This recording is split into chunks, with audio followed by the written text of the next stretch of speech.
Hey y'all, sorry about that. Looks like my computer is just not feeling it today, so we're only gonna be on YouTube for the live. So, I'm gonna set things up here.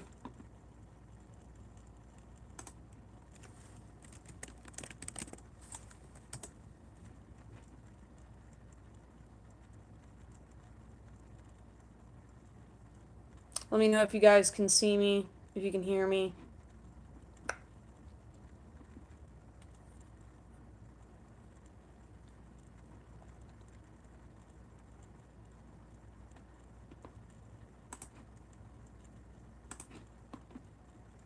All the technical difficulties.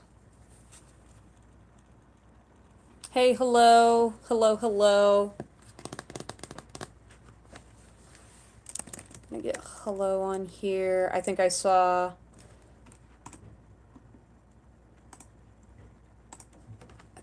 Playboy, Cutie, that Desi girl. Yeah, absolutely, hello.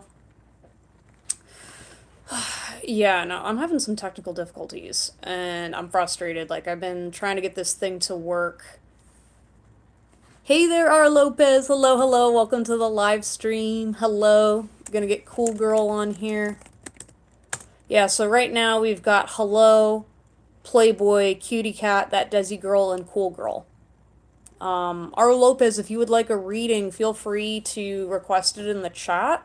Just to kind of do a disclaimer for those of you that are new, my name is Christian, or I also go by Chris, whatever you can remember. I usually start off the live stream with a collective message for everybody, and then I get into the individual readings. Each reading is 5 minutes long, or at least I do my best. I always say please hang out, so that way in case that your reading gets passed up, because basically I kind of give you a little bit of a leeway, but then otherwise I put you to the bottom of the list if you're not there for your reading. So trying to be fair to everybody. And then I usually do like a little announcement to see like the next 3 people up, so that way you can kind of like come in and check. Okay, cool. So we got Hello, Playboy, Cutie, that Desi girl, Cool Girl, R. Lopez, and Miss Intricate. That's the current lineup for everybody right now. Oh my gosh, my feet are dirty. I've been like doing things. I'm helping my roommate build a shed. And there's just a lot of work because she's going to be moving, and I'm going to be traveling next week. So just letting you guys know, in terms of the lives, I will not be having live streams next week. So no Tuesday, Thursday live streams, but I'm going to be right back the following week. So yeah, you're going to have a break from me. You guys be good, okay? Be good. Marvin is acting weird. Oh no! Not Marvin! I was cheering. Like, listen, Playboy, you are our hope, okay? It's all on you. No, like, after that last message, though, that doesn't surprise me. I feel like he's just been in such this, like, oh no, what's going on? And I'm like, bro, don't fumble, don't fumble, don't fumble, it's okay. Just stay strong, okay? Alright, okay. I'm gonna go ahead and get into the collective message, y'all, and then I will start, I'll start the individuals. Oh, no. Ooh. That was so funny, because, like, I felt the card literally be like, if you read that card, someone's gonna get the wrong impression, and I'm like, okay. Okay. Like, are some of y'all, like, literally, like, up against the screen, just like, I'm waiting for that one word, that one thing that's gonna, like, save the day or whatever, and I'm just like, it's gonna be okay, y'all! It's gonna be okay! Oop. Alright, I'm gonna keep that. I don't know what that was about, but I'm gonna keep it. No. Yeah, I feel like... Alright, this is kind of random, but for some of you guys, I feel like someone's keeping a secret from you. There's kind of an energy of keeping secrets right now. So, Oh, hi, Grandma. Oh, hello, dearie. How are you, Arthur? Hello. We're here to do some tarot tonight. Please stick around and have some fun. Secret societies, man, dude. Man, you gotta stay away from the Illuminati, okay? Stay away from the whole Illuminati because, man, it's not safe out here. Hello, hello, hi everybody. I'm just getting ready to do a collective message. Collective message is about like 10 minutes, and then basically what happens is you request a reading. I put you on the list. We've already got a list right here. But yeah, I'll get to you when I can. Alright. Anyways, without further ado, let's go ahead and get into this reading. Oh, shit. Shit. Okay, some of you guys... Okay, so there's like this energy of this like secret keeping, right? And some of this is also either like about an ex or like some kind of like an old past energy, which I won't lie, that's a little convoluted from what I just recently watched a pick a card reading, but literally like some of you guys are dealing with a toxic ex that is kind of like still in your sphere, in your manosphere, or there's like some kind of like a weird like yeah, this is tied to secret keeping. So we've got please don't blame yourself. We've got do you still feel my presence? Oh my god. Some of you guys, you've really pissed somebody off by not being around. Like for some of you it's like family. But others of you it's definitely like a relationship oriented thing where it's like you just said, "Okay, I don't appreciate that behavior. I'm just gonna bail. All right, cool. No hard feelings." Like you didn't say no hard feelings. You just kind of like read the room and said, "Okay, nah," and then you left. You pissed this person off. Oh my gosh, this is so funny because I feel like this person is literally like either like kind of stalking you or kind of like in this energy of just like what is going on with this person? Like I feel like to you and people that know you well, they read your behavior and they're like, "Oh yeah, well that person's just like that. They can read the room. They don't stick around for bullshit." This person has no idea what you're like authentically, and so when you left, it was like like I literally see like a person with like a vase and it just drops, right? And again, take what resonates, but like again, it's both either like a family member or it's toxic relationship past lover. And like it's so funny because I'm just sitting here like they are literally going conspiracy theory mode over why you left. Like they literally are like trying their best to recall every conversation, every sort of sign and signal that like maybe they're like, "Oh no, oh shit," like because I feel like this person does have douchey behavior, right? And so you left because you were like, "Oh, I mean, you weren't even fully aware of the karmic situation and the shit show that was going on. You just kind of walked the room and you're like, the vibes aren't, I'm not feeling the vibes. Say, oh, okay, yeah, let's go this way." And then this person's just like, "How dare she? How dare they? How dare he?" And I just feel like me and my guides are sitting there like, if you knew the catastrophic power you left over this person just by walking away nonchalantly, not even like giving a single shit. It's beautiful. Okay, like this sort of energy is just beautiful to me. I should have said what I didn't say. This is the secret. This is the secret sauce right here. This person is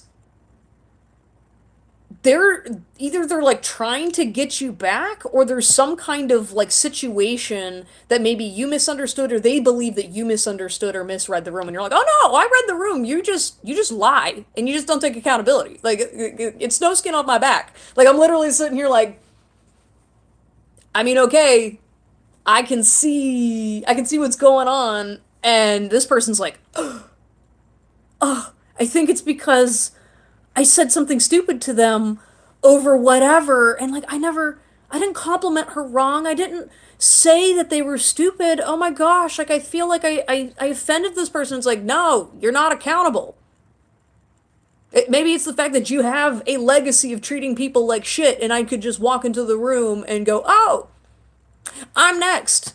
Like this person's like straight up in denial, and so I feel like you really trigger this person but not for the reasons that you were anticipating. And I think it's kind of sad because like again it's like these secrets that are going on around you guys again. So from the lens of the family people, right? So take what resonates, obviously, but for those of you that it's like family, right? It's like usually like the narcissistic mother or the aunt or maybe the dad or whatever that talks shit about everybody.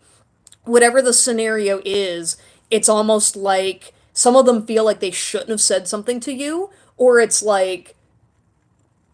almost like they feel like because they're so used to lying and doing all this manipulative shit that like when you finally said nope, I don't care that you're family, I don't care what, like I genuinely don't give a fuck. And so maybe that even like saying the curse word, I feel like this person's like they're not Christian anymore. They stand up for themselves. Like, you know what I mean? Like it's very much like where have you been? Like where have you been? Like have you not been paying attention to the social media posts? Oh no, you haven't, because you haven't been there, right? Like you've been too busy lying about this person and whatever, right? So there's that situation. Then there's the situation with the ex, right? Where I feel like this person is like digging and digging and digging and feeling like they've got like they're just running in a circle and then just digging themselves deeper in a hole. Like this person fundamentally doesn't is like clueless as to why you left, and they're like trying to like reel you back in, and they just don't understand what's going on. We've got stabbed in the back, heartbreak, pain, separation, deception, shocking attack. Yeah, there's a lot of deception going on, and I feel like even if you weren't aware that it was necessarily deception, because like some of you guys are very oblivious to bullshit, and it's because like, you know, I feel like there's like you walking in a room, your little innocent self going like, oh hey guys, you know, let's go have some fun and blah blah blah, and then like your spirit guide team's just like, look this way, let's just like negotiate, navigate the kind being over here.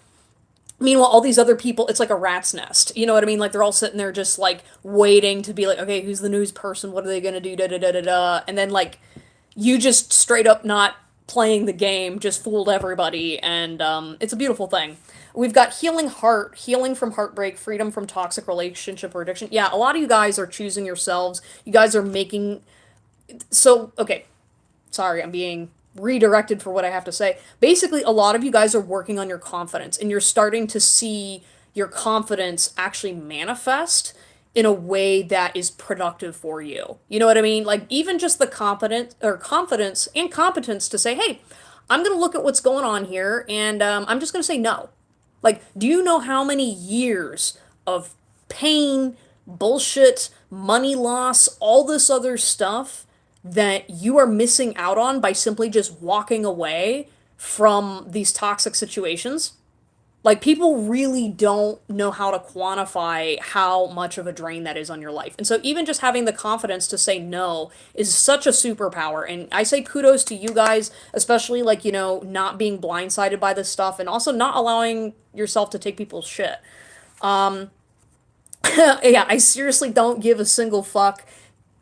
I love it. I love it, you guys, so much. Keep that energy up. We've got the shave your hoo ha, bitch. Yeah, shave your hoo ha. Make sure you are God, I realize I've got a new audience, so y'all don't know the lore behind this card. But essentially the shave your hoo ha bit was a quote from my sister when she was on my live the one time where my friend was saying like, so, you know, I'm gonna go have like a sexy photo shoot on the beach or whatever, and should I, you know? And she was like, listen, shave your hoo-ha, bitch, you know? And essentially it's kind of just this like energy of I don't know, yeah, take care of yourself and also just don't care. I don't know, it's just a silly thing. Okay, so we've got a mess, and this is unavoidable relationship. Yeah, so some of you guys, you are coming out of a situation where there was a relationship you either had to have with the person, or I'm seeing like you played a role. So it's like I said, with the example of like maybe it was a work environment. You walked into a work environment and you had to have a relationship with your boss who was a toxic person, or you had to work with this person. Or maybe, for example, you had a friend group and you were in constant social contact with this one very, I'm feeling anonymous toxic person, but and essentially this mess that happened was a drama that was not necessarily involving you, but you had to have some kind of a relationship to this person. So in any case, whatever like the context of that is, yeah, it has to do with life. I feel like one of the things that comes with a lot of these sorts of dramas and whatnot is people just kind of got to accept that there's a certain amount of bullshit that will always occur in life. You know, people are humans, people are dramatic beings, and also depending on what kind of environment you're in, whatever is going on, you know, there's always going to be consequences and drama to certain behaviors. And it's like, it doesn't matter how much money you make, too. It's like, okay, so we just changed from service industry to 9 to 5 with a bunch of wealthy people, and just because the fighting looks different, it's all the same stupid shit, right? It's still the same egos, it's still the same power dynamics, it's just playing the game differently. And I feel like some of you guys, you're kind of like, is this gonna get better when I get older? And it's like, no, you get better. And as you progressively heal, you start to have a more positive mindset. As you guys kind of work on yourselves, you're just gonna have access to greater goodies, greater like opportunities, and you're not gonna have your power perpetually be pushed down and get smacked around by a lot of this. Especially when you can see it a mile away, you're gonna have a much better poise and attitude towards navigating it because you're just kind of like, it's not me, it's them. And they don't change. It's like, you know, like I'm going to be turning 30 this year, and it's like looking around and seeing like 45-year-olds acting like teenagers. You know, you're kind of just sitting there like, okay, I'm growing, you are not. I'm going to handle you at the age capacity that you are currently at mentally. We've got coworker, and I'm seeing future and past. So maybe there's kind of like a relationship going on with a coworker as well. That maybe some of the secret keeping is involved with, where it's kind of like, oh man, you know, like I was actually, okay, I was like skimming money. Maybe that's not accurate, but it's like it's almost kind of like this person would like do sketchy things at work and you were just kind of oblivious to it, and so it made it very apparent when you were coming forward honestly that this person was like, yeah, you're going to get me in trouble because of you just existing in this space. I don't like you. And it was kind of like all of their little tactics kept backfiring because you were just like, I don't care. Hey Liam, hello. Sorry, I've been avoiding the chat because I want to make sure I get this message out. We have this voice doesn't have good intentions. Move forward carefully. Yeah, just be very careful. For some of you guys that are either in relationships right now, maybe you're having an ex that is coming back, or maybe you're kind of just like trying to figure out your feelings and your gut instincts on this. And I'm just feeling like there's just some people around you that maybe you've misidentified as friends that really do not have the best of intentions for you or the situation. All I can say is just keep an energy of like, keep a close eye, just say, I'm not going to react emotionally. I'm not going to go out of my way to talk to people. I'm just going to sit put, meditate, do my Zen, and see what happens. And then something's going to come through very, very quickly that it's going to be apparent how much you did not need a lot of this bullshit in your life. I'm deflecting with humor. Yeah, some of you guys need to stop laughing about it and start acting about it. Just because, yeah, it is fun to watch people get in a tizzy over drama and stuff like that. You also have to handle the situation as an adult. Because unfortunately, regardless of how dumb people are, you still have to deal with the consequences of their crappy actions. And sometimes the reaction you should be taking really depends on what stage you are at in your journey and also what is beneficial to you.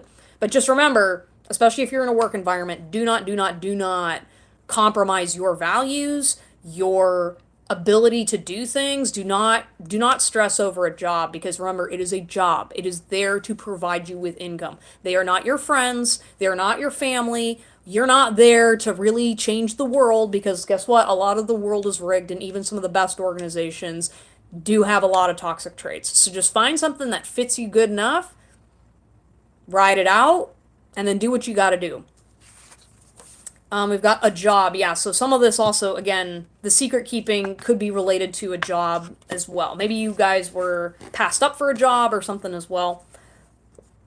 All right, that one's kind of kinky, so I'm not reading that. Actually, no. Okay, I will interpret this card. I'm not going to read exactly what it says, but it's basically kind of like, I feel like, so like one of the phrases written on there is like, bite me, bitch. It's kind of like people are trying to like goad you into attacking them. They're like, fuck around and find out. It's like that white girl in okay, for some reason I'm like thinking of like, there's a certain demographic of person that's like, yeah, come and fight me. You know what I mean? I bet, like, I dare you to come and try to da da da da da, and you're just sitting there like, nah, nah, I'm good. You just look stupid, like, yeah, and it's like they're trying to like mark you and carve into you, and it's just not happening. I don't know, like, just avoid people like that really really like to enjoy just antagonizing other people just so they can be toxic. Like, get a life. We've got an enemy, ill intentions, past and present. Yeah, so again, there's somebody in your energy field that is not having good intentions. So, do all your protective work, whatever it is you got to do to mentally stay grounded. And also just stay clear of people for a little bit. I feel like people, and I've noticed this too, like since the pandemic, people have gotten really mean, and their true colors are really coming out because everyone's struggling. So now you're gonna start seeing people doing whatever, and yeah, it's totally okay if you feel like you gotta cut people off. Your real friends will understand. If you got to take time focusing on you to get your shit together, whatever you got to do, but nobody is going to come at you that cares about you because you're trying to take care of yourself. And I repeat that nobody who cares about you is going to hate you or talk shit or be mad at you for you choosing to take care of yourself. Okay? It's going to stand out very quickly when you start rising and they're still sitting there going like, why don't I have this? Why don't I have blah, blah, blah, blah, blah. And it's like, well, because you're not working on it. You're not prioritizing yourself. Stop trying to look cool. Y'all, some of y'all are, I don't know, I got this word as like shallow or whatever, or like people are trying to call you shallow and conceited, and yeah, this is just kind of horseshit. I don't know. This is kind of like that enemy or that person that's sitting there being like, "Oh, look at them. They're dressing different. They're talking different. They're wanting to be somebody. Well, they're just like, they're a nerd. They're whatever. They're trying to do whatever." And that energy's not cool. It's not. And they're just projecting their own insecurities onto you. And this is just kind of like a message to be like, things that are valuable and things that are I don't know, things that are worth your time. Like nobody who's successful gives that much of a shit about how cool everyone looks because they're too busy making money. They're too busy being awesome. They don't have time to sit there and like, I don't know. They don't have time for this shit. You know what I mean? So if other people are having a hard time accepting you for you, or like actively being like, I don't want her looking good, or I don't want him, working out and doing shit, like, fuck you. Everyone should be taking care of themselves. However that looks like. It's literally not hurting anybody to do something different with your life. I love looking into your eyes. All you see is the depths of my soul. I love looking into your eyes. Yeah, somebody is trying to like get your attention. Like I literally see like again like this ex or this other person who's kind of antagonistic. They're trying to be like, look at me, and you're like, oh you, oh you. Cool hair. Oh, thank you. Yeah, I got it like shaved on the side. Yeah, non-binary. It's basically it's a gender expression. So it's like there's like you identify. So like there's like your sex, which involves like your genitals and your body and how you biologically are, and then your gender is your social expression. So since I'm very androgynous and whatnot, I'm non-binary, so I basically present as some amalgamous combination of masculine and feminine. So that's what the new kids do. Yeah, that's just how I've been living my life recently. And then you're overestimating this. Yeah, and I feel like some of you guys, just to wrap up the reading, some of you guys are really concerned about what other people think of you. You're like, oh, well, what if like that toxic coworker says something and I'm not gonna get that job in the future? Or, oh, like that person's gonna ruin my romantic relationships, or oh, this person's toxic and I don't know if I'm gonna take them back or whatever. Don't worry about it. Like literally whatever this secret thing, this drama or bullshit, it's gonna go over your head, and by the time you Yeah, by the time the situation's over, you're gonna be long gone, you're gonna be a lot happier, and you're not even gonna bother looking back. You're gonna go, oh, y'all are still talking about that? That happened like 3 years ago. And you are still talking about some stupid conflict that nobody was really that impacted by. Okay, cool. Cool. Like fine. I'm gonna go out there and I'm gonna go on my vacation at the beach and hang out with people that actually like to enjoy being present in the life that we have created for ourselves. So enjoy. Enjoy. All right, anyways, though, thank you guys so much. That was the collective message. Hope y'all liked it. Like and subscribe, all that fun stuff. Okay, so it looks like there was a lot going on in the chat here, so I'm gonna go ahead and update the list of people for tarot readings. So, for all the new people that popped in, essentially how this works is it's first come, first serve. You just request a reading in the chat, and then I do a 5-minute reading for you. For those of you that are interested in booking me professionally, you can find me on my website at www.mindovermania.com. I also have a Discord, and I also, on my website, I have a blog where I talk about spirituality and different social issues and posts and stuff. So yeah, yeah, fun stuff. Fun stuff. Okay, since my computer's not working right now, I'm gonna go back in the chat to kind of see what's all going on here.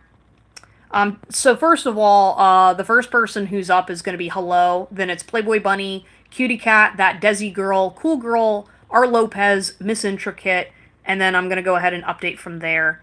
Because I know there's a bunch of random people coming in here.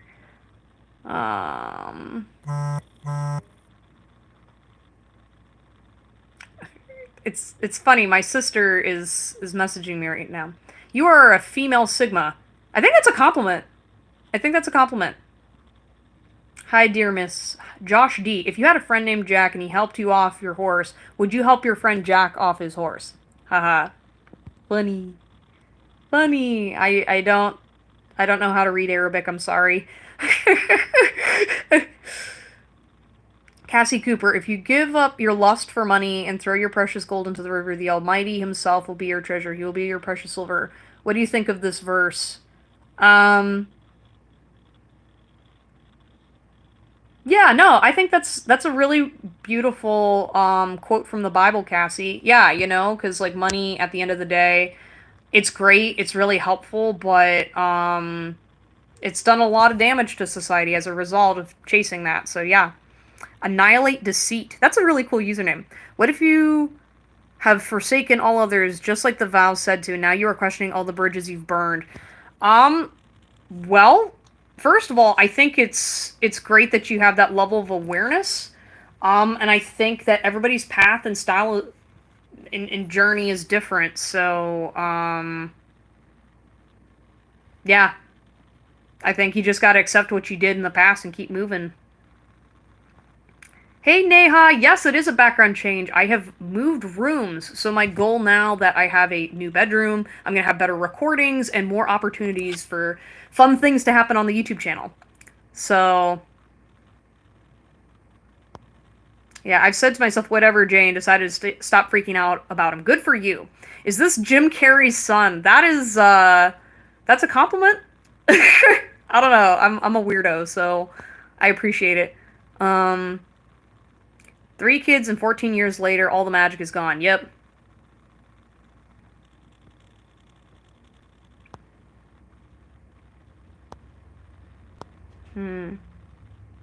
He gets excited around me and then says some douchebag shit. Yeah, that can kind of be guy behavior sometimes. I won't lie. More immature male behavior, but sometimes it's kind of like, Yeah. You are who you surround yourself with, period. Absolutely, ND. Alright, Madeline Eve. I can go ahead and add you on there. If you are still around. You're gonna be after Miss Intricate.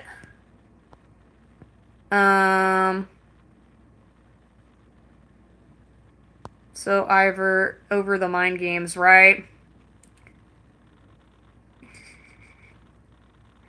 Okay, and then I'm gonna get Liam on here. I hope university's doing well for you.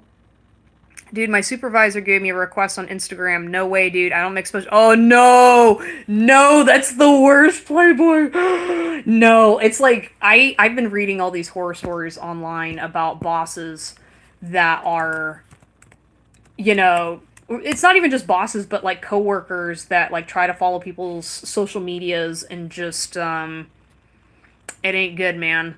It ain't good. Especially you can get like weird stalker situations. Lador, I have added you to the list. I wish YouTube allowed GIFs. Yes, I agree. Unfortunately, because of my technical difficulties, I can't stream on Twitch too right now, but hopefully next time around. Hey, Teresa. Would you like a reading? I don't know if you're here. I want to know when I will make a new best friend. What the Sigma? Skibbity brain rot disease. No, dude, I need to stay off the internet a little bit. I've been getting some brain rot lately, and I'm like, man, I gotta cut it out. I was like, oh well, I need these social media accounts to like help build my YouTube channel and my business and blah blah blah blah. No, it's been a pit. It's been bad. You're really pretty. Hair color is everything. I'm sorry, I see more female than male, but non-binary is no, absolutely, and that's okay. Like for me, it's kind of like the whole non-binary thing. It's it is what it is. I mean, I am thinking about chopping my hair off even shorter. Um, but yeah, it's just kind of something that like if you know, great. The only thing I'm very personally not protective over my pronouns. So like if you say she, he, they, anything in between, I really don't care about pronouns. I just care about using my name, which is Chris or Christian. That's all I care about. I'm not too dead set on how people view me. Hey Ari, hello. All right, let me get Ari on there. Okay. Chop it off. Yes, yeah, no, like, so, if you know, there's like a certain hairstyle amongst the gays that I didn't realize it's also trending with them too. I just picked it, but then it made me feel very, in tune and hip because of, coming up with it. But basically, it's like really short, but you got bangs. If you've ever seen, it's like Finding Atlantis from the Disney show or, from Treasure Planet, Jim Hawkins, where he's got like the shaved head, but he's got like the layers of bangs up here, and then like the little ponytail in the back, or it's just kind of long. Or like what's his face from The Mummy? Brendan Fraser. Yeah, his haircut with that. I was looking for that because as much as I love like my long hair, and I mean, I used to have it much longer. I don't take care of it. I really don't. That and then also I want to be able to just try something different. Um, yeah, I'm like, you know what? I'm living in Austin. I can get away with looking a bit more masculine, and let's go for it, you know? And as I think I mentioned at the last live stream, I was thinking about even doing wigs and shit too, because I'm like, why not? Let's just have fun, you know? Um, too old for pronouns. Um, I saw two cute guys today at Walmart. I don't usually see cute guys at Walmart. Ooh. Dark hair and blue eyes, I think, and slim. Oh man, not the Walmart. Walmart is such a great place. It's gonna look great, I feel. Thank you, Playboy. Yeah, I don't know. It's so I did used to have like a pixie cut back in the day when I had like blonde hair and I looked like Ellen DeGeneres and I liked the maintenance of it, but it didn't really fit my style. And so I think this is gonna look a bit different. You know, I do enjoy the shaved look, and honestly, like again, I live in Austin, Texas, so it's so hot here. I'm constantly putting my hair back, so I'm like, you know what? Let's just do it. Let's do it. My mom was around and she thinks the men need to come towards me. I personally believe that women should sometimes make the first move. Yeah, I think it depends. I do feel the same way. I think it kind of varies on the social situation. I would much prefer to be approached, but also at the same time, it's kind of like, you know, sometimes guys need a clear signal, and especially because right now, with the way social relationships are between men and women, guys right now are not feeling comfortable asking people out anymore. So, because they don't want to like bother people, which sucks because now it's like we've got this amalgamous dating pool where everyone's fed up and don't know what to do. My mom doesn't even like it when I look at guys. That's a good mom. Your mom's a good one, Ari. She's a keeper. I definitely like girls, but boys are iffy. I get you, Liam. I get you. You seem like a flirt, Ari. Use your skills. Use your skills. Okay, anyways, though, I'm gonna go ahead and get started with the readings. Thank you guys so much for hanging out. Like and subscribe and all that. Okay, so hello. You are first, then Playboy and Cutie. Hello, could you please post your question in the chat? I don't know if you already did, but I've been kind of scrolling. Unfortunately, it's like hard to see the chat on the phone. It's sick how some guys will literally play a girl when the girl made the first move. Yeah. Yeah, no, like, trust me. Like, honestly, I'm, like, starting to needing to, like, detach myself from TikTok because some of the toxic shit I've seen, both men and women, doing to each other dating-wise, I literally just... it makes me disappointed in humanity, I won't lie, and it's getting into my energy in my head, and I don't want to have that when I'm out there seeing people. That I've now, like, accepted that, I'm just gonna manifest that person's gonna come to me, and, yeah. Yeah, it's sad out here. It's real sad. Stay safe, ladies and gents. Um, you know, take your time while dating these people because you don't want to get mixed up in the wrong thing. Like, why can't they just not give us their social media or phone number? You don't need to if you don't want to. Mm. I even had a guy give me his social media when I approached him. Then when I texted him, he left me on red and then said he had a girlfriend. Ew, that's gross. Like, why couldn't you just tell me you had a girlfriend? It's really not that hard. You don't have to give me your social media. Nah, that's gross. That's gross. I feel like he might have been just trying to be polite because sometimes people can't take rejection well, but also at the same time, it's just be like, hey, no, thank you. You know? Hello, please make sure you post your question. Hey, Soul Queen, just letting you know, there is a queue and list, so you're gonna go after Aerie, but that's gonna be in a hot minute, so just let you know. Um, hey, Sam, hello. Hello, hello. Yeah, guys like that are trash. I think people shouldn't assume that a person can't take rejection. Yeah, I mean, yeah, there's just so much crazy shit out there. You know what I mean? Like I was saying, like with COVID, people are getting really entitled and toxic, especially with dating. It's like, okay, so what is this bullshit with dating where I don't know, people act like if you get into a relationship with them, they like own your life. Like they are completely entitled to doing whatever the hell they want to you. Otherwise, then they can just go and fuck off and do whatever, right? Like it's kind of gross. And especially like as I'm getting older, right, like obviously, watching people in their upper ages, like people going through divorces, people dealing with stuff with like their kids and whatnot. Hey Dorella, I'll add you to the list.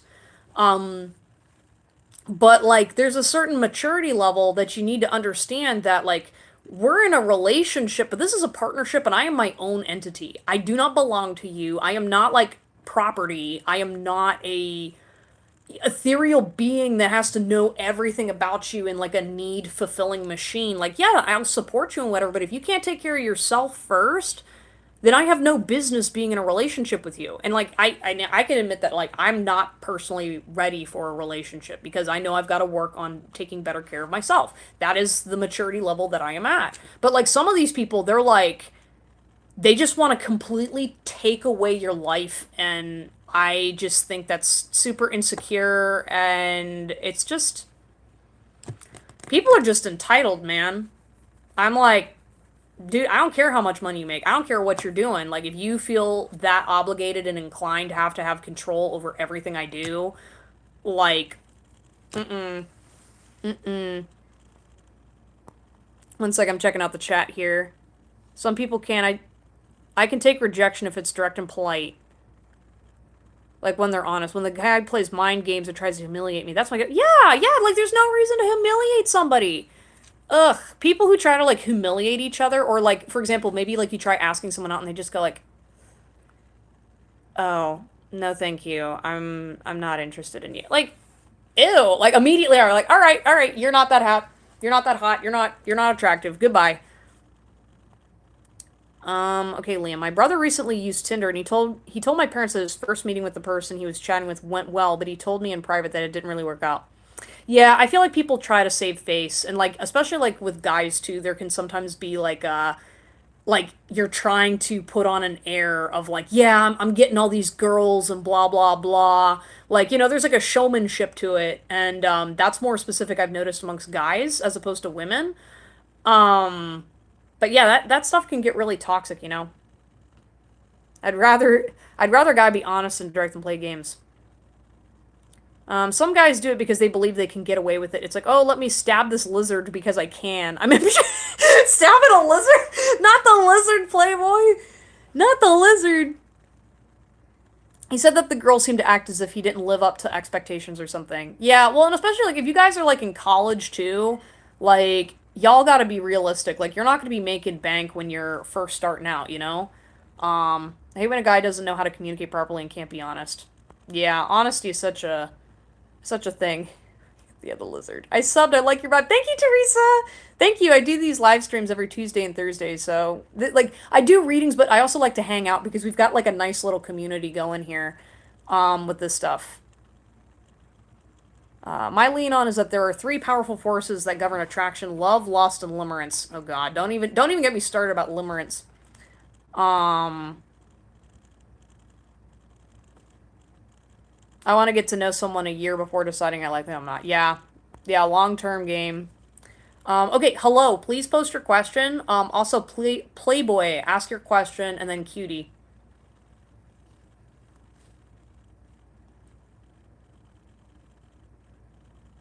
Save the lizards. Save the. No, I love when your first reaction was like, we're just gonna like stab a lizard. It's like the poor lizard.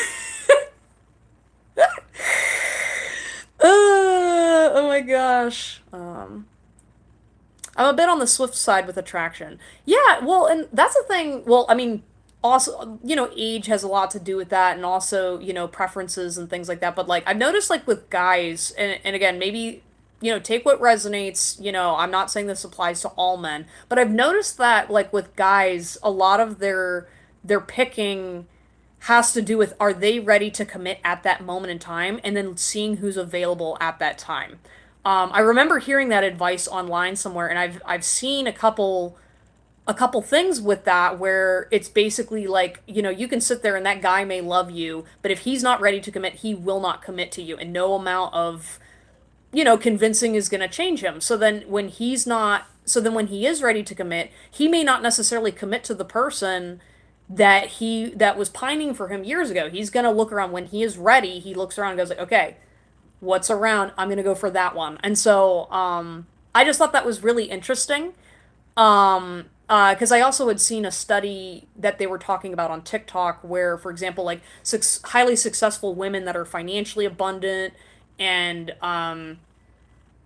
are like, so a lot of those like women that are kind of at the top upper echelons, right, of the social hierarchy, they have a hard time finding mates because women in general tend to date up the social ladder as opposed to men. There's a bit more variety, right?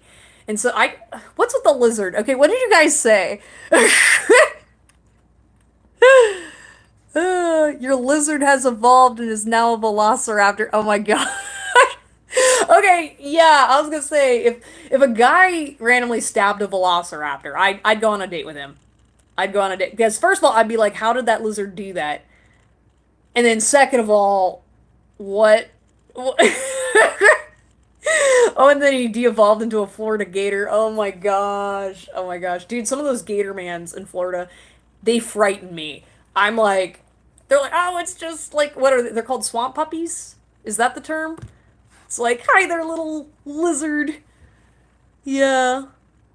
I'll be back Tuesday for my reason. Okay, yeah, sorry, we're just kind of hanging out, Teresa. My bad. Oh, and then it turns into a dragon. Oh no.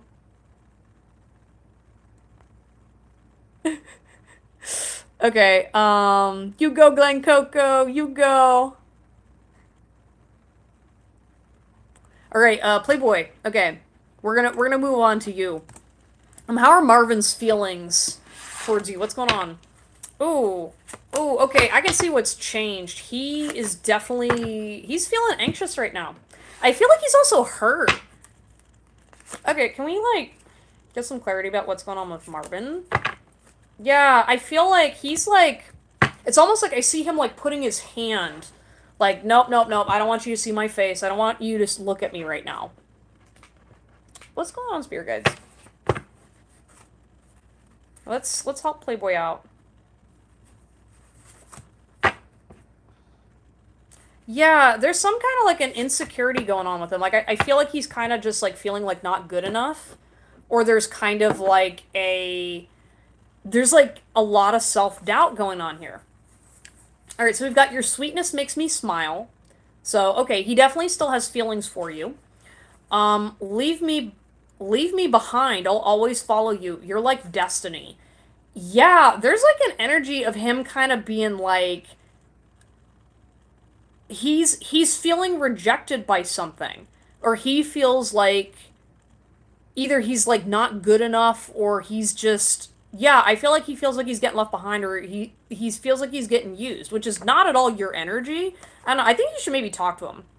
Yeah, and then I waited through hell to find you. I do it all again just to find you again. Yeah, so he's definitely like he's remorseful over what's going on because I think he anticipated you to do something. Or maybe, like, I kind of get this feeling where he thought you were going to reach out to him or ask him a question about something, and then you didn't. And I feel like he's kind of, like, playing into his own insecurity and fear that, like, either you ghosted him or there's, like, or not quite like ghosted, but he definitely is feeling, like, emotionally detached from you right now. We've got talking, interested, conversing more, awaiting message, talking. Yeah, so like you guys are still talking, but I feel like he's also talking to other people because he's kind of feeling insecure right now, specifically about you. Like there's something about your energy. Again, whatever this glow up change was, or whatever the way you're walking and talking, he's suddenly going, I I'm not enough. And so he's kind of feeling emasculated. So I do feel like he's kind of like looking around a little bit. We've got date, meeting someone new. Yeah, I feel like he might be currently in the process of trying to talk to other people because he's like, shit. I wasn't expecting liking this girl this much. I'm not feeling confident that I can attract her attention, so I'm gonna start talking to other people because I feel like shit. Yeah, coffee cup, meeting and conversing, savoring the moment. Yeah, I do feel like he still wants to reach out to you and talk to you to see how you're doing and whatnot, but I definitely feel like he's just like, I don't feel comfortable in this situation. And again, this is not your fault, Playboy. I want to like reiterate this because this is all it feels like lack mindset. It feels like not being able to accept that you've kind of changed as a person, or there's like a fundamental difference into how you're approaching each other.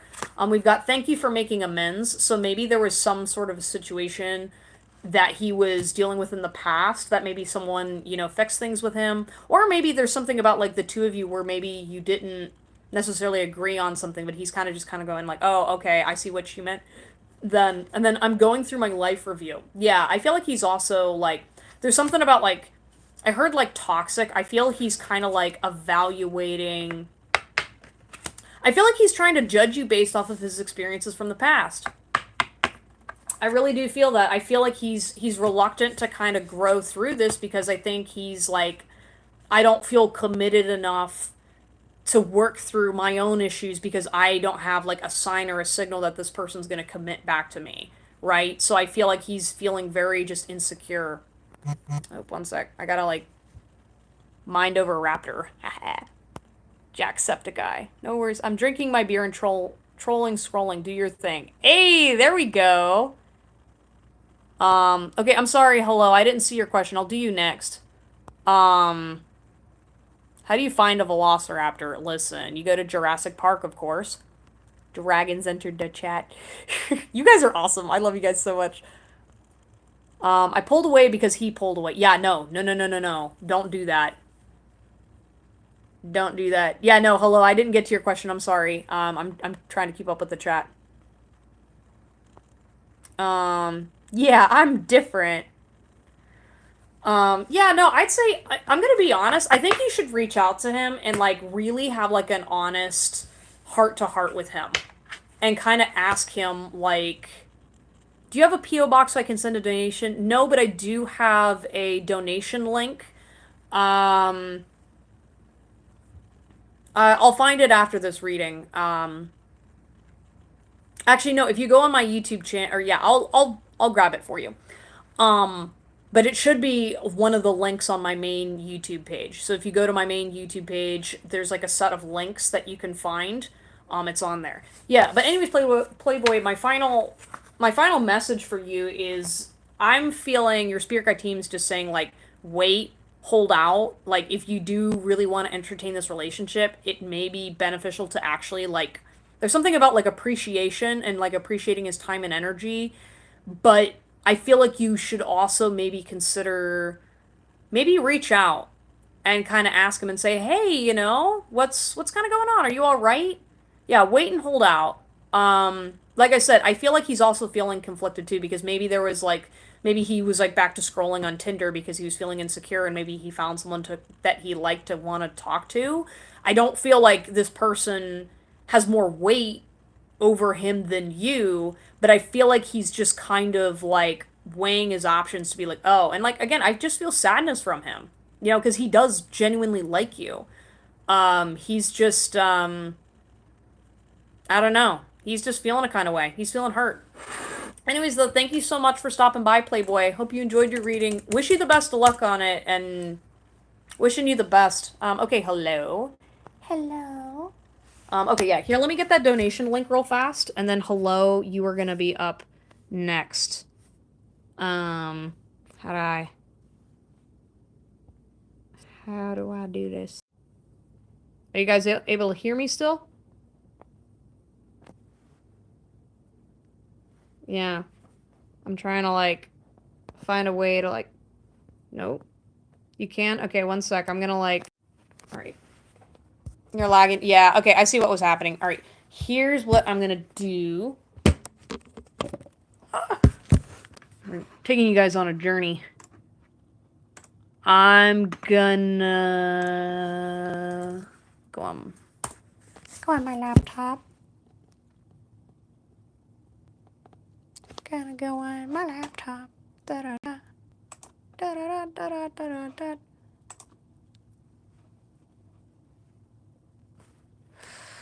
Yeah, no, I'm usually a really good technology person. We got copy. Da da da da da da da da. Okay, now. Alright, here's what I'm gonna do. I'm gonna do. Oh, yeah. Alright, let's see. What was your question? Hello, I think I saw it. Here it is. Okay. Why is my life filled with a lot of BS like trauma, people hurting me? That is a good question. That is a great question. Yeah, no, I completely relate to that.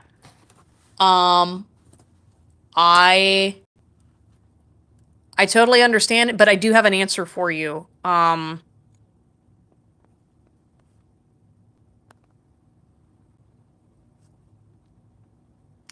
Yeah, no, I appreciate it. Well, so like here's the thing too, like with like trauma energy, a lot of it comes down to being able to perceive a wound. Okay. Let me get blank. We gotta stop fishing for trauma trouts. Yeah. Yeah, what he said. Let me... Oh, come on. God. What is going on here? You gotta... Alright, first of all, I'm making you a mod. Hello. Um, Second of all, I gotta figure out how to do chats while on live. It's not, because right now it's just got a bunch of filters. Nope. I look normal. Ooh, look at that! I'm trippy, guys! I'm in your head. I am. I'm getting traumatized. Okay, I'm sorry. Oh, sorry, you weren't talking about me. You're talking about the people traumatizing you. Okay. No. Okay. I'm so sorry. Yeah, for some reason.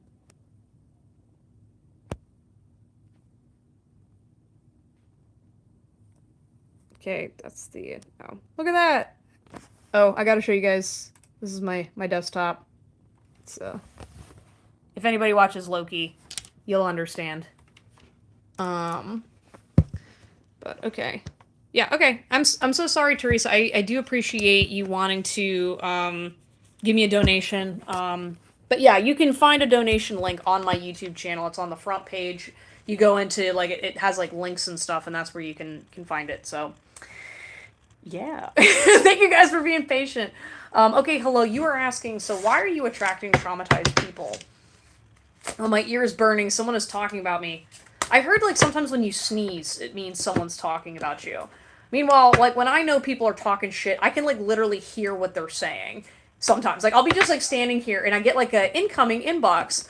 So and so is talking shit, or somebody is talking shit about you, and I'm just sitting there like, I don't care. Like I kind of learned, like I used to be like really paranoid about it, and then now I'm just kind of like, well, is it like valid talking shit, or is it just like general hating on messages? And they're like, it's just general hating on messages. And I'm like, oh, okay, that's fine. That's fine. Don't talk to me that way. I don't know. I guess it's like, to me, you know, like, okay, if someone's like genuinely complaining about something that's valid to complain about me about, I'm like, okay, I don't care. But if it's like literally like, I hope Christian never succeed in life, or like they're just like so ugly, or like I don't know. I don't know what they're talking shit about, because I usually don't ask. It's just kind of like a weird little like, hey, someone is, and then I'm like, okay. I don't know. It could also be my paranoia.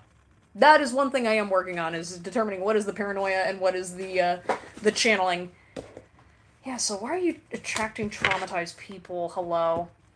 Fuck the haters. Exactly. Exactly. Okay, so you... Okay. This is super interesting. Hello. So the cards you got were, I miss our morning coffee, and the sense and blinking lights are me. So usually this card is about mediumship and whatnot. But I feel like there's kind of like an energy of part of why you're connecting with these people is there's some kind of like a resistance towards acknowledging the energy that they're bringing to you, right? It's kind of like, I feel like traumatized people feel very comfortable about you, and this like, I miss our morning coffee, I feel like they just genuinely enjoy spending time with you. I think they're kind of like, oh, hello doesn't treat me like shit.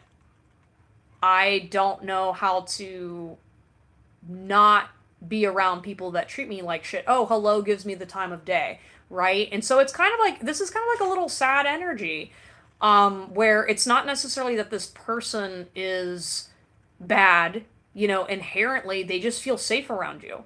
And that happens, you know, especially like if you're highly empathetic, you're nice and whatnot. That's why like learning to let people down easy and having great boundaries is really, really important. I know, like for myself, you know, like going out in public, you know, there are plenty of times when I'm just sitting there and then someone, you strike up a conversation, and the next thing you know, they're like, oh yeah, they're telling me all this very intimate personal trauma. And part of that is traumatized people in general really don't have boundaries, or they struggle with boundaries. And you know, I can talk about all that shit, but that takes away from the reading. But the point is that having boundaries for yourself is what's ultimately going to stop it, because a lot of times too, with some of the certain types of traumatized people, they're going to talk to anybody, no matter, like if you give them an inch and they have a feeling that you're willing to sit and listen to them, then this morning coffee is going to turn into a giant long trauma fest, right? But I feel like sometimes you can move away past those people. But for other people, it's kind of like I feel like you're just not reading the social signals that that person is not a good match for you. So just try to make sure that you are like limiting your conversations, trying to be like, hey, I really don't feel like talking about that right now. It's kind of like bringing up some of my own stuff, or maybe I just don't want to talk about that right now. And you'll start weeding these people out. We've got heart with a key, welcoming love, meeting the one, open your heart. Yeah, and I feel like there's kind of like maybe a judgment or a self fulfilling prophecy here where it's kind of like you're you're trying to be nice and be open to people, but then you're also attracting the wrong energy for you. And and with the heart with a key, I feel like your spirit guide team's kind of reminding you to just have compassion, that it's not necessarily that other person's fault they went through bad things. And that when this person's opening up to you, it's not necessarily it doesn't have to be a negative thing. It's just about how is it actually affecting you? What are you able to take responsibility for in these dynamics to say, hey, when you saw like that person starting to like bitch about their ex for like the third time in a row, and you're kind of sitting there going like, hey, like, did you actually say that you didn't want to talk about it? Because sometimes too, when that person's like, oh man, I finally found that person that I can talk to, if you weren't actually authentically wanting to talk about it, then just cut it off from the beginning so that way that person doesn't get hurt, and then you're not sitting there stuck in conversations or in relationships with people where you're like, oh, this is a trend, right?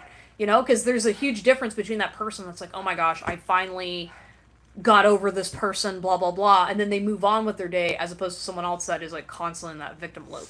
It's like it takes time to kind of weed those people out, and just kind of understanding that I'm like, you're not paying me.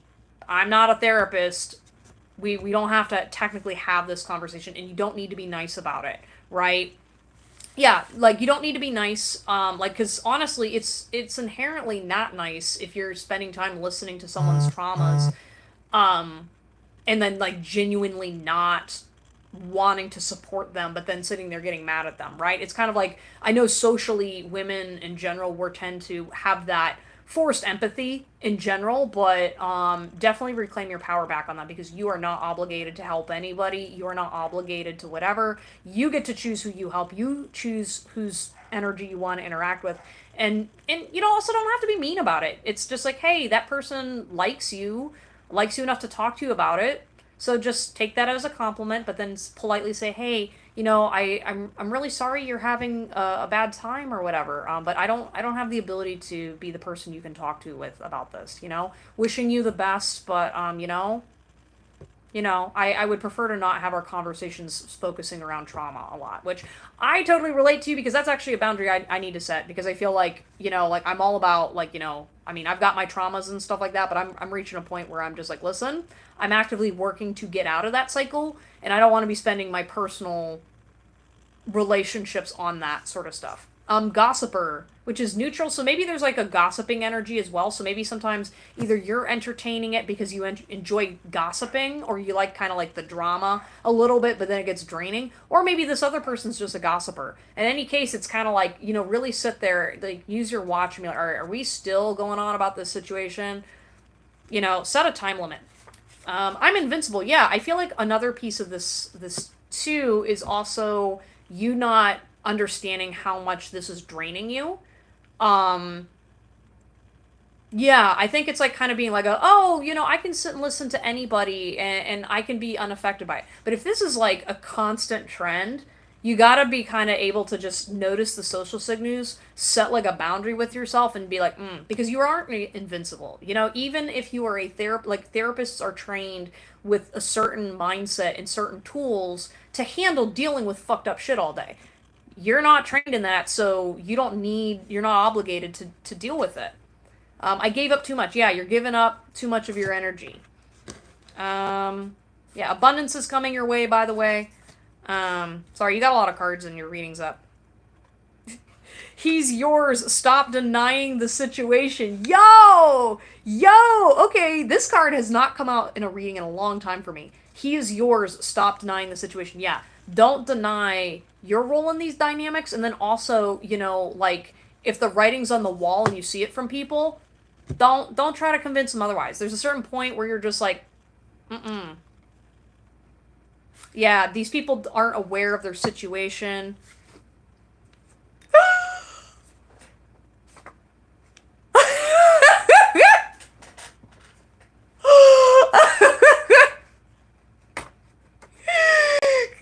I'm okay. I gotta laugh at the card because I have white people bullshit. Maybe is there like a certain kind of demographic of people that's giving you a hard time? Oh my gosh, like that card specifically is supposed to be about, big picture issues, but like that's just funny.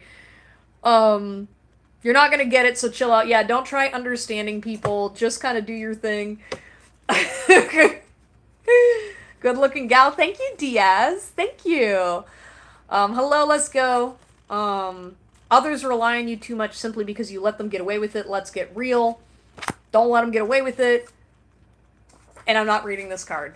Because that has to do with something personal and it has nothing to do with you. But basically, just don't act like a hero. Yeah, just keep moving, keep shining. You're a rock star. Rock stars got to keep moving. They got to tour. This show got to keep moving. All right, thank you so much. Hello, I give you a couple extra minutes because you've been so amazing, being my moderator and helping me out. So, wishing you the best, and keep up those boundaries. All right, cutie cat, you are up next. Let's go. I'm adding you to the list. Yeah. I'm sorry, it was just the white people bullshit. I was like, oh man. Gossip girl. Be protective of you. Why am I yelling? Yeah. Yeah, no, shout that from the rooftops. This is why I don't smoke weed, because I get paranoid. Yeah. Yeah. How is Work Crush Guy feeling? Can you show the list so that if people ask, I got it? Okay, cool. I'm gonna do that real fast. Actually here. There's the list. And then, yes, I'm like pulling cards one-handed for cutie. Okay. I figure you probably took a screenshot.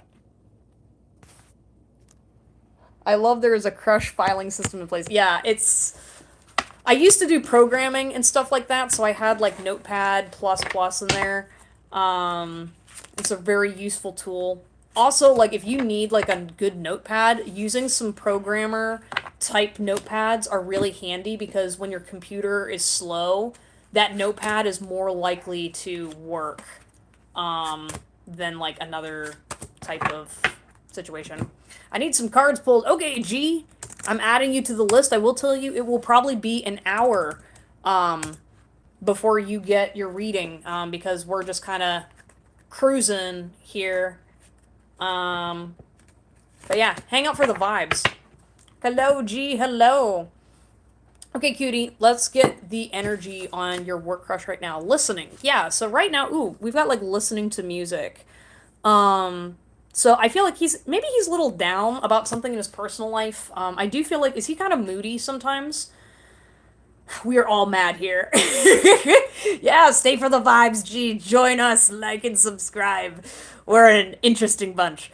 Yeah, but I'm seeing him, he's kind of like in this space of like emotional, like he's kind of like an emotional recluse outside of work. I feel like this guy definitely like spends time in his room. He's like playing video games and kind of just detaching. I wasn't thinking, so maybe there was like something that went on at work that is kind of like he wasn't doing a good job, or he wasn't doing the rest thing, but like there's definitely like a not thinking energy where he's just like kind of emotionally overwhelmed and dealing with some personal angst. So he's trying to like not think, and he's overwhelmed. I am helping you now. Yeah, so I feel like maybe he's showing up and helping you at work, and he's trying to just kind of like do his best while he's dealing with this other stuff. Oh, I am so proud of you. That's so cute. Yeah, I feel like he's really proud of you. Maybe you've been going through something, and watching you kind of do your thing, he's kind of like, oh wow, I know that cutie really, like, she's dealing with some stuff. I mean, I'm dealing with some stuff at home, but like watching cutie like coming to work and, she looks good, or maybe it's kind of just like watching the way, like, there's something about the way he watches the way you work that he's just kind of like, even if, like, say, for example, you're not like able to do the whole job right. Like you're just kind of like, listen, this is like an easy job that I don't care about. And but like watching you make like a little mistake, he's just kind of like he feels better about himself when he's like, oh wow, the cute girl at work is making mistakes, and I don't feel as shitty because it makes me feel like, well, she looks cute doing it, so I can't be mad. You know what I mean? I can't be mad that this thing didn't happen at work, or I don't know. There's something about like, does he really get kind of triggered when things don't work out right? Or it's kind of like I can see him at work being like, he wants to make work efficient. Like he doesn't care that much, but then sometimes like when shit at work is like say for example like you're like the cups are supposed to be stacked a certain way, otherwise it takes time away from like when things get busy, and it's like continually week after week seeing the same thing piled up, and he's just like, oh my god, he's just like, fucking hell, like can't people understand how to do like basic math or basic whatever? And then he sees you over there in the corner just being like, oh hi work crush, how are you? And then he just goes like it's like a little like band-aid moment. It's so cute. I will show you some signs and synchronicities. Yeah, I feel like you guys are kind of synchronistic too.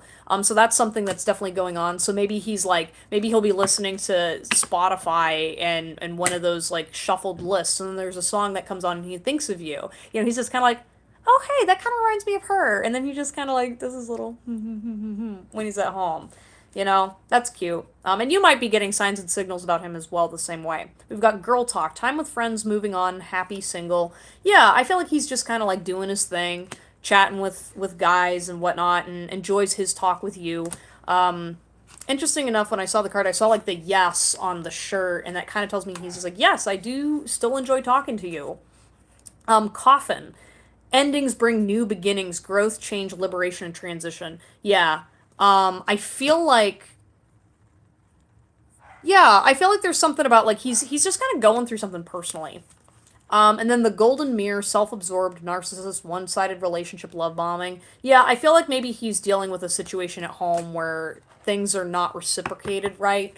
Or maybe I feel like he's kind of just like he's taking things slow with this relationship, and so I feel like he's kind of like I don't know. I think he's not entirely sure if you have feelings for him. So he's kind of just like, I'm not going to like put myself out there in a certain kind of way, but also I'm going to enjoy the company, you know? All right. Anyways, though, cutie, that was your reading. Thank you so much for hanging out. Yeah, I'd say don't worry about it. He's going through something. Just keep being your adorable self. Don't mind him. He's okay. All right, so the next three up, we've got That Desi Girl, Cool Girl, and R. Lopez. If you guys are still around, That Desi Girl, you are up. So, okay, I see your question. I got you. Pal of mine who popped in. Oh, hello, friend of Samuel. Hello, hello. Welcome, welcome.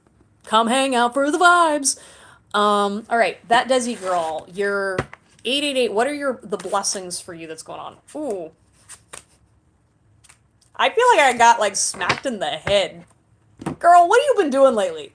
What have you been doing?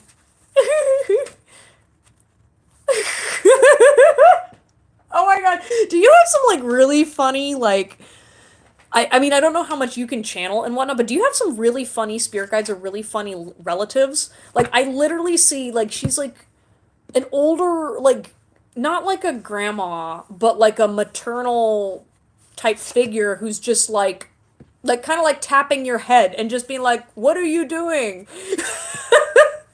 Oh my gosh, that's so funny. I love those ancestors because I feel like it's like kind of like the blessing that you're like, you're like that young person just living life and blah blah blah, and then your ancestors are like, oh no, when we were younger we did the exact same thing and we are trying to remind you to not do those things.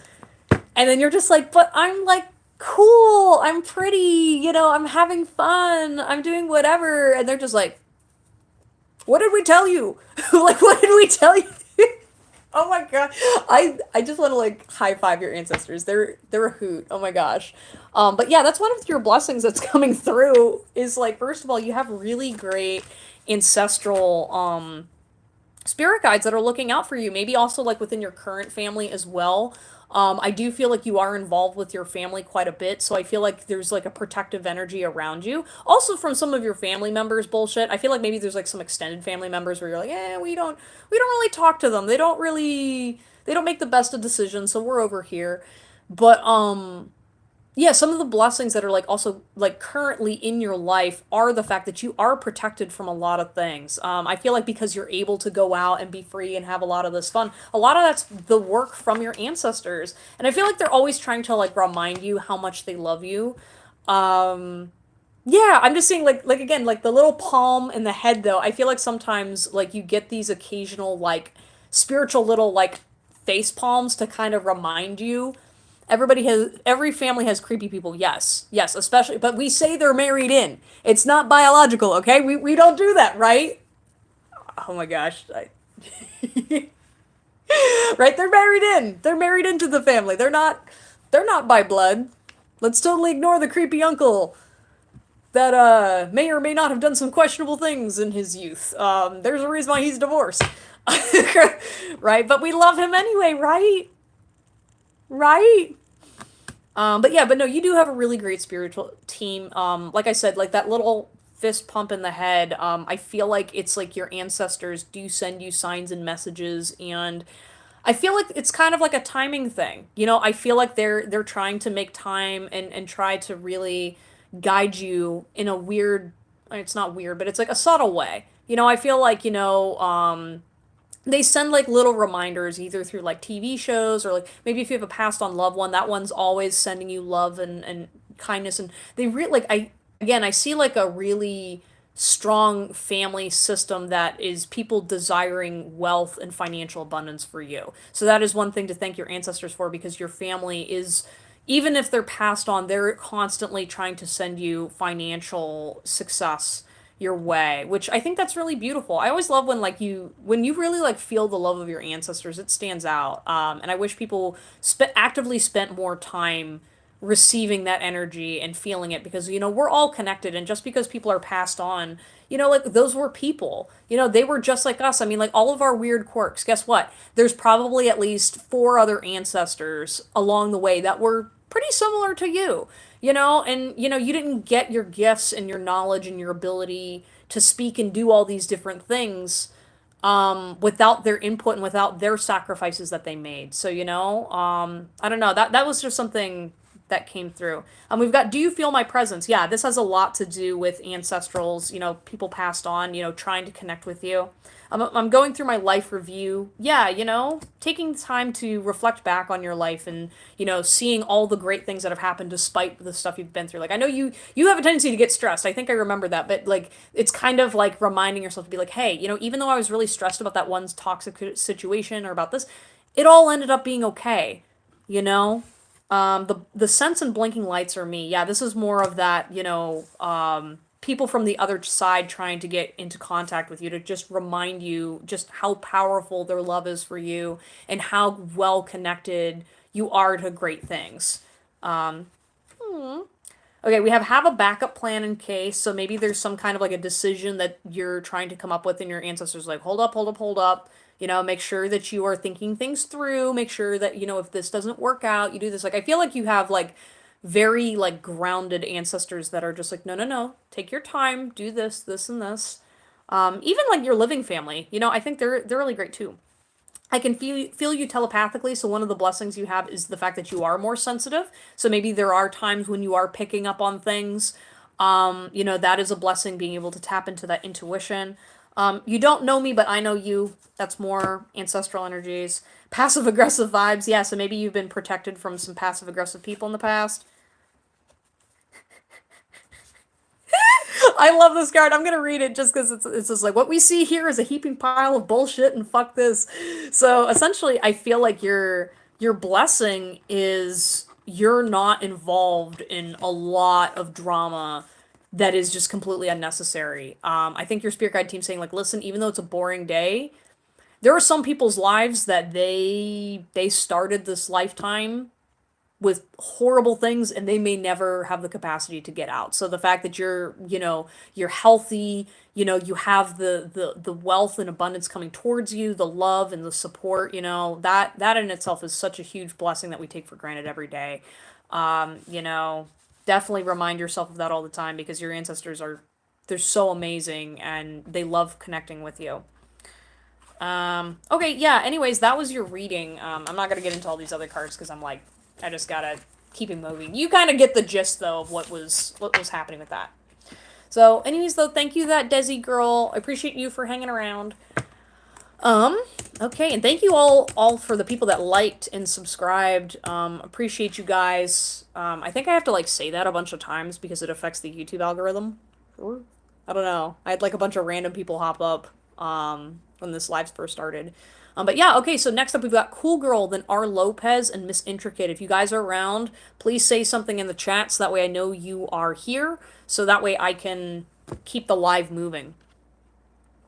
Sometimes I think my spirit guides are actually a writer's room of some sitcom. Dude, I feel that. I feel that. Like I won't lie, there were times when I was a child where I literally was like, where's the laugh track? Like, where is the laugh track? Like, I get, super traumatic things and then hilarious things, right after. And I'm just like, someone is clearly writing something. Like, this is not just a, coincidence. This is some divine bullshit. Alright, Franklin contacted me after I blocked him. What's his feelings towards me? Okay, I'll get you after Cool Girl, Art Lopez. Thank you so much for being patient. How do you want me to call you by? Do you want me to call you R? If R is okay with you. Ancestors with my quirks. Yeah, no, everybody, one thing I like to remind people, so, for everybody that's, stressed out about finding a relationship and, settling down and whatever, remember, your parents got laid. Your ancestors got laid. If they could do it, so can you. Okay, right? I feel like it's so funny because we're so judgmental of the world outside of us, and then when you actually look at your family, and you just kind of go even if you came from the side of the family that has your shit together, there's still a whole bunch of other people where it's nobody really actually has it together. And I don't know, I just like to remind people, it's listen, if you got some weird tendencies, you're still here. So those genetics are definitely working, okay? They're working. Okay. All right. Yeah, Cool Girl. Oh yes, I found your question. So how is MC feeling about me? I'm trying to be less attached. Yeah. How is MC feeling towards you? I think he's feeling a little cold right now. I think maybe because you're energetically pulling away, I think he's kind of sensing it. Or, no, that's projecting onto the situation. One sec. This is it? Okay, cool.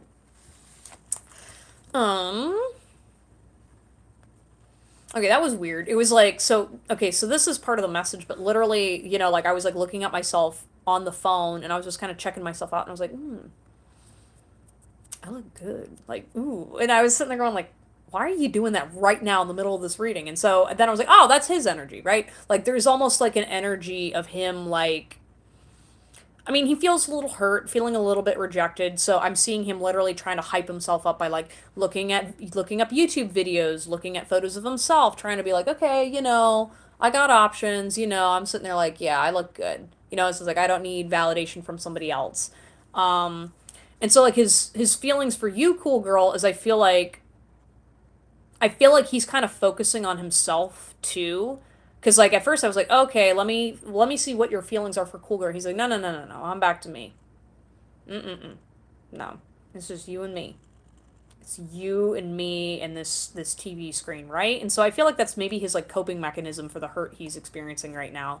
Not necessarily related to you and your relationship, but that may be a factor. I do feel he is feeling a little bit insecure as well, though. Please forgive yourself.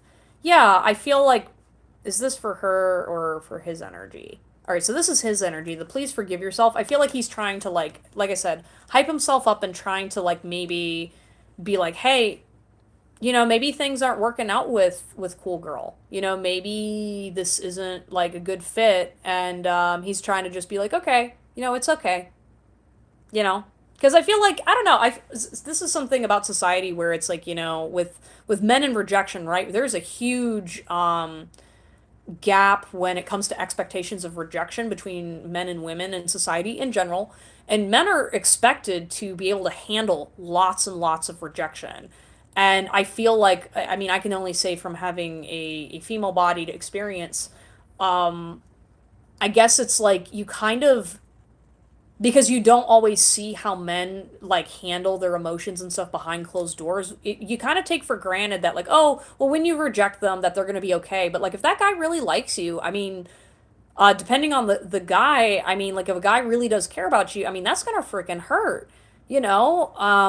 And I don't feel like we should judge them when they're trying to recover, you know, from those feelings because they're kind of expected to just figure it out, you know. And I think that's kind of what this guy's doing is literally being like, yeah, she kind of got away, or something's just not vibing right now.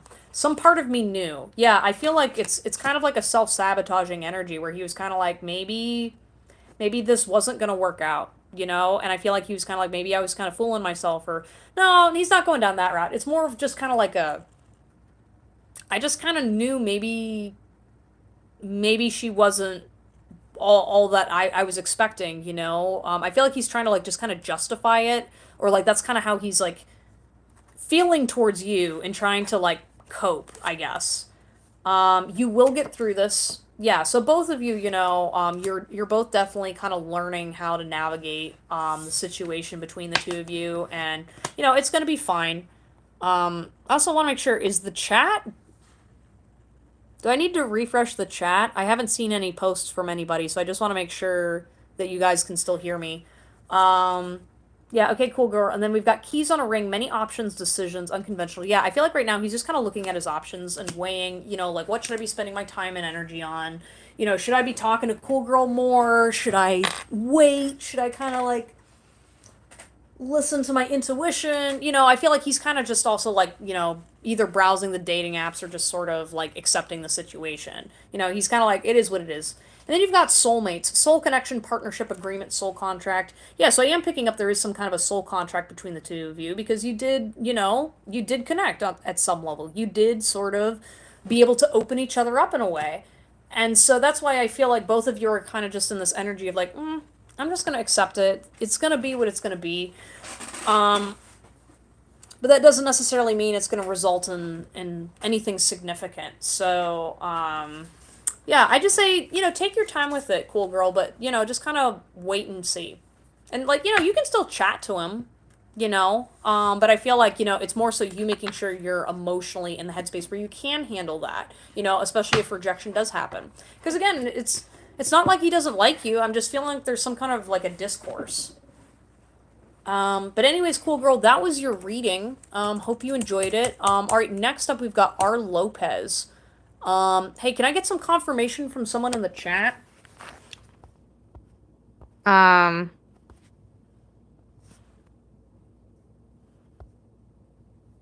I just want to make sure that,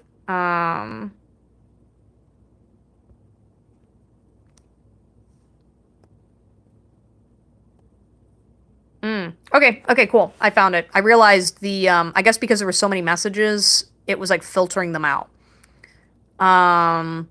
Okay, sorry. Am spiritual and intuitive. What I'm feeling is a heaping pile of bullshit and fuck this. I know, I love some of my custom cards. That's why I love this deck. Yeah. Yeah, your financial abundance is coming in too soon, that Desi girl. Oh.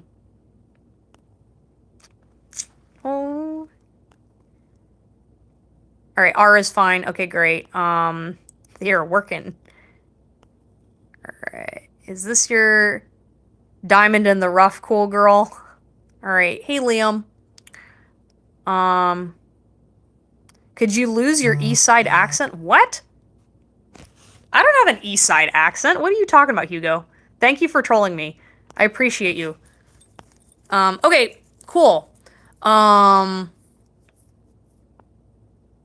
All right, Frankly contacted me after I blocked him. What's his feelings towards me? Okay, just an update for y'all. It's gonna be R, and then Miss Intricate, and then Madeline Eve. If you are still floating around, Madeline Eve is next. I think Teresa left, so I'm gonna take her off of the list. And then it will be Liam. So, yeah, Madeline Eve, are you around? Um, okay, cool. All right, let's see. All right. All right, R. Wow. Did you go through some shit with this person? Oh my gosh. Oh my gosh. Ow. That hurts my energy. Or my head. Okay.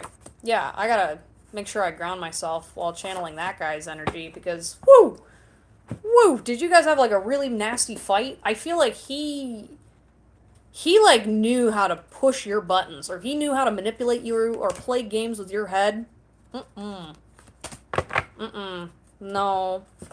I'm proud of you for blocking him too, because I feel like you kind of had a hard decision with letting this person go. Because I feel like you were like, you wanted to forgive him, you wanted to, see him grow and change, and he's just like, nah, I'm gonna treat you however, blah blah blah. And it wasn't until like you blocked him and really put forth that energy. It's almost like, so I'm hearing like the word manager, and it's like you had to like really manage your emotions and you had to manage his, and this person's exhausting. So, so what is his feelings towards you? I realize how much I hurt you. Yeah, I feel like when you cut him off, I feel like it was almost like to him like chopping off a limb, which I mean, good. This person should not be receiving energy from you. Like he's toxic. I am with their ancestors, so that may be indicating that there might be something to do with a passed on loved one that's protecting you. Yeah, there's something. Maybe there's like some family violence or something in this guy's field, so they're trying to protect you. We got wide open. No, no, no. Yeah, he's feeling the hurt from being cut off. I feel like he doesn't work on his issues, and so right now he's just trying to get back at you. Like a lot of this is like him, like so he's like very very traumatized, right? R. So what he does is as part of his family system, he is just used to wearing you down and nagging at you and clawing and clawing and clawing because when he was a little boy, that was how he got attention from his parents, or that's what he was taught. And so literally, or he like this kind of behavior was not called out to him. It's literally like I see him like at home being like I gotta like scream at mom to get her off of the phone to go get groceries because otherwise we're not fed. You know what I mean? Like I see some like real family childhood wounds. So this guy is used to literally being like, this is how you treat women. This is how you treat women. And so when you sat there and were like, I forgave you. I tried to say what you needed to hear and you were not listening to me. And it wasn't even that, like you went like he went past and beyond boundaries. Like you were overly kind to him. Okay? I just want to say that right now. I really appreciate you. You seem like such a sweet person looking at this. And like he did not deserve that energy. And so like right now, because he's in such a traumatized headspace, he doesn't see you at all. Like right now, you are an energy source to him. He's not emotionally connected to you. He's not mentally conceiving what's going on. You're like an entity to him because he's so caught up and wound up in his own personal trauma. We've got I like you. Someone likes you. Romance is blooming. Yeah, so he likes you, but it's so dysfunctional, right? And it's like you're really not going to be able to receive what you need from this relationship. We've got Phoenix, new phase, rekindle, renew. I think he's like anticipating that you're just going to like come back if he just says that he changes, right? And I do feel like he like from a genuine standpoint, I do think he was hurt by you blocking him. I think he's not used to having women stand up to him and also doing so in a polite manner. Because you respected him, and I feel like again, this feels like he kind of like turns into a little boy over the situation with you, which is like not your problem, you know. So please be strong in sticking to your guns on this because don't go back. Okay, we've got coming apart in reverse. Yeah, I feel like he's he's gonna like try fighting you for this connection, and it's like, bro, she said no. Okay, like you've got your mommy issues, you've got your daddy issues, you got whatever, and she is not your parent. Point blank. She is not your parent. Stay away, work on yourself, heal, then come back, right? We've got Compass, which is in reverse as well. And so I feel like it's kind of this energy of like, with you, like you were kind of helping guide him. So, like, again, I kind of feel like you were very maternal or had a maternal energy towards him. So his inner compass doesn't know where to go. So, quite literally, with you not around to guide him, he's getting triggered by all that childhood wounds, and he's just spinning. Like his compass, I'm literally seeing that compass like spinning around and being like, I don't know where true north is. I don't know what to do. I can't physically not be around or be without R because otherwise I'm gonna die. Right? That's what trauma does to the childhood brain. It's really sad. Because I like I said, like he's not like on a soul level, he's not a bad person, obviously. And I know you saw that in him, right? It's just the problem is you can't heal other people by showing them love. That's just not how it works. I mean, like, yes, loving people obviously is great and wonderful, but like you can't do it without the expectations of things in return. And this person he needs therapy. He needs professional help. He needs to really trust and value in himself. And that's not your job. I love you more than I could ever let myself be. Yeah, like I feel like a lot of it is like he is projecting so much onto you, like because like again he's got a very wounded victim mentality where he fundamentally is like so like he feels not good enough and not worthy enough, and so like for him it's like, and I feel like this is kind of an interesting message that is coming through suddenly, but it's like about like the messages we send men and boys, where it's like, with men, right, it's a huge honor to be able to support women, right? And then you put them on a pedestal and they want women to feel loved, and like, then they turn into love bombing, right? And I feel like he's trying to really connect with you because he's like, I know I'm not worthy enough. I just want you. I just want to love you. But that's him trying to find his mom in you, and you just happen to stand in that role, okay? And I don't think you realize it, but like you do have very great maternal energy. And that attracts those kinds of men sometimes.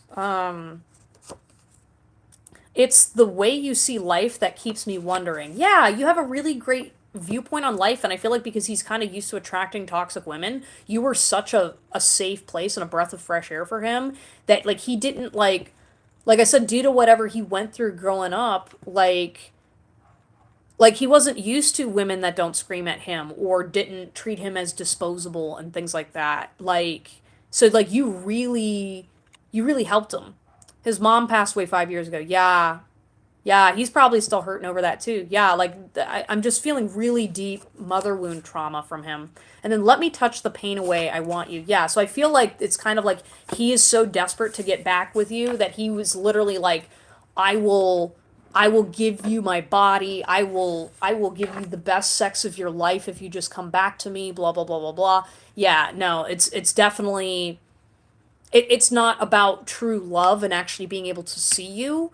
It's due to him in this relationship with the trauma. So I respect you fully for supporting him, and you were a really great impact on his life. Okay, I just don't want you to take that information and believe that there's something that you can salvage out of this connection, because unless he is working on himself, it's not going to happen. It's really not, and it's not safe for you.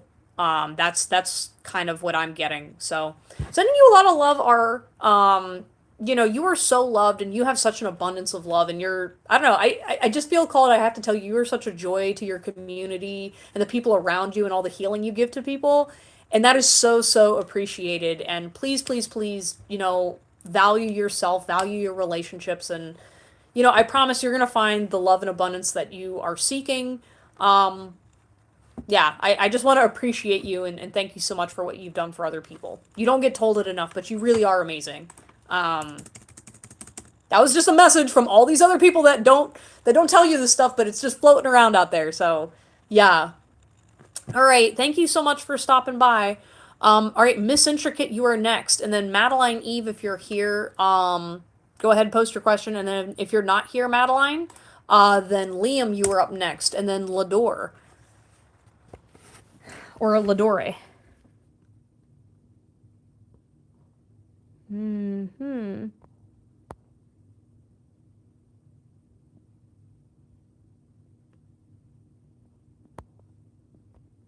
Hmm. I don't know. I'm sorry. That reading kind of made me sad because I'm just like my heart bleeds for people like that because it's like on a soul level they're good people. They're just traumatized and it's like it's so hard when also too like people don't have access to the resources to heal those kinds of wounds. And the loss of a mother for any human being, it's hard, you know? Like your relationship with your mother is so indicative of so many things in your life. And when you have issues with them and when there's those sorts of things going on, that's just it's fucking hard. Yeah, so that's why like, all of you people out there that have like maternal energy of any kind, like I don't like even some dudes have maternal energy. I mean, paternal is more accurate for them, but like, anybody that has, really great mother vibes, like shout out to you guys because you guys make the world go round. Um Gotta love it. Okay, so you were asking about your feelings of JS. How is JS feeling about me? And Intuitive told me he's being stubborn and doing the most. Ooh, I would concur with that. It's on a soul level. I really don't feel like it's like not like a bad thing, but it's also, I mean, it's bad for you because you're like, what the heck? But yeah. I feel like just don't touch his energy right now. Hey, loving on me. Hey. I can go ahead and add you to the list. Want to make sure I keep moving here. Hey, Tea Tree. Hello, hello, hello. Oh, that reminds me. I love tea tree oil, like essential oil, and I'm kind of like that'd be kind of nice right now. Hope you guys are doing well.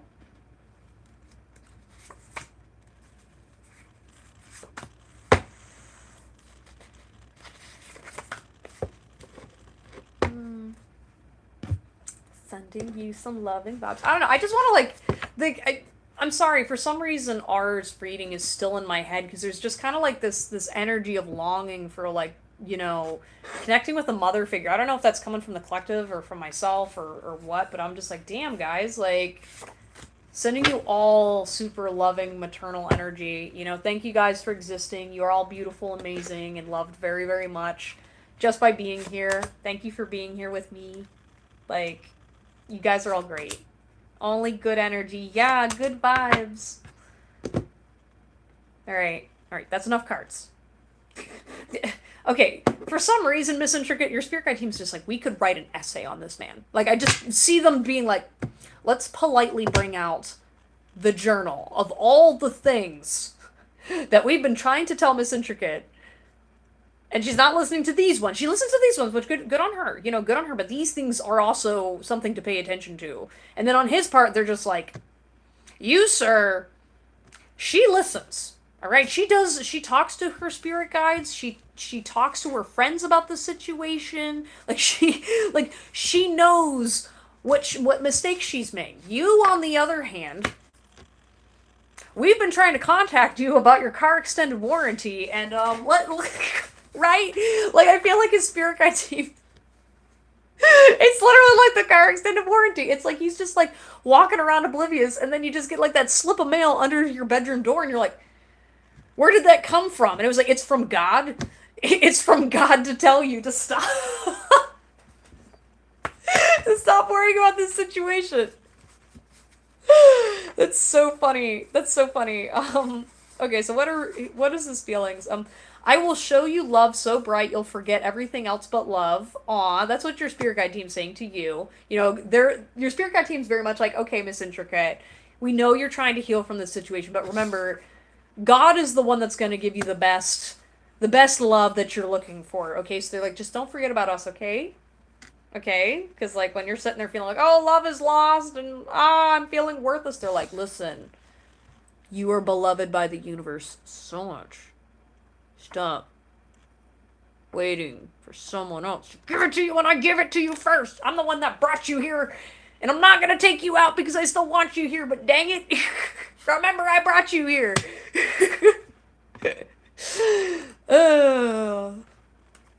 Alright, I would only let you go so I could make sure you're safe. I love you more than pride. Yeah, I don't know. I feel like he's kind of like debating, is this relationship worth it? Because I feel like he's feeling very like, well, maybe she's not going on the same path as me anymore. Or I feel like he's making like excuses, or like he's like self-sabotaging. Like there's something about he's like, "Oh, well, I'm just going to hurt her." And your spirit guide team's like, "You're hurting her right now. You are sabotaging." So like literally like you're sitting here being patient when your spirit guide team's just like, he's not getting it. Respect the masculine. Yeah, like he needs to like respect his own journey and process with these things. And maybe that's also something going on with you too, where you're like, oh my god, I'm so frustrated. Why is he doing this? It's like, well, it's also his learning process. He needs to be stepping into his masculine to really secure the relationship and really figure out what he wants. And he might be in the process of connecting with that, you know? I gotta get high. Damn, maybe he's like drinking over this. Maybe he's like sitting there going like, all right, the only way I can heal is for me to like take myself out of my head. I feel like again, one of the problems with like really strong spiritual relationships or big feelings, oftentimes it's like, well, what are we gonna do? We're gonna drink. If we weren't taught does he smoke the devil's lettuce? Because I definitely feel like he's trying to like check out with his romantic relationships and really be like, all right, well, if I just like step out of my head and clear my mind and blah blah blah, or check out, I'm gonna get a new revelation. It's like, no, no, you're avoiding it. Like that's what's happening, right? But like this is a common thread that people do. You know what you gotta do, so do it already. He knows it. He's just not doing it. Codependency is present. Yeah. So you mentioned he smokes. Yeah. Codependency might also be a elemental factor of this, where when you got like two codependent energies, he might be more codependent than you are, and so he might be feeling a little unsteady because it's triggering that response to be like, oh, I'm feeling a bit anxious because she's not in that cycle like I am. Talk about consent. That might be a issue that's going on between the two of you, where it's talking about like, what are your boundaries, what are things you're okay with, what's something you're not okay with. I feel like he's trying to talk himself through stuff so that way you can, like, he's trying to figure out how do I communicate things to you, and he's just falling up short, and he's just like, I need to talk about this. I need to talk about this thing that's bothering me, but I don't want to talk about it because she's going to reject me again and I'm going to fumble, so I'm just going to stay silent, right? And then don't listen to their opinions. Yeah, I feel like he's kind of like, there's like an issue between both of you energetically where you're like listening to other people's advice and intuitive like aspects or whatever. Like you're both kind of like talking to others, or you're trying to like connect to something, but your spirit guide team's saying like, hey, at the end of the day, you two are embroiled in your own relationship, right? So you got to be able to identify what's actually going on within your body and then let go of the fact that you're never going to completely understand what's going on with him. Because I feel like you're setting yourself in a cycle or a loop that's not beneficial to either of you, because you're both kind of like getting up in each other's business. You're both saying, yes, I want this to work, but. And then you're like, all right, well, maybe if I ask for help, but like it's you two. You two got a face, and you're the ones doing the dance. You're the one doing whatever. So you guys are setting the rules, but you're changing the rules all the time. So it's making it hard for your spirit guide team to even give you advice. You know, yeah, kisses. Still thinks you're hot, but also just like healthy choices. He's trying to like. I feel like he's trying to eat better. Love. There's still love here. Lots and lots of love here. Mirror, having a hard time looking at yourself. And self-indulgent. Yeah, I feel like he's just kind of like really just focusing on himself right now. But like not really focusing on himself. When I saw self-indulgent, like normally like that card is supposed to be like kind of more about self-care. But this is kind of more of like yeah, I'm just going to indulge in behavior that's actually not beneficial for me. And it's like, well, if the girl walks away, then the love doesn't matter. And that was your call, man. Alright, anyways, though, Miss Intricate, thank you so much for stopping by again. I hope you enjoyed your reading. Alright, Madeline Eve, I'm assuming, is not here. So next up, we've got Liam. Then we've got Ladore. Then Aerie. Just poking all of you at once. And then after that, we've got Soul Queen, if you're still here. Dorella, Less Good. Or Let's Go. Why did I type that wrong? G, Love on Me, and Tea Tree. Oh yeah, don't add Hugo to the list. He's just a troll that comes by all the time. I just sass him and he sasses me back. So I want to know when a new best friend will come into my life. Ooh, that's such a cute question. Everybody needs a new bestie every once in a while. Okay, I shouldn't say a new bestie. Like if you don't have a best friend right now, everybody deserves to have one or two or four. And then that kind of like defeats the purpose of a best friend. No. Anything else? Okay. I hate to tell you this, but I feel like the universe is going to kind of keep it a secret from you. Okay? I'm going to do my best to channel for you, but the spirit guide team's just kind of like, just gotta let them wait. You know, wait and see.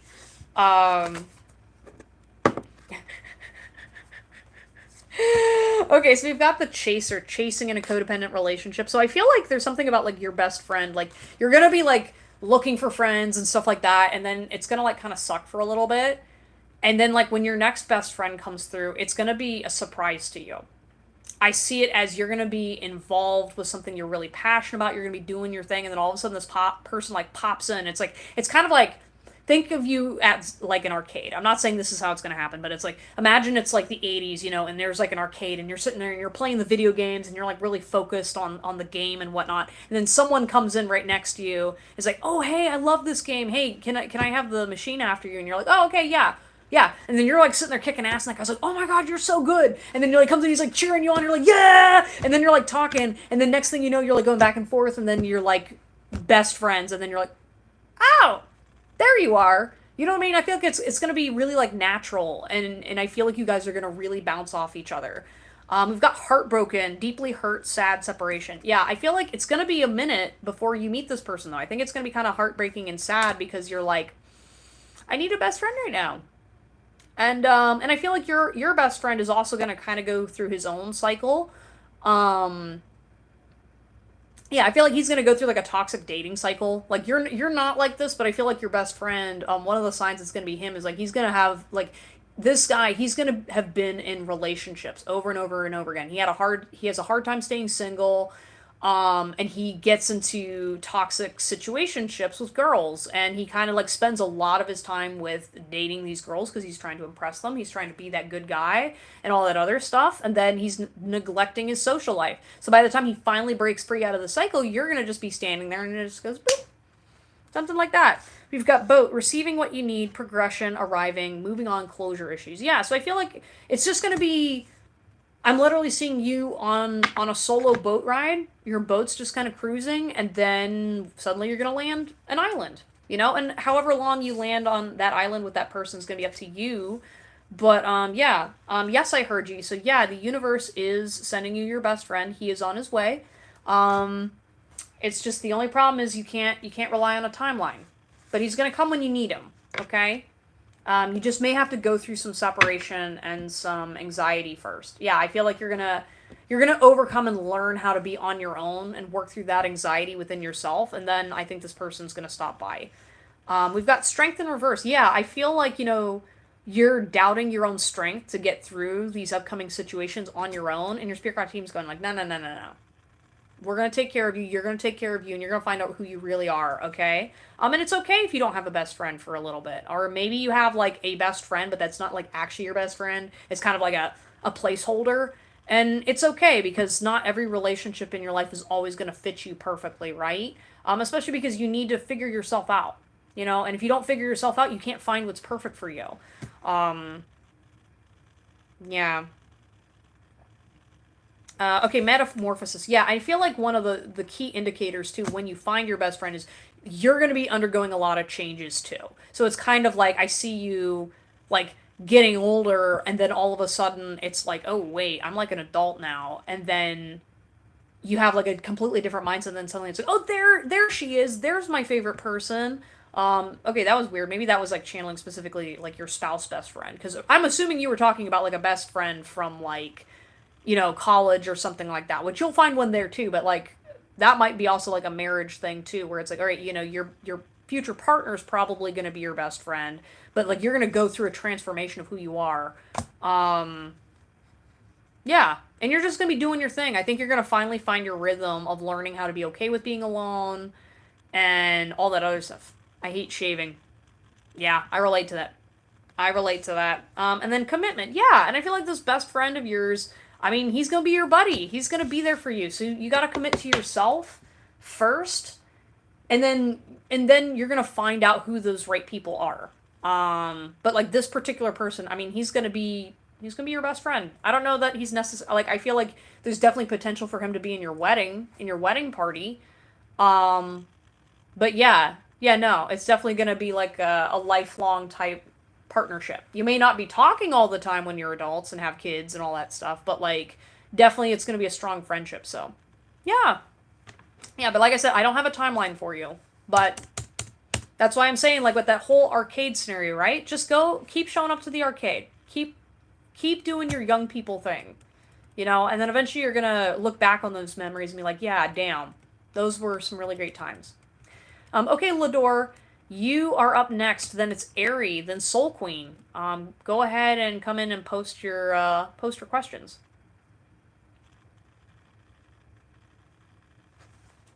Oh, I'm seeing love getting shared in the chat. Oh, I love seeing that. Thank you, Samuel, for spreading love. Same with you. Yep, hello is my moderator, because they have been very, very helpful and super supportive of, keeping me on task and also just showing up and supporting me. Thank you so much. Hello. I really, really appreciate you.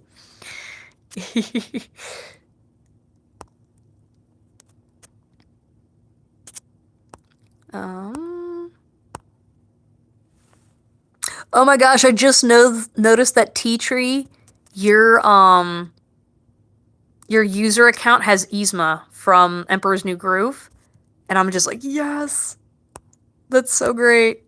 Uh yeah, Ladore, are you here? Um oh, Ari, could you post your question in the chat so I can go find it? And then Lador and Soul Queen, if you're here, please kind of mention if you're here. And then like to kind of continue on the list, at least the one I have. I don't know if that matches hello. But then we've got Dorella, Let's Go, G, Love on Me, and Tea Tree.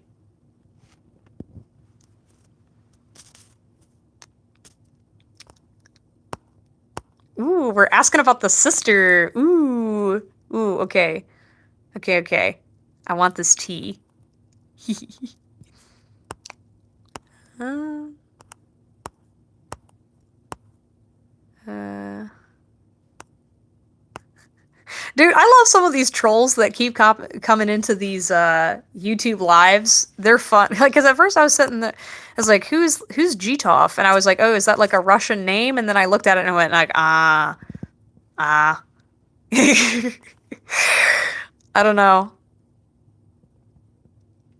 Well, I'm English. I love tea. I love tea too, dude. I had a London fog today, and it made my day. Like, dude, I absolutely love bougie teas. Like tea is my thing. Any type of herbal tea, red tea, black tea, amazing. Um I've actually so what's been weird too is I've been making like Lipton like black tea mixed with coffee and then you put like some creamer in there and sugar. It gives you just the nice little zip of caffeine and then yeah, but like all the taste of like the tea and whatnot, so it's good. Ooh, Twinings. Yeah, Twinings is a good brand. I like Twinings tea.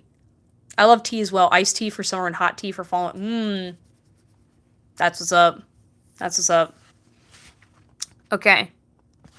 Hey Lador, are you here or Soul Queen? I'm gonna do like a last call, so then otherwise I'm gonna hop onto Aries so I can keep it moving. Yeah, I think so. My favorite is I love Roy Robos or Rooibos. I think that's how you pronounce it. It's a red tea, and that is like one of my all-time favorite teas. There was like a tea that I had purchased from a local tea shop back over on the East Coast when I was living over there, and they made this amazing pecan pie tea. It literally tasted like you were eating a pecan pie while drinking this tea, and it was so good.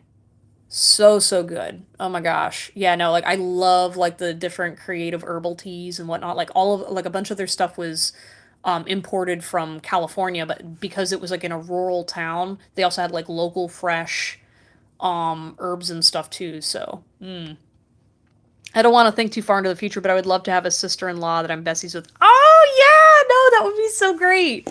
No, no, no. I feel like if you can get along well with the family, that is such a huge blessing. You know. Um. Okay. All right, Ari. I'm gonna move on to your reading, and then Lador and Soul Queen. I'm gonna put you in a in a space where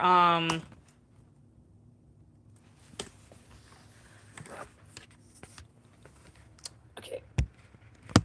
And I want my kids to have an aunt on their dad's side too.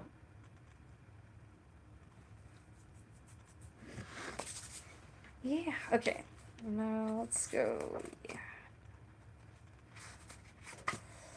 Let's see. How are things going to go between you and the sister?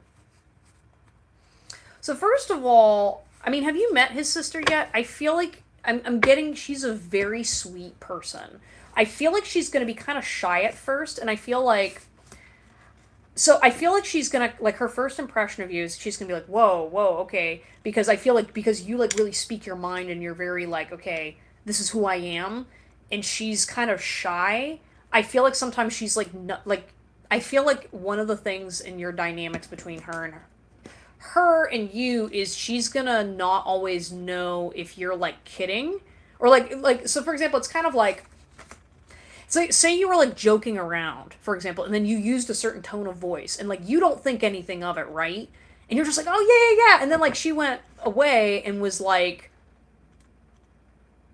was she kidding? Was she being passive aggressive? So I think there's gonna be like little like at first when you're getting to know each other, she kind of just needs to know the boundaries of like what is like your usual behavior, like what's something like are you like being passive aggressive, are you nice, or is this like whatever, and then it's like okay, no, no, no, Aries fine.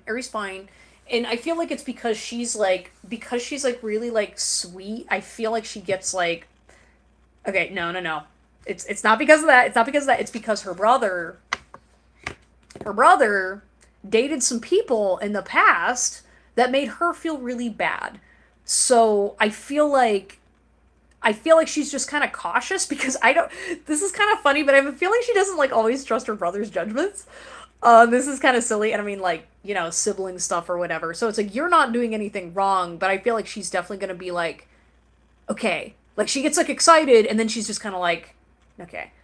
Just to kind of update. So Lador, I moved on to Airy, but I can do yours next. Since there was like a timing issue. Um, and then let's go. Nope, you are gonna be after Dorella, so it's gonna go Airy, Lador, Dorella, then let's go. Yeah, I definitely do speak my mind, but sometimes I do say things that may ruffle some. Yeah, and I feel like it's kind of like when you have those kinds of personalities, right? Like I'm totally open for people like, sharing their opinions and be your authentic self, right? But sometimes those personalities you have to figure out do they have the boundary and understanding when they are aware that they're hurting people, and are they going to do something about that, or are they just going to like bulldoze everybody, right? And like you, Ari, you're well balanced, right? Like you'll speak your mind, but you're not out there to hurt people, right? You're out there to being like, yeah, and then, like sometimes you say stuff and you're like, okay, no, it's just Ari being Ari, right? And I feel like with her, like I feel like maybe either she has like a family member or there's like something in her past that happened that was kind of like I'm not really certain if this person's intentionally trying to hurt me or not. And so I think she's going to be playing that delicate balance with you until you actually are like, oh, okay. All right, yeah, no, like Ari, like you come out there and you like, oh no no no, hon, I didn't mean that, no no no, I think that's fine, and then she goes, oh okay, I was so worried that I hurt your feelings or whatever. Like I feel like she's gonna like be in that assessment phase where she'll be like, all right, this is okay, and then she'll be like, oh maybe not, okay, yeah, she does that. Um, you just don't want to see they're hurting you. Yeah, so I feel like it's one of those things too where I feel like she's kind of like she wants to protect her brother, and I feel like she does have that energy. She's definitely a protective sister. Is she older than him? Um, but I feel like with you, I think she's just kind of like she's just waiting to see like, okay, is she that person, or is she like really, that strong woman that he needs? Because I feel like she's kind of like I feel like she's seen this pattern with her brother where he seeks out strong women or strong-willed women, and they're not always like the best for him, right? And so like I think like he's subconsciously being like he wants like a confident, strong, powerful woman, but he's choosing women that are just like abrasive, right?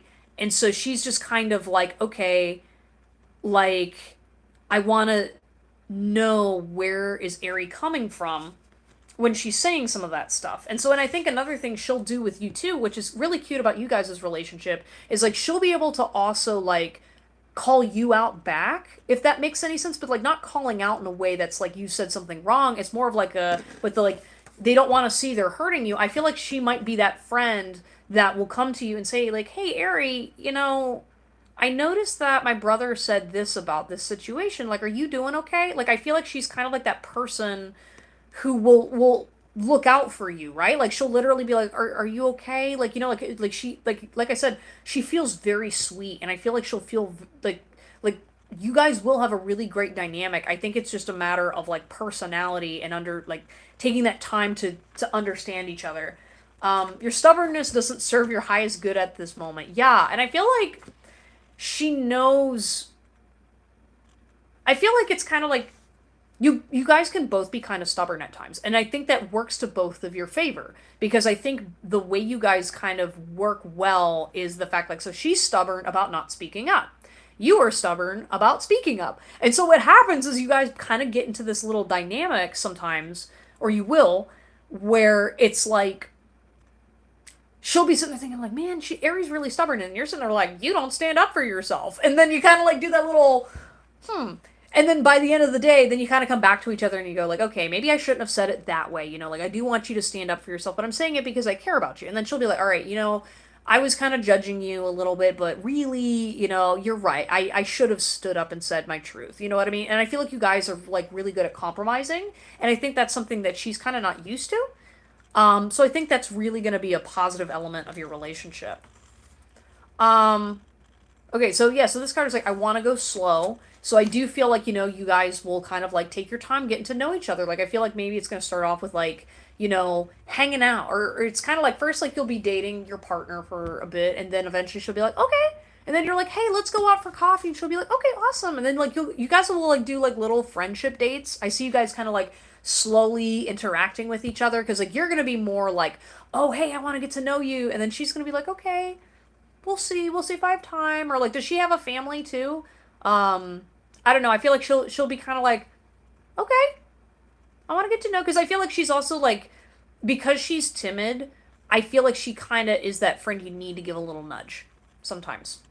She does sometimes need the nudge where it's like, hey, girl, like, you know, if you want to make new friends, then you got to go outside a little bit. And then like, I don't know, I can kind of see you guys doing like, you going out there being like, oh yeah, let's go make new friends, and she's gonna be like, okay, okay, and she's kind of like looking around, and then when you kind of pick up on it, you go, oh, okay, all right, I'll slow down, I'll go your pace, and like, you're not gonna compromise that much, but I think it's gonna be like kind of like you're gonna give her some confidence, by being outgoing, and then she's gonna also like kind of mellow you out in the sense where she's like, because she kind of like forces you to slow down, you kind of have to be like, oh, that's right, and then you kind of go, oh, maybe I should slow down, maybe I'm actually like stressing myself out. Right? So I don't know, I dig this energy. I think you guys are gonna do well. Aw, I love your body even when you hate it. Yeah, I think you guys are gonna like really support each other. If you guys become friends, I feel like you guys are really gonna be like, supportive of like, like when you guys go out, or supporting each other's outfits and things like that. Maybe that is something you bond over, is maybe you guys will bond over fashion, and like loving your body more. Or like, I could also see you guys maybe like sharing certain types of tips, or being like, oh, hey, I've got this really great like routine, for like my hair, my skincare, whatever it is you got going on with your body. Maybe you're like, hey, I love to get massages, and this really helps me feel good. And she's like, maybe I should get more massages too. Like, I'm seeing you guys kind of like doing that. Yeah, it's a real shame this is happening. I didn't intend on it going that way. Yeah, so that's the one thing too, though. One sign with this relationship is a lot of how your relationship with her is going to play out is really going to be determinant on your relationship with her brother. So while even if you guys do get along really great, if something's going wrong with her brother, she's going to side with him first. So she is very, very loyal and kind of territorial. Um, yeah, no one else can replace you. Hmm. Yeah. Okay. All right. Well, anyways, though, Uri, that was your reading. That was pretty positive. I'm like, I hope you guys become friends. I'm rooting for it. You got really good cards. So, she's probably a water sign. Yeah. Yeah. No, she seems really sweet. I think, like, I really like you guys' chemistry. Like, if anything, I think that's gonna be like an added bonus to your relationship. Is you're gonna be like, yeah, yeah, my boyfriend's great. Hey, when can I hang out with your sister? Right? Right? But it's gonna take some time, right? It's gonna take some time. All right, thank you so much for stopping by and hanging out, Ari. Love having you around. Okay, Lador, you are up. So go ahead and post your question. Uh, and then it's gonna be Dorella, and then Let's Go. Let's Go, then G, Love on Me, and Tea Tree. Yeah. Oh no, because here's the thing. Like, I want you guys to be friends, and then I want to hear about it. Because like that's like the friendship vibe I'm here for, and I love hearing those stories. Um. All right, what would get Teresa to stop doing black magic on me for good? You know, that's kind of ironic because we had a person named Teresa here at the beginning of the stream, and I'm sitting there like, Teresa, what are you doing? Leave Lador alone. Leave Lador alone. Stop that. Meanwhile, she's sitting there like, I'm 46. I don't know what I don't do these pronouns things. She's like, what are you talking about? It wasn't me. Anything else? No. All right. All right. Let's see what's going on with Teresa. Dang. I was not anticipating the stream to go that way. She was talking about black magic. No, no, she was not. But it was more so her name is spelled exactly the way you were saying it. So I was just kind of sitting there like, oh no, Teresa, leave my followers alone. Listen, you guys better not be bullying each other. I'll get mad. I'll be like, no. I'll be like, Samuel, stop talking shit. I know about all of you and. Oh. Yeah, I mean, like, so, first of all, when it comes to, like, black magic, I mean, like, really, it can't hurt you unless you believe it can hurt you, okay? And also, too, like, making sure you're tapping into your spirit guides, angels, and all that other stuff. Like, witchcraft is an expression of a person's will and trying to do spiritual manipulation. So, at any point in time, if you ever want to be protected from that sort of stuff, always work with deities, entities of your highest good, God, for example, whatever you believe in. That is a place you can go to depending on your belief system. I always like working with angels. Angels, regardless of your belief system, they're always so powerful and so helpful with their protection. And another thing too is like as part of your, protection and protecting yourself from these sorts of energies and things, making sure you have a cleansing routine and a protection, regimen about yourself to protect you as well. It can hurt you. I didn't know shit about it. Oh yeah, no, I know it can, right? But that's why I always say, making sure you are working in highest confidence with those higher entities really help. Hello V. Hello, hello. Welcome to the live stream. Okay, so anyways, getting into what the cards are saying. So we've got please acknowledge me. So there's something that is not being acknowledged here. I don't know if maybe she's literally doing all this stuff to get your attention. I feel like she's like trying to get by or trying to like bypass some sort of barrier or boundary. Um Yeah, and I guess like your spirit guide team is literally saying like, like you are being protected right now. We've got not today, so either somebody in this connection is not listening to the other person. I do feel like it's her, but I feel like there's also like there's some kind of a blockage on your end too for not like receiving something from your spirit guides. Um, I'm going to inquire about that in a sec, but I want to check these other cards first. We've got the Dragonfly. Be lighthearted, finding out things coming to light, healing. Yeah, making sure that you are trying to remain lighthearted about the situation and trying to be like, hey, I don't know what's going on with you, but like, I want to stay positive about my aspect of things and understand that, focusing on you, again, clearing your energy out, putting up your barriers and boundaries, accessing again energy and light, of the highest good. What boundaries is she trying to get? She's just trying to get at you. She's trying to get at your energy. She's trying to disrupt your day. And it sounds like she's been like moderately successful. And like that's why like trying to like, not give it power and it can be hard, right? Because it's like, sometimes like, that's easier said than done, right? Um yeah, yeah. So another thing too, we've got outdated thinking, conditioning, replaying events over in your head. Yeah. So I feel like outdated thinking, I think, is really the main trigger for her. She definitely feels like a very like wounded, disassociated person. And I do feel like, for example, like, and I won't lie, maybe again, take what resonates. But I feel like this person, so for example, there's certain sects of people when they're practicing witchcraft and the dark arts and blah, blah, blah, blah, blah. If they don't have a strong sense of self, especially like that's why in my personal belief system, you shouldn't be doing black magic because what happens is you are literally tearing away pieces of your soul over time, right? As you separate from source and light.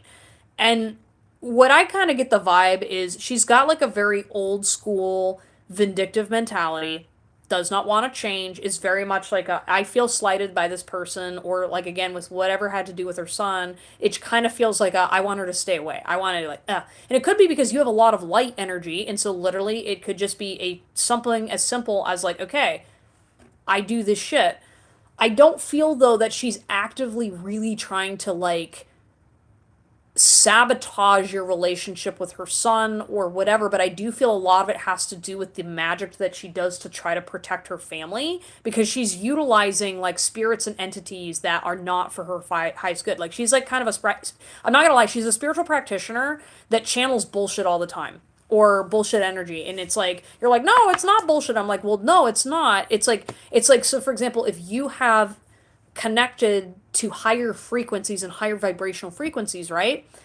If you're not aware that you are connected to lower vibrational frequencies, those sorts of entities and spirits mess with you mentally all the time. I see people trying to channel things that I'm like, are you even aware of what it takes to channel those energies? I mean, when I first started my spiritual journey, I channeled trickster spirits all the time, right? And I used to think like, okay, I'm channeling the legit thing, and it was like, no. And so I had to learn as part of my spiritual process that you have to connect with, at least from my belief system, you connect with the highest good of every living being out there. You connect with light, you connect with love, you connect with those things. Hence Loki. Yeah, no, I worked with Loki a lot, but I had to set very specific boundaries with Loki, and it's kind of like one of those things like fuck around and find out. Like if you are contacting demons and writing curses and you are a light being, all of that karma comes back to you twofold. And so I do feel like with this woman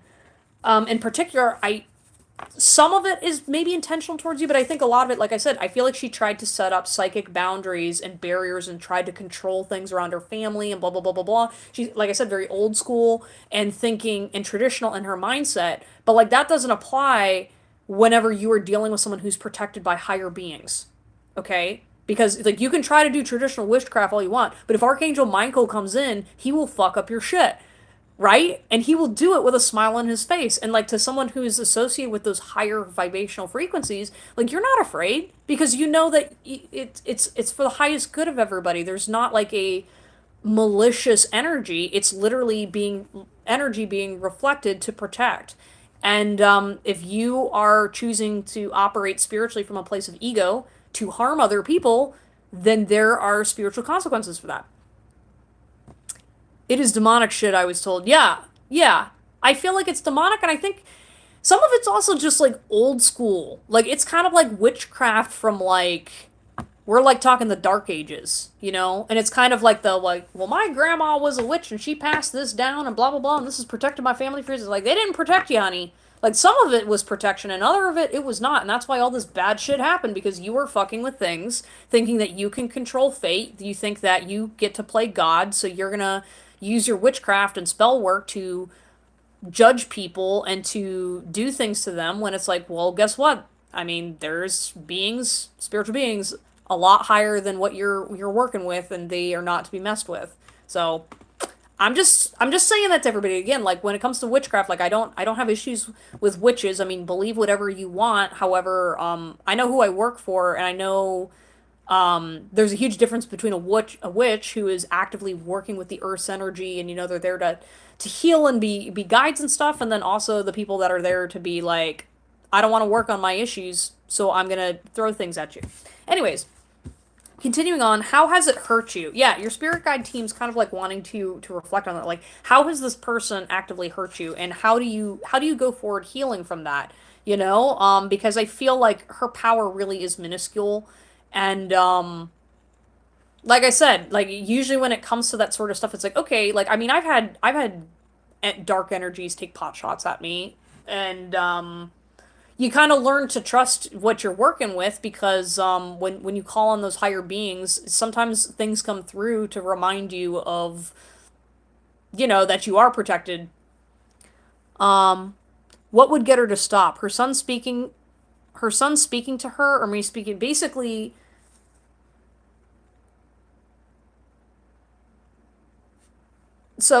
yeah, like you gotta contact those entities that can protect you, and then also you have to look within yourself to be like, why am I accepting the energy? And you're like, well, I'm not accepting the energy. And it's like, well, but some part of you is subconsciously. And it's tricky, right? Because like I don't want to blame you because obviously this person is doing, harmful spiritual things. But at the end of the day, if you are not putting up your barriers right, if you are not, embodying love and energy and committing to that frequency, then there's going to be holes in your shield all the time that you can't see. And so that's why you literally should be going through spiritual practices of protection, connecting to loving energy and love and light, using your evil eyes, cleansing, and all that other stuff. That's what you should be doing, because you can't control her, right? It's been several years. And that's what I'm saying. Keep deflecting back. You have to have that really embodying in that light energy. Um, yeah, I've got like, I'm dumb, forgive me. Yeah, I feel like she's just really like she's not gonna change. Like that's what I'm saying is like people that are vindictive like this, it's like a narcissist, right? Like and I'm not talking about like the labels we throw around. I'm talking about like the people that like their whole soul journey is to go out there and hurt people, right? So the more you step into that power, nothing here I could say, no. Mm-mm. And you don't need to because it's still giving her power over you. Be like, "Nah. You want to play that game? Take it up with God and then watch what happens." I'm dead ass. I'm just saying right now, when you start working into the fuck around and find out light language, light energy, they take care of it. You just gotta, but you have to actually want it, right? Like you have to literally sit there and be like, this is gonna end today. And that may also result in you cutting contact with this person. But literally do your energetic boundaries and literally be like, all right, I'm going to draw a line. I'm going to cross the line. Once I step over to this other side, I am committing to a higher frequency vibration. And when I cross over to this higher vibrational frequency, none of this is coming with me. And you're going to watch all that energy come back to her. And I'm just saying, sometimes when you do that, or I shouldn't say sometimes, like anytime I've done that for a client or anybody, you don't know what's going to come out. But ultimately, it's like, it's kind of like, that person, they are building up that energy. So the moment you energetically really start putting in the big guns to say, no, this is going to end, it has to come from your soul too, right? So, Right, anyways, let me keep looking at the cards. Yeah, I remembered the way you smiled and how you made it all worthwhile. Yeah, really focus on that positive energy because right now, like you're still in fear, and that's how that stuff gets through, right? You have to really develop strong will to be like, nope, I know God is protecting me. God is protecting me. God is protecting me. And I'm saying this as someone like whenever I went through my spiritual process, like they will throw, they talk about like the devil will throw as many things at you as possible to get you off of your path. And so to me, I'm like, you ain't God. Whatever deity you're working with, it is not as strong as what I got. So go ahead. Go ahead. Archangel Michael, hello. God. Trust me, it all comes back around, right? It all comes back around. Yeah, and then please don't go away. Yeah, so there's something about this dynamic too. Why she's doing this is because she doesn't want you to go away. And there's some kind of like a we gotta energetically play this game, this cycle, right? Don't play the game. Figure out being like, listen, I am saying right now in all areas of my life, I am no longer accepting abuse. I am no longer accepting dark energy. I only accept things that are from the highest good. And you say that mantra over and over and over again, and then you make decisions and take action on that. You can think it all the time, but until you actually, your mind, body, and spirit are in alignment to say, yep, it is over, it is done. Yeah, but like it doesn't matter. You're still focused on her, right? It because here's the thing, Lador, is she you're focusing on her as the antagonist when the issue is there are always these people and energy out there. She can be replaced by anybody. And it doesn't matter because you didn't do anything wrong, right? So if you didn't do anything wrong, it doesn't matter what she does. You don't need a reason for why she's doing it because she's nuts. She's clearly doing shit she's not supposed to. And the more you focus on her, that's how she's getting up on you. Right? And I want you to believe and understand that nothing you have done warrants that kind of behavior. So never ever fucking accept it. Never ever believe that you deserve it. Do not put that blame on anybody else and be like, I reject it. I reject that energy. I will not put my focus and energy on it. Right? Energy vampires, that's what they do. They do it over and over and over again because they're trying to trip you up. They're trying to get your energy. And the more you focus on it and put blame on her, that energy is not going to clear away until you're like, nope, I'm not even going to look at you. I'm not even going to acknowledge you because you have no power over me. Anyways, though, thank you so much, Lador. I wish you the best on your situation because like those things suck, but like I said, all it's doing is forcing you to get stronger inwardly so nobody can fucking touch you. You have to really, really, stick to your guns on it, okay? Sending you a lot of love and healing, okay? And really make sure you're doing a protection ritual on a regular basis too, because that's part of, any spiritual practice that anybody should have. But if stuff's not working, keep talking to higher management. Again, I don't know what your belief system is, but Archangel Michael is a really great source because nobody fucks with Michael. I'm just saying. I'm just saying. Ask him and see what happens. Yeah, I can imagine it's exhausting. Yeah, and like people like that too, like that literally have all the time of day in the world to just hate and hate and hate. I don't know where they get the energy. I really don't, but it's also kind of something that I'm like, they're gonna exist. And that has nothing to do with me. Normal people don't do rituals. Actually, I mean, so rituals in general, that's a convoluted term because, Christians do rituals. All kinds of people do rituals. But I know what you mean about, like, doing dark magic and stuff like that. Yeah, people usually getting involved in that stuff, they have low self-esteem. And I just want to be a muggle. I relate to that. I relate to that a lot. And like I said, though, just remember, it's not your fault. Sometimes these people, it's kind of like, people throw rocks at things that shine. All right. Anyways, though, thank you so much for stopping by. Wishing you the best. Okay, Dorella, you are up. Then let's go in G. If you guys are floating around out there, please post a signal in there. I'm talking about protection rituals or any of it. Well, so part of what, so here's the purpose of a ritual, and this was something that I actually got from a Tony Robbins coach, is a ritual is just a ritual is just a human pattern or behavior that helps us connect and reinforce ideas. Okay, so for example, like maybe your morning ritual is I wake up every morning and I, say a positive message to myself. I thank God for,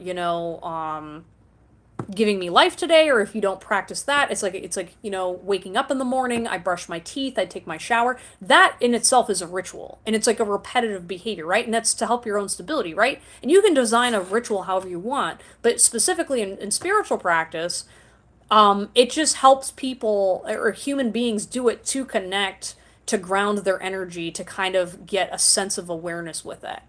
So it's just when you get into other stuff, it's kind of like, well, technically you can do whatever you want with it. And like that's what's kind of beautiful about the universe, right? Is there's just so much out there. There's so many ideas out there, there's so many things to explore, but like, that's also why humans go down those dark paths, because we're human. We explore everything. We want to grow, we want to experience the whole world. And like we also, I mean, my belief system is in reincarnation, and so we all start somewhere.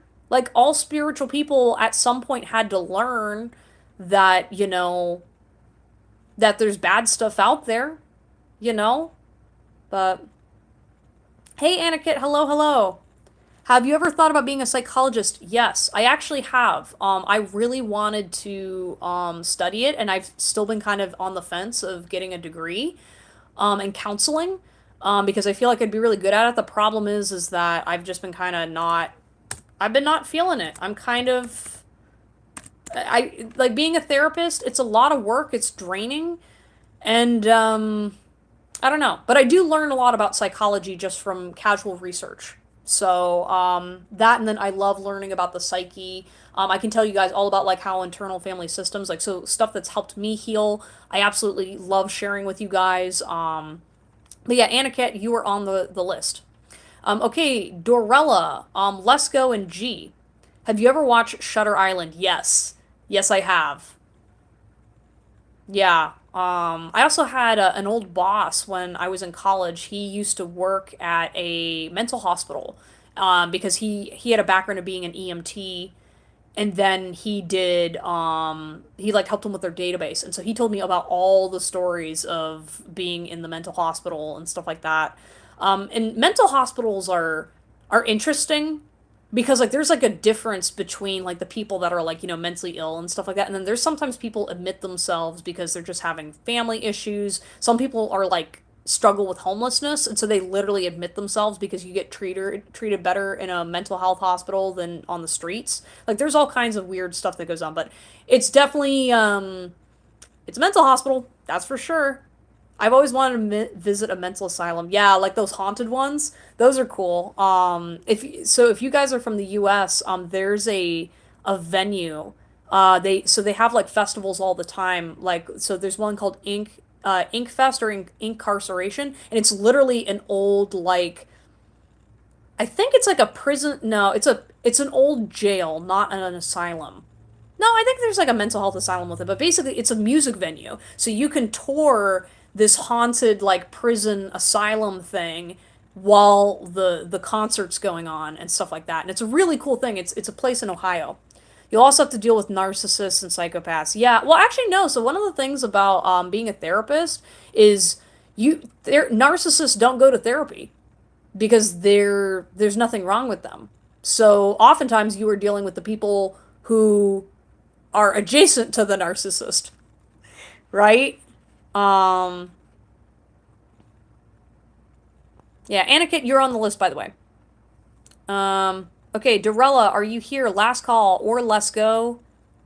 Okay, let's go, you're here. I saw your question. Cool. And then G, are you still here? Oh, I feel bad. G was a newbie.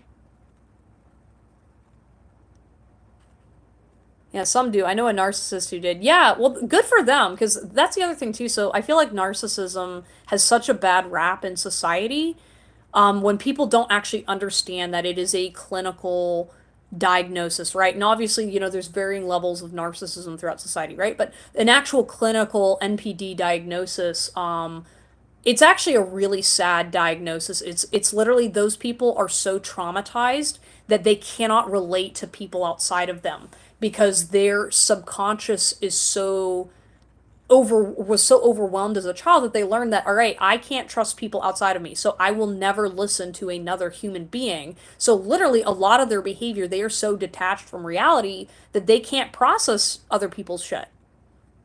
They don't know any better. And a lot of it's because they are just so tragically wounded, and it's really sad. It really is sad. It's interesting too. So if any of you guys are on TikTok, there's a couple TikTok creators who are diagnosed narcissists who have been through the therapy process, and they love to talk to people about narcissism because they're narcissists. And it's super interesting seeing like these guys talk about their relationship with narcissism and how they like relate to other people, and super interesting. She didn't do it for treatment just to get someone to feel sorry for her. Yep. Yep. It's like the supply finally went out. They have suppressed their true self so they live in their ideal, they said.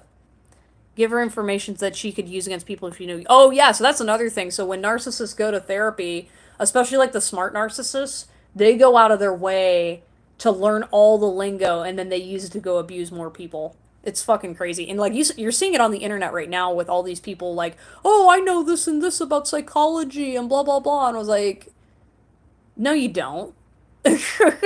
Like, you can weaponize all of this sort of information, right? And it really is unfortunate. That's why therapy in general should be a closed practice, because when you're in the healing industry and when you're actually like dealing with like the public and things like that, if you work in any sort of job that deals with the public, you see a lot, all right? And yeah.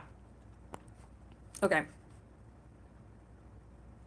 If Aniket, you are on the list. There's just a couple people before you, okay? All right, anyways, let's go. Let me go ahead and do your reading. Thank you so much, hello, for nabbing the question. You're all like, is there another person in the Aries life? Hey, Aries, come back. He did therapy and came back using it on females. Mm-hmm. Mm-hmm. Oh, yeah. That happens all the time. And like, that's why I feel like, the soul is not more often enough explored in Western psychology. I don't know. I'm very critical of Western psychology because Western psychology was developed, by a specific demographic of people, and a lot of it was used to like fix their wives and things like that, and all this other stuff. And so the history of Western psychology is riddled with bullshit.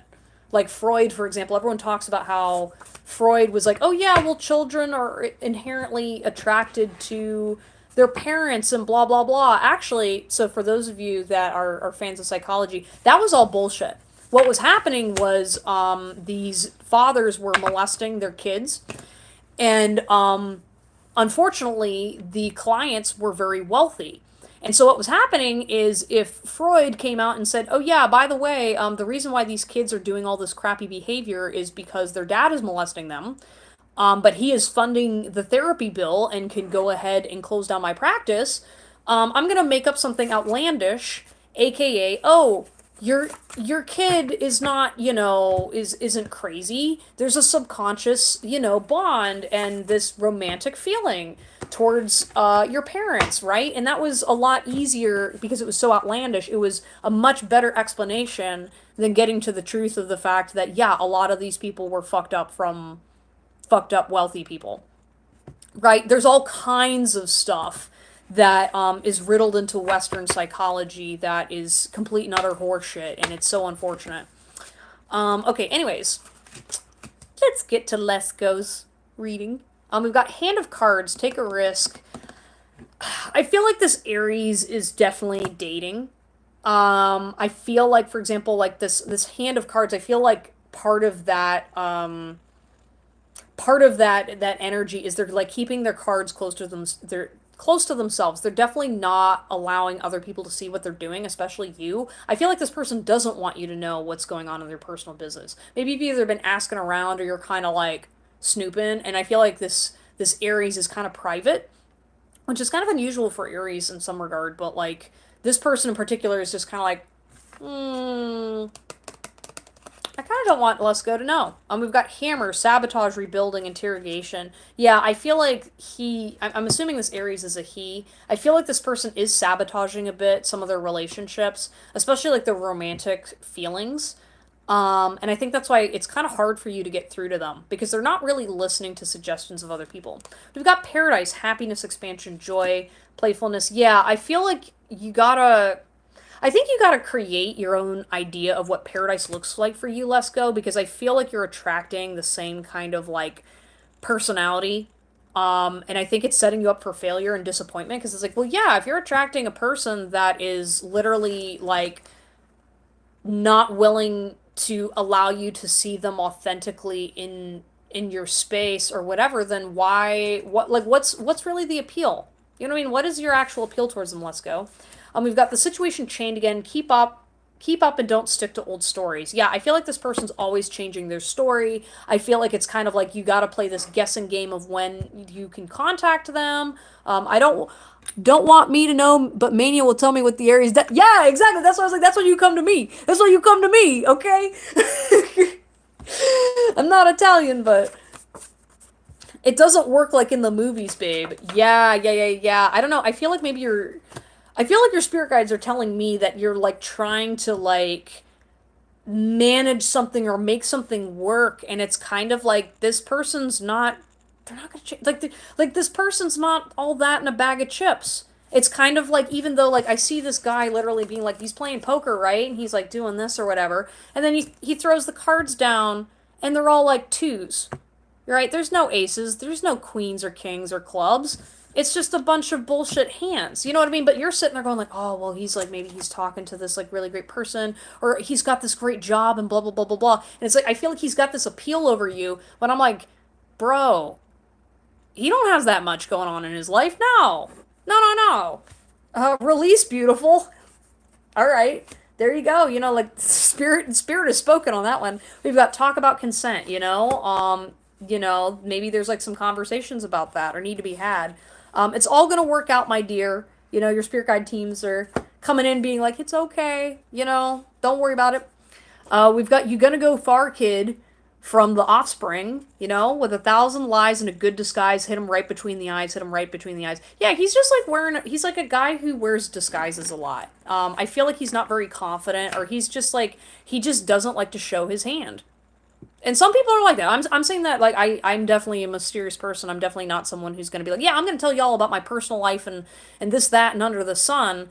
But, like, I'm also, like, like I'm also like like when I'm like interacting with y'all, I'm also legit. Like, I'm talking to you. I'm not like I'm not gonna sit there and tell you, oh yeah, like my degrees in finance and whatever, and like I'm not bullshitting you. You know what I mean? I'm not sitting there telling you my degrees in finance because I want your approval or because I'm trying to impress you. I'm saying it because that's what I did. Versus this is the guy that would say like, oh yeah, I worked in finance. I worked in this corporate office. Meanwhile, he's like, he worked in the office, but he was like, I don't know, doing like really menial tasks. Like he didn't actually do anything. But the way he operates is he tries to like play himself up a bit. And he's just kind of full of hot air.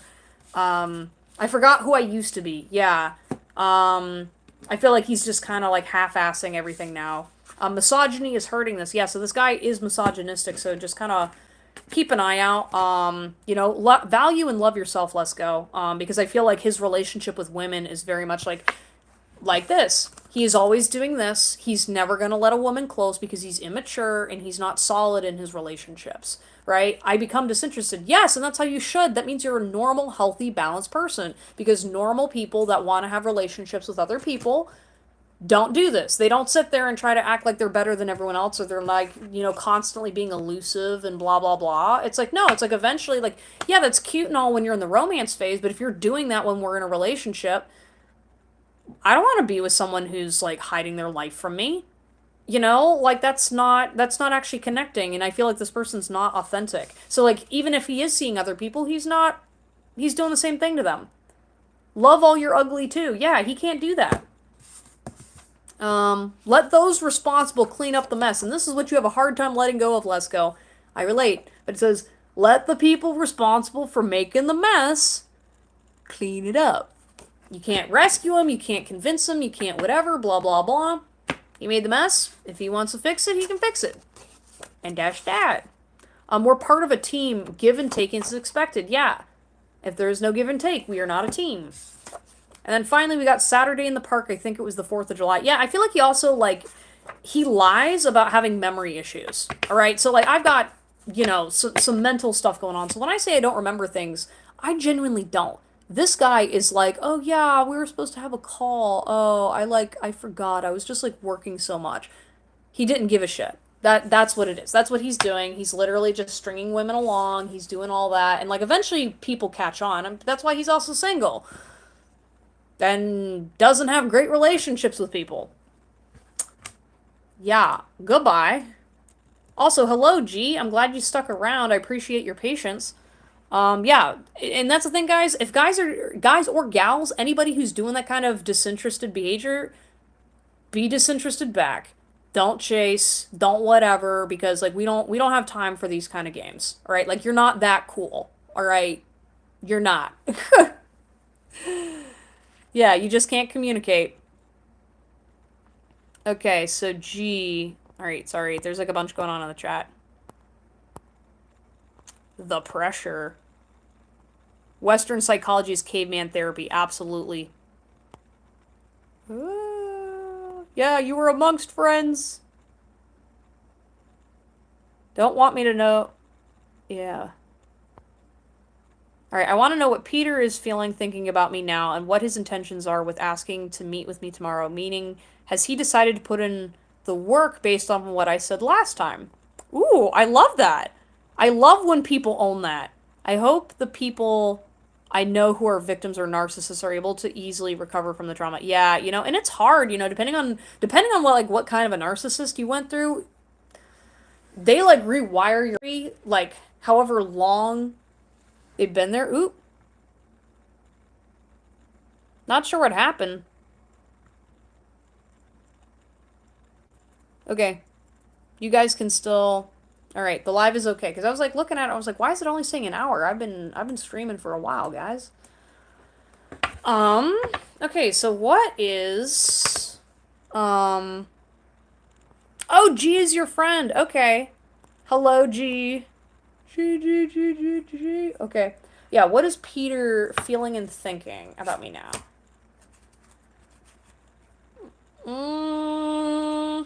He's going back and forth. So I think like part of why he's doing this meetup is he's trying to come to a decision. And I feel like he was kind of like, all right, I gotta see, is this still gonna work out? So like, I know you said you wanted him to put in some work, but I don't necessarily know that that's what he did. I'm not saying it's a good or a bad sign. I'm gonna wait on the cards. Because this feels kind of neutral and very like, I don't know. I think it kind of feels like he's fishing a little bit. I'm not gonna lie. This isn't like a great yes, but it's not a great no. I don't know. Is this a tricky person? Yeah, I feel like he's kind of like, he's very stubborn and like hot and cold at times. And I think that's one of your struggles that you had with him. Okay, I see what he's doing. So, like, immediately, I see all that you do for others, right? And I think he got jealous because he was going like, oh, hey, I treated G a certain kind of way. G stood up for themselves. Then, or sorry, Peter, my bad. I'm not talking about you. And so then he was just kind of like, huh, oh, okay, I don't care. Whatever, I got rejected. So then he's going off doing his thing. Then suddenly he's like, I don't know if you guys stay in the similar circle or there's like awareness of you. And suddenly he was going like, hold up. Why is G talking to so-and-so? Why is G receiving all this other stuff? Free Palestine. Absolutely. He's like, suddenly he's like, I want that. I want that. I want that energy back. Like, it's kind of like, I feel like this person definitely wants the love and support, but he doesn't want the effort to put in. Now I do think he did like listen to you. It's not like he completely blew you off. I live my life through you. Yeah, I feel like he kind of, um, God bless you too, fake world. I live my life for you. Yeah, I kind of feel like he's kind of detached, in his romantic relationships, and so I feel like you make him feel things. And so I feel like he's kind of just like it's kind of like that guy that's used to being a player, or he thinks he's super hot when really it's kind of like he's sitting there like I can get any bitch I want. Ha ha ha. Meanwhile, he's like, "All right, well, you can attract like maybe these kinds of people, but like you're not going to attract like that baddie over there. Maybe you might trick one or two of them, but like the baddies ain't want nothing to do with you because they can see you a mile away. You ain't getting into no clubs, you ain't getting into whatever, right? And so like and so with you, it was kind of suddenly like, "Oh, I can't do it," because here's the thing, a lot of these girls when they reject him, they do it quietly, they do it very invisibly, right? Because obviously, there's the art of rejection from women to protect themselves. And you kind of just came out there and said, "Yeah, I'm just going to say it as it is. I'm just going to be me. Whatever, no problem." And then he just out there was like, "What? What?" I don't know why I need to make that face, but maybe he's very expressive. But like literally I just seem like looking at the screen like, "What? Please don't blame yourself." Yeah, yeah, you know what I mean? I feel like he's literally like patting himself on the back where he's just like, "It's okay, man." It's I'm not gonna lie, it's kind of like Gaston from Beauty and the Beast, but not quite to that level of douchery. But it's kind of like a okay, man. Okay. Or no, no, no. Okay. I think of like Ken from the Barbie movie where he's just like, "All right, all right. All right, Ken. Barbie turned me down. Yeah, but I'm still great. You got this, Ken." It's like him looking in the mirror being like, "Don't blame yourself, Ken. Don't blame yourself, Peter. I know what it's like to feel rejected." But then he kind of keeps looking over there, "But I still want Barbie." Right? We've got camera, reminiscing keepsake perception, learn from the past. I don't think he's learning. We're both Scorpio. Yeah, yeah, I'm a Scorpio too. So yeah, Sam definitely has an affinity towards Scorpio and attracting them, I guess, in his life. So we had many in-depth conversations. Photograph, looking at your photos. Yeah, this man's creeping on you. Um, I feel like, yeah, it kind of, I'm not gonna lie, it kind of feels like Gaston coming in, trying to, or, okay, I shouldn't say Gaston. He's more like Ken, because he's not like that kind of a narcissist where he's gonna take the whole village to go, go after and do bad things. But like with Ken, it's more of like he's a little bit of a doofus or in denial of his behavior and how it's hurting people. We've got coffee cup, the meeting and conversing. So I feel like he's gonna try to like gain clarity, but it's also I feel like he wants control over the situation, right?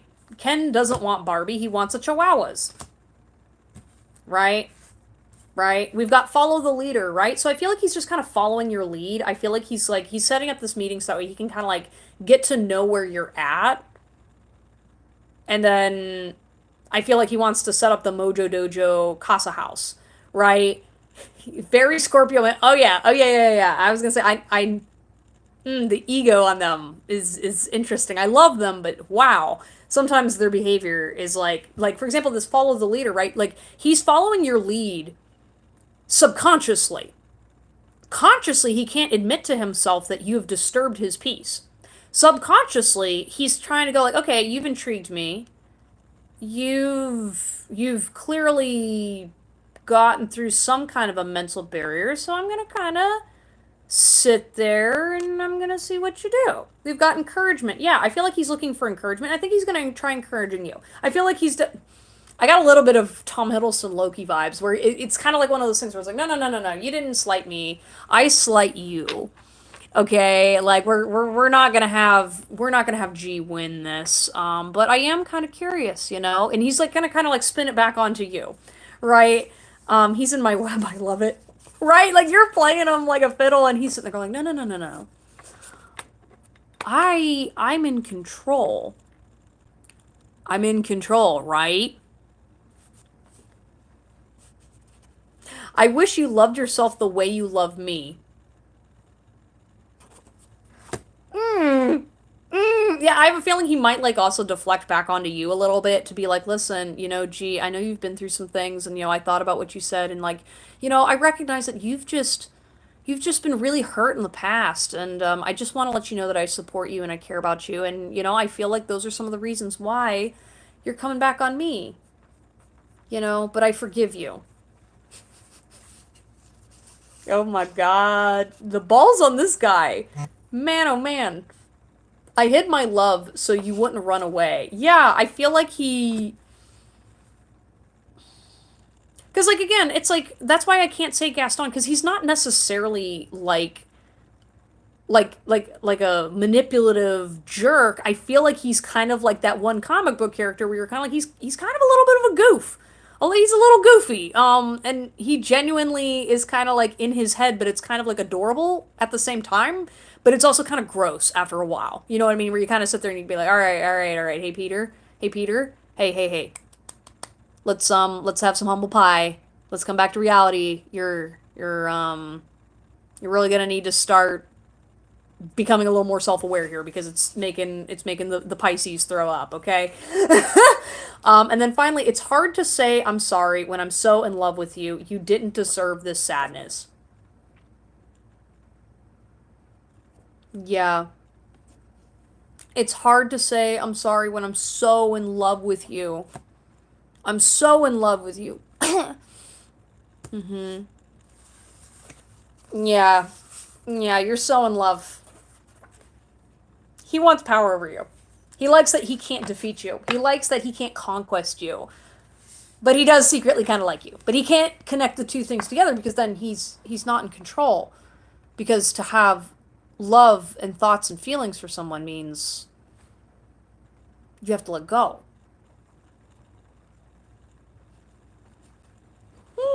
He just needs, but he's not real with himself. So that's not going to happen. Eventually. Maybe if you keep up this energy, maybe you might. I don't know. Anyways, OG, that was your reading. I hope you enjoyed it. Next is Love on Me, Tea Tree and Anakit. And then looks like, hello, Dizzy Stitches Crochet. Oh, thank you for stopping by. My sister loves crocheting and needs crochet buddies. So thank you so much for stopping by. I'm going to call you Dizzy so that way I can remember what's going on. Vulnerability. All right, all right. So now that I told you how the reading went, how did I do, G? Oh yeah, I have told Chris nothing, by the way. Yeah, no, I was gonna say, I'd be like, Sam has not told me anything about this person. This person is quite the character. I don't know, Scorpio men are just, they're something else. We love them, but, wow. Again, it's like he flips between Ken and Loki, and I'm just kind of like, I mean, Loki's sophisticated, Loki's very intellectual, and, there's many layers to this sass, but it's almost like, it's kind of, maybe that's what I'm picking up on, it's kind of like, he's Ken, but he thinks he's Loki. And he thinks he's, like, really sophisticated, and a lot of his stuff's original, and I'm like, hun, just because you were born in November don't mean you got all the signs to be successful. Ooh, I don't know, man. Something about this dude's energy. I want to like poke at him. I want to sit there and be like, okay, okay, you're so sexy. Let's go. Let's quarrel a little bit. Let's fight. Let's kind of. Hmm. I love the drama. I loved the drama. Yes, like and subscribe, everybody. Thank you guys so much for stopping by. Okay, loving on me. What is MT's feelings towards me? Hi, Kinsmead. Hello. Hello, hello. What is MT feeling towards me? He's a Leo Virgo. No. How's MT feeling? Okay, I got like a song coming in my head and I'm immediately thinking of MTV. which is not right, but maybe that is significant. I feel like does MT, okay, first of all, we're gonna do an energy vibe check. Does MT go on like angry rants about society? Is he like one of those like stoner guys, or like guys who is like very smart and jaded and like sits there and is like, I don't know. I feel like this man definitely listens to A Perfect Circle. He's definitely a Tool fan. He's definitely like, he's got like a very like aggressive, passionate energy to him, and he's also depressed as fuck. I don't know. Like, there's definitely a certain energy about this guy that I'm just like, wow. Um, I'm like, chill, bro, chill. Yes. Okay. Yes to which part? Okay, all right. Anyway, so feelings for loving on me. I will not compromise on this. Dude, this man. All right, no, I know exactly what this stereotype is. This guy needs to get a bit of a life. So he's a bit controlling, and I feel like he's trying, like, because he's a control freak, and because he believes he is the smartest guy on the planet. Like, I can't tell if he likes me or hates me. Yeah, no, he's definitely like, I think he likes you, but he's so bad at showing it. Why do you want to like him back? Like, I'm sorry. Like, I'm sitting here going, like, bro, touch some grass. Go get like a normal girlfriend. Don't take it out on all the nice ones. You know, like, start dating some normal chicks and maybe you wouldn't be mad. Man, like, I'm sorry, like, it's like, this is the kind of guy that, like, sits there and bitches about women and blah, blah, blah, blah, blah, and bitches about feminism. Meanwhile, he also, like, actively seeks out women who are damaged, so it makes him feel superior. So when he meets a stable woman, he has nothing to bitch about. So, yeah, he needs to get a life. I'm sorry, I'm like, bro, we've been friends for over a decade, messed around a few times. Yeah, yeah, yeah. No, he's like, he needs to get out of his ass. I'm sorry.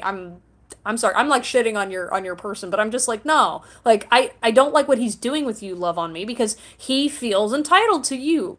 Right? He's sitting there going off and, like, you know, he's like sitting there watching pornography, getting mad and upset about not being able to get the desirable women because they're all bitches and blah blah blah. Meanwhile, he's got you. He's manipulating you and he's making a pawn in this situation. He's giving you hope. Meanwhile, he's not sitting there trying to support a relationship with you. Meanwhile, he likes you, but then he's off here doing whatever, and then he's sitting there going like, he don't deserve anybody.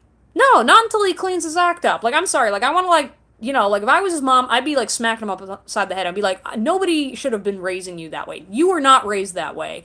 This is your own stubborn ass being a douchebag.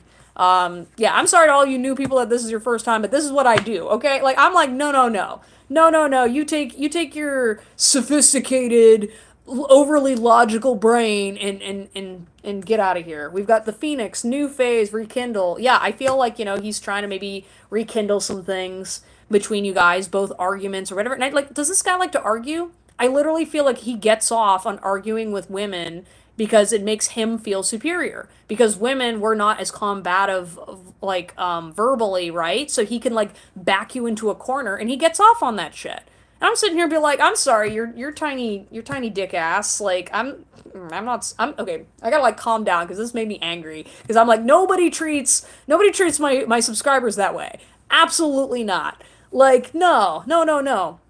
We don't argue. He just goes silent. Oh, well, he's arguing in his head. Okay, because he can't come up with a comeback. Okay, yeah, soulmates, right? So maybe you guys do have a soul connection, right? And that could also be where you guys are, like, stuck in this cycle where it's like, okay, like, stop treating loving on me like crap, get over your ego, and then go have lovely sex. Go do all the things that you're supposed to do, right? Because here's the thing. Even though, like, yes, I went on this big tirade about, like, you know, how he's a douchebag, but ultimately, right, I want him to heal. But sometimes with this stubborn type of personality, I see it enough. One sec, I gotta put a charger on my phone. I see it often enough where it's like it's just a victim mentality. It's literally acting like they're the victim and that they're the smartest person on this world and no one listens to them, which is white man ego. Sorry. And it's not just white guys, but, like, you know, let's be honest here. Let's have a little honesty about and transparency about certain demographics of people. Like, right, we're gonna. Yeah, correct. I feel like we're supposed to learn something from it, and I feel like for you it's patience, but it's also knowing your self worth. Like, why are you putting up with this behavior? And I think maybe going no contact from him is gonna make you feel a fuck ton better, and he's gonna realize he's a stupid ass. All right, maybe am I channeling somebody in particular? Maybe you've got like a relative or maybe some friends that really have some aggressive anger towards that. I feel like maybe your friendship with him has pissed off people and has caused maybe some friends to leave your life because you've put up with his behavior for so long. We've got coffin, endings bring new beginnings. Yeah, I'm definitely seeing like some kind of an ending and a transformation of this relationship because as you heal and grow, he's still the same. He's doing like you know what I mean? Like he's still sitting around working the same job, same mentality. He's not living up to his potential, and that's what's causing him to be angry. Talk to your spirit guides. Yeah, your spirit guides are going to give you a heck of more information than me because right now that kind of energy just makes me upset. But this is your soul path and your soul journey. I'm just the bestie intuitive tarot reader that's like, you don't treat loving on me that way, right? Have a heart. It's too cold outside. Yeah, you know what I mean. It's definitely like one of those things where you're learning to have compassion and he needs to learn that compassion too. And he learns that through you because you are a soft, manageable way for him to connect to feminine energy, right? Because he rejects femininity so hard that the only way he can connect to it is by manipulating his friendships, his female friendships, right? And because you're very sweet, you know, but you also don't have the strongest of boundaries. Now, granted, you're growing with that and you've learned over the time, but it's kind of like you help teach him to have a heart. Because here's the thing though, like when you walk away from him, he's going to go, oh, and he's going to get a lot colder and shut down, but also he needs consequences. This is the kind of guy that does not receive consequences. He stays in a certain type of circle because he doesn't want challenge, because he gets all butthurt when he meets people that can actually succeed more than him in life. And he's got to understand that he has value just like everybody else. And intellectual narcissism is not actually being smart, especially if you don't apply your intellect in productive ways. Yeah, you are a good friend, but he doesn't deserve to have a good friend right now. If he's treating good people like crap, then the consequence naturally should be you don't have access to those people. And I get you love him, but here's the thing, he's going to be back. You got a soul tie. He's going to be back, but he needs to learn his lesson. He needs to understand that, like, you know, you can unconditionally love somebody, but if you treat people like shit and you have this reputation of treating women like shit, then you don't deserve to have good women around you. Right? That's where some of these friendships ended with you, is because they saw what was going on and you didn't do anything. So, all right, we've got, I'm being used for money. Yeah, he's so, like, stingy with his money, and he thinks anytime that there's, like, a thing going on, he's getting used, and it's like, no, there's a certain level of obligatory trusting in relationships. Like, obviously, you shouldn't be throwing your money around towards everybody, but, like, you're not being used. Sometimes, as a result of having relationships, you need to take care of each other. And in general, society, you know, puts an emphasis that men make money. So spend your money on people. It's not there to sit in your bank account. But, like, he's like, oh, well, I'm being used and society's out to get me and blah, blah, blah. It's like, well, don't spend money on people you don't care about. Money's meant to be used. It's not about your self-worth and identity. Don't listen to your anxiety. Yeah, don't listen to your anxiety. Yeah, I never asked for him, and maybe you should. And then maybe that'll get you to realize, hey, if he's not willing to show up for me, then maybe he's not my best friend. Maybe he's not all that's cracked up to be. Because I can tell you, anybody that gives a fuck about you, if, you know, for example, like, obviously everyone's got different boundaries around money, right? But if he can't lend you $20 to get gas because he thinks he's being used, then that's not a friend. That's a jerk, okay? For real. I mean, now, granted, if he's broke, but you know he's not broke. You know he's just bitching. You've got some great friends. Yeah, loving on me. Focus on the great friends that you have. Because what's keeping this guy apart and afloat is because he has great people around him. But he needs to sometimes learn the lesson that if you're not working on yourself to support great relationships, then you deserve to lose them. I'm even saying this as someone who's, due to my mental health issues, like, yeah, I've lost great friendships because I couldn't maintain those relationships because I was mentally ill and struggling and also having an ego. I worked on it. And I mean, at the end of the day, I also understand that I'm not entitled to having a certain kind of treatment if I'm not showing up for them. Okay? That's what I had to accept as part of me going through my thing. It's not that I didn't deserve love. It's not that I was a bad person, but I had to face that issue of being like, listen, I may be smart, but like there's a lot of smart people out there. And being smart doesn't mean you treat people like shit. It doesn't mean like everybody's dumb and everybody's horrible, right? You lost your way. Yeah, he's definitely lost his way. I think he's just really jaded, And I think like at the end of the day, it's going to get better, but it's going to get worse before it gets better. Your heart isn't wrong. I feel the same. Don't leave me. Yeah, and that's ultimately the fundamental truth. He just wants to act like a child.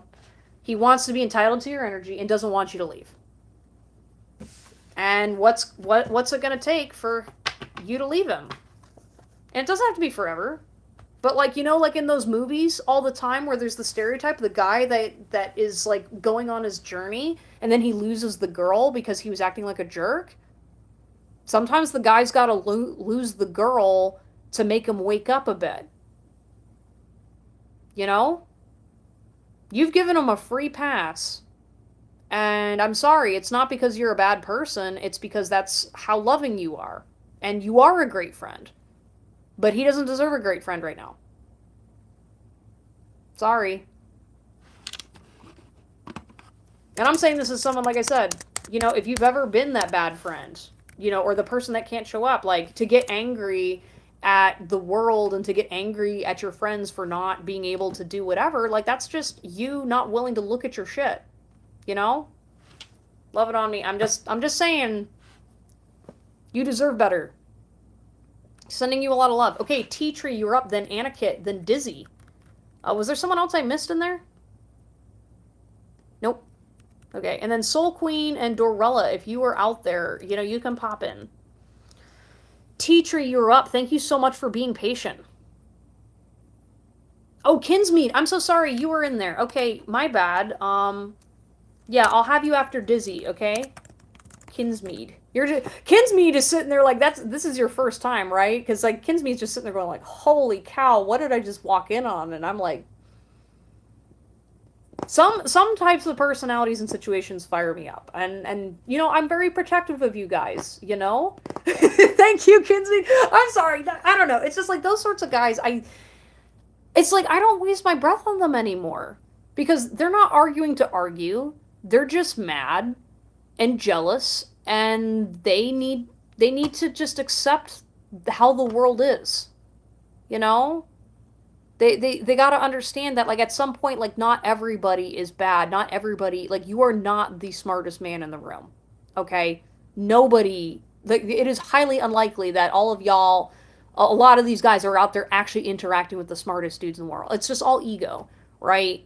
And that is a very difficult thing to accept for some of these intellectual people. And that's also why they can't get girlfriends, too, because it's like, I'm sorry. You don't care about your feelings, so why are you going to care about mine? Okay, anyways, Tea Tree. Can I know how this man, he's my neighbor, thinks about me? Does he talk about me? I feel like there's a misunderstanding. Okay. What's about this neighbor of Tea Trees? So I feel like he likes you. There's definitely, like, he's got romantic interest towards you. I just feel like he doesn't know what to do.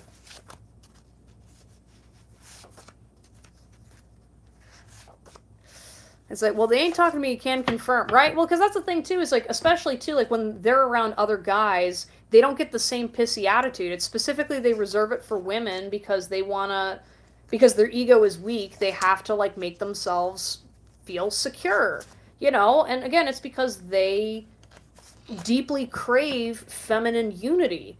But because they are so in denial and are in pain actively with their relationship with existence, they put energy and time into their mental development instead of their whole ensemble. So then you get these dudes that, like, they act really douchey because they're just all in their head all day. And they think that's the only thing that matters. And I don't know, I guess it's like I've just encountered enough of that bullshit where I'm so tired of dudes trying to act like they're so smart and women are dumb and blah, blah, blah. When I'm just sitting here going like, listen, I've probably worked with people smarter than you. All right, I know this because I know of where I've worked, and also on top of it, they don't need to behave with ego, right? The smartest person in the room doesn't need to sit there and whip their knowledge out for everybody. Only the people that honestly are just egotistical, those are the people who do that. They talk loud because that's all they care about. All right, anyways. Somebody's laughing out there. I don't know which one of you guys is laughing, but it's I'm feeling it. Okay, tea tree. I don't know why I lost track of the energy of your neighbor. He's very like elusive. Yeah, so okay, so we got confirmation I like you. So he does have like romantic feelings towards you. And I feel like he doesn't always do the right thing when he has a crush on girls. Okay, one sec. I've been like crossing my feet, so the blood is like running in weird directions in my legs, and I've got like cold feet. I have just bad circulation right now. No, I have good circulation. I'm just not enjoying aging. Stabbed in the back. I don't know if there's some kind of an energy where like, so does he have a partner or a spouse? I kind of feel like he's definitely like going behind someone's back to like either pursue you or interact with you. We've got date. I do feel like he has an intention of like asking you out on a date. And then golden mirror, you know, the final nail in the straw. This is self-absorbed, narcissist, one-sided relationship. I don't feel like this guy understands that you're not that interested, or you're just kind of like, he's a little off. You know what I mean? I don't really feel he cares about social cues, or he kind of doesn't really listen to your no. Whenever I want to sit in our garden, he acts like a girl being annoyed by a guy. Like, what the fuck? I don't want a married man at all. He thinks I want him or what? Yeah, no, he's married, and he's literally sitting there like he's egotistical because he's literally like a one-sided relationship. So this guy, he's a piece of work. Here's how I'm literally seeing him. It's kind of like he believes that again, he views women as lesser, okay? We'll start with that. So he assumes that when a girl goes out and is like in his vicinity, because he's very insecure and narcissistic in his relationship, he has to control everybody around him, right? And because he's insecure, when he likes a girl, he views it in his little warped brain, he views it that they like him. It's like something in his brain shifts immediately to, she likes me, not I like her. All right, so that's the first thing. He is literally dealing with faulty knowledge because he's very insecure, right? He's an insecure masculine. So then what happens is, if a girl is existing in his vicinity, one, he feels like, well, because girls are stupid, or girls are just money hungry and just are using their bodies, because he finds you attractive, right? He thinks you're trying to seduce him by just existing, you know, in your space, mind you, but to him, it's all his space. He sits there and goes like, oh, okay, I'm going to entertain that because I get an ego rush because I hate being married. Society forces me to get married, but I need it for my endowment. I need it for blah, blah, blah reasons. It's okay. I can just lie to this girl. She's going to show up and cry and whatever, and I'm going to go do my own behavior, right? So he's looking at you, and he's sitting there going like, what is she doing? I'm already having 2 affairs. I don't need another one. Right? Like, it's kind of like that energy, and it's like, even if these affairs are in his head, you know what I mean? He's a narcissist, right? It's the stillness in your heart that sets me on fire. Yeah, so literally, it's, you know, it's funny, because you're, like, sitting in the garden, and I'm literally like, yeah, you're just kind of chilling, and he's just sitting there, like, that look, like, literally just, like, he's watching you, and he thinks you're attractive, but he keeps, like, deflecting and being like, instead of saying she's attractive, is, she's trying to seduce me. She's just trying to seduce me. She's trying to get my attention. What a bitch. And I'm just like, I don't know. He's got a little bit of, I don't know what's going on with him. He's got a little sass to him. Love me, dearest, love me true. Let my heart always make its home in you. Yeah, it has something to do with like, his home life. There's something going on with the home life that he's just always insecure and in a huff because he's like, yeah, I settled for this girl, even though she's like a nice girl. She like doesn't do the things I want her to. She doesn't do what all of the other guys' wives do, even though they're all lying and blah blah blah. God's got a plan for us. I can feel it. Yeah, I feel like there's kind of like, does he know you're spiritual? I don't know. I feel like he kind of like feels drawn to you in some way, and it's kind of more so just maybe he's just able to sense that you're maybe a more spiritual being. But I feel like he kind of like sits there and he's like, hmm. But it's more of like that. It's spiritual energy he's sensing, but he's kind of dumb and is just like, she's sending me this vibe. Say whatever you hear or feel from the cards. Yep, you're getting it, girl. You're getting it. Our fights bring us closer together. I need them, honestly. Yeah, I feel like this guy, he genuinely needs fights in his life because it keeps things interesting. It keeps him stimulated. It's kind of like a toddler or a puppy or a cat where you gotta like throw the ball a bunch of times until he gets bored. Yeah, until he gets bored. It's a surprise. Get excited. Yeah, I don't know. I feel like maybe he thinks that like either you're gonna like come on to him or he's gonna like randomly come on to you or there's gonna be some kind of like a whatever. Meanwhile, you're like, are you married? Because I can also see like, I don't know why, but I get the vibe that you have a significant other and you're kind of like, hey, Paul. Paul, does his wife know? No. She's kind of oblivious, but I think she's also hella in denial that he's like an asshole. So I feel like she's gonna be the wife that in like 5 years they're gonna get divorced and she's gonna be like in therapy and whatever. Yeah, no. Well, because she's so sweet, and but she's kind of like naive and used to being manipulative, or used to being manipulated, and so it's kind of like she gets away with a certain level of manipulation, and so then she can play the victim whenever eventually he causes the marriage to collapse. It's like it's all a game. It's all a cycle, right? Likes attract likes. There was a misunderstanding. Go back and clarify. So maybe that's a message from your guys, basically being like, hey, you might want to tell this guy, hey, I kind of noticed you're like looking at me. Is something wrong? And like you gotta like do it in a kind of way where like obviously like forget that I told you this information. You gotta kind of go up to him and be like, hey, so I just kind of noticed like you were watching me, and I just wanted to kind of figure out like is everything okay at home? Are you feeling okay? Are you like coming down with something? You were looking kind of ill, and he's gonna go like, what? No, I wasn't looking at you, bitch. And then you're gonna be like, oh, I'm so sorry. I didn't mean to do anything, but stop looking into my yard then. Okay, I know. I know. I really, I've been working well on the flower garden, the flower bed, right? But yeah, you need to cut that shit out. I'm entangled with the dead. Okay, maybe his narcissism's got some inherited things going on. How does it make you feel? Yeah, he's literally sitting there being like, well, how do you feel? How do you feel? Knowing that your sexy married neighbor's like looking at you and I chose you. Is he older? Like, how old is he? Yeah, he's older than you. Not by too much. I feel like you're like close in age, but he's like not.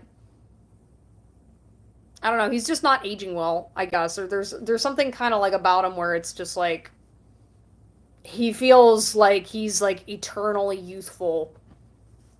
I don't know. It's their world, their choice.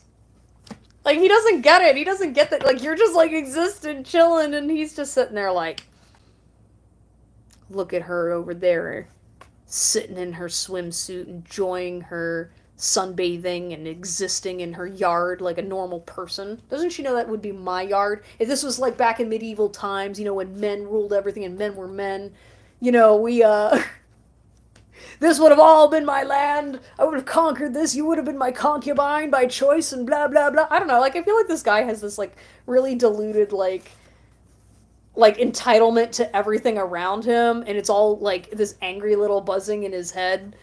Oh, God. You'll figure it out. Have confidence. Yeah, I think like whatever goes on with your neighbor, have confidence. It's gonna work itself out. You're just gonna be like, all right, maybe I'm just gonna make sure he's not home when I'm sunbathing, playing with my dog. I'm just not gonna look at him. Or maybe put up a fence. I don't know. I didn't mean to laugh in your reading. No, no, no, no. This is supposed to be entertaining, right? Yeah, but I don't see anything like him being like a creeper. I mean, he's just weird. But he's not like ill-intended. He's just like, ew. The neighbors are happy today, Cheryl.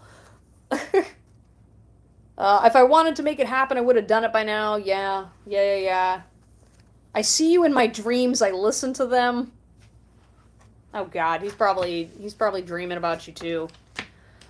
Okay, and then we've got an enemy, the future, or a surprise or a secret. Yeah, I feel like he's gonna be kind of like, I don't know. I feel like he's gonna turn this into some mess. I feel like he's gonna be like a, you know what, tea tree doesn't take out their garbage and don't respond to the HOA letters. You know what I mean? Like he's gonna like find like stupid little things to get at you because it's like it's not your fault for existing and it's not your fault he's attracted to you, but he's gonna put all the blame on you because he can't fundamentally understand what feelings are and is a narcissist or narcissistic mindset where literally everything has to be about everybody else. So please come back and update me on what's going on with your neighbor. Like when this tea drops, when whatever happens, please come back to this YouTube channel and say, "Hey, remember I'm the neighbor girl, right? I'm like the sassy neighbor narcissist. I want to know what happens." Okay? I just want to know. I don't know, like this is like the sort of time where, like obviously like you're watching a tarot reading and you like tarot. Like this is where you got to start like having like hanging weird things from the window. Like you got to get like, some like bone art hanging from the window, or you got to start like playing really obscure music and you hear screaming. I will because I'm so mad. Okay, please do, please do. I'm just like, you gotta get like a witch's hat and like sit outside and then just be reading a book and then he'll be like, "Hey Cheryl, I think our neighbor's a witch." Ugh, that's so weird. Like, I don't know, like just something particularly that that would annoy this kind of man. Um, yeah. Anyway, so that was your reading, tea tree. Thank you for committing to coming back because I'm living for this. This is so great. Okay. All right, Anakit, are you here, Anakit? Because after Anakit, it's Dizzy, then Kinsmead, and then I'm probably gonna sit and eat a snack. Because I've been going for a bit. Shadow figures in Home Alone. Oh my God, yes! No, he does have that Home Alone energy. Oh my gosh, he's just like sitting there like, grr. I would have gotten away with it too if it weren't for those meddling kids. Except in your case, he's like I said, he's also like, but also she's like hot. Like I'm annoyed even more because like when she's doing that witchy stuff. Oh my God. Oh my God. I need like a song. I need like background music for this shit. Oh God, this is like the suburban drama I need in my life. I think I'm gonna go catch some sleep. Oh yeah, have a good night, Sam. Thank you for stopping by. Ah, yes, suburbia is such an interesting place. And it's always like the men that surprise me. Because at least like with women, we kind of anticipate, like when there's going to be like the Karen in the neighborhood or whatever. But sometimes some of these husbands, oh my God, like like the ones that are like sitting there like getting mad at like, oh my gosh, the Joneses hedges, they're just an eyesore. It's like hurting the property value of the neighborhood, and like their kids laugh a little bit too loud starting at 10:02 p.m. and blah blah blah. Like, and then like those same guys like seem to know all the details and drama about everything going on in the neighborhood. And then you sit there and be like, are you like talking to so and so? I was like, yeah, I was like helping them with their car, and man, she was telling me everything that was going on. Like those dudes like the tea. They like the tea. They're doing the same thing. They just take a different spin on it, but they like the tea. Hey, Anissa. Hello, hello. Welcome back. Hope you're doing well. Okay, Anakit, if you are here, please post your question in the chat. Also, Dizzy, feel free to post your question in the chat, because if Anakit does not step up, then it's going to be Dizzy, then Kinsmead, and then Anissa. And then I'm going to eat some snacks. Because all this suburban drama is making me hungry. I am famished. Oh my goodness. Yeah, no, that's how I like to celebrate the end of my live streams now. I make sure that I have a treat for myself to eat, and then we just sit and hang out and snack. So that's why I encourage you, anytime you come back to this live stream, eat a snack, drink some water, take your supplements, do all of the above. Take care of yourself.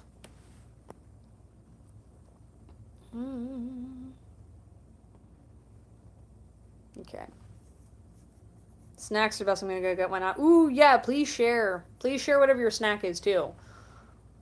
I'm all for like, so because we've got like a lot of international people, I love hearing about like what kind of food y'all are eating, right? It's like it makes my day.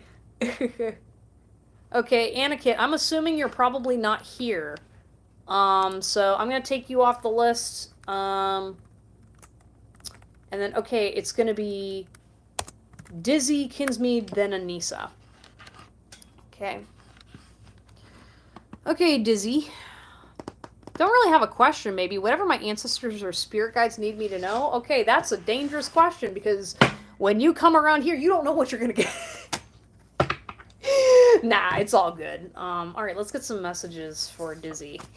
Dizzy showed up and was like, you know, I thought I wanted a reading, and then I saw this shit show, and then I said, you know what? You know what? Maybe let's take it easy. Let's let's not ask a question and let's just play it safe. I don't trust this tarot reader. I don't know what's happening. Oh. Man, I hope you got some juicy neighbor drama. Or maybe some good ex-boyfriend drama.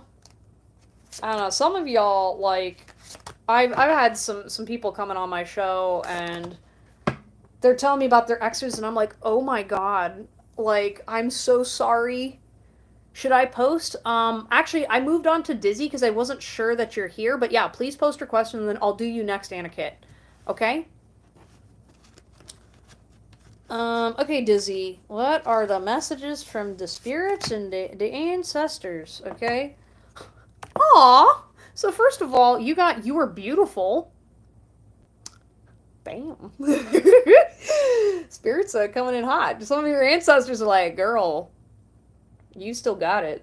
You still got it. Don't really talk to my neighbors, and I'm in a relationship of 10 years with 4 kids. There you go. There you go. Congratulations. How can I help you? Okay, so yeah, your spirit guide team's kind of like, hey, you should talk to us a little more and you should ask us for help.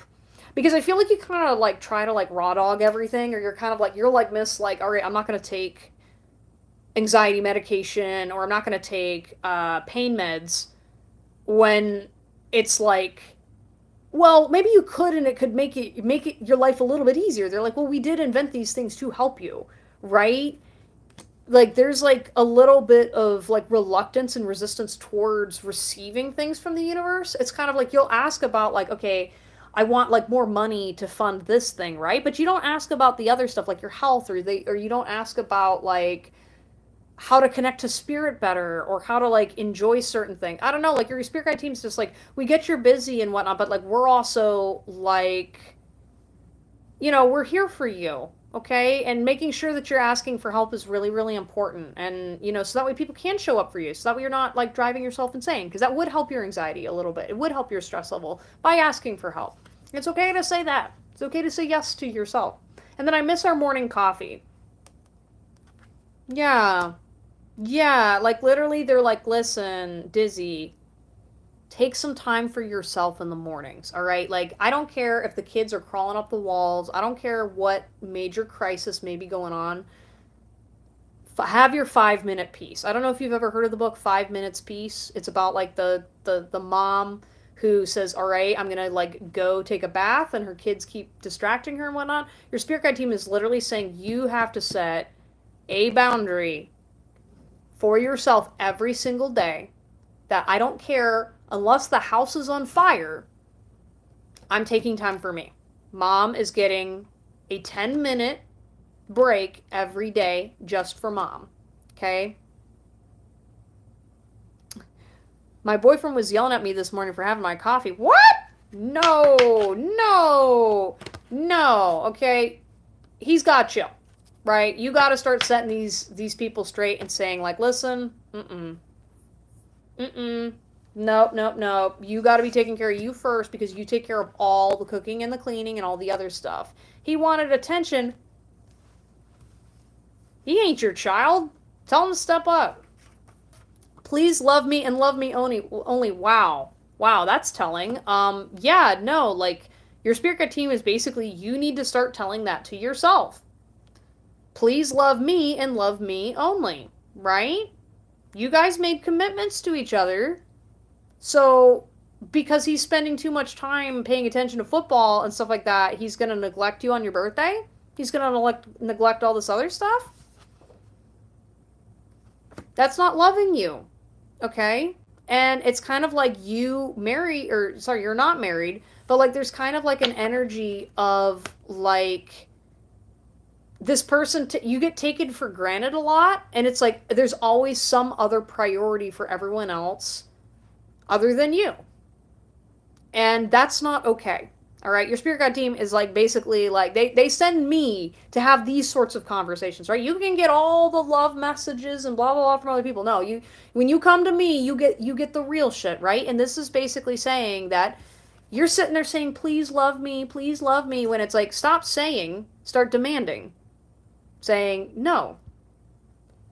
If you want your laundry folded nicely, if you want this and this happen, then you need to start showing up. If you don't start showing up for the kids and start showing up in general, then you are not having access to me. You are not having access to these privileges because you are a spoiled boy, not a man, right?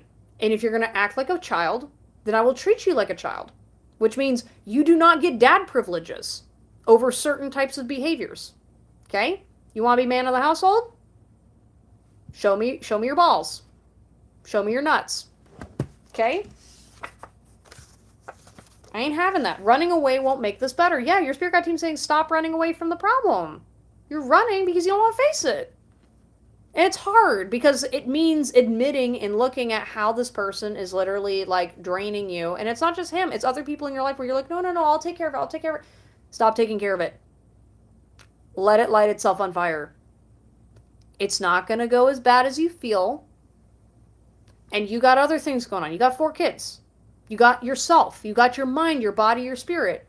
This is a whole organism that you got to be taking care of. And if you're not doing that, that's a disservice to you. The lesson is worth the price, right?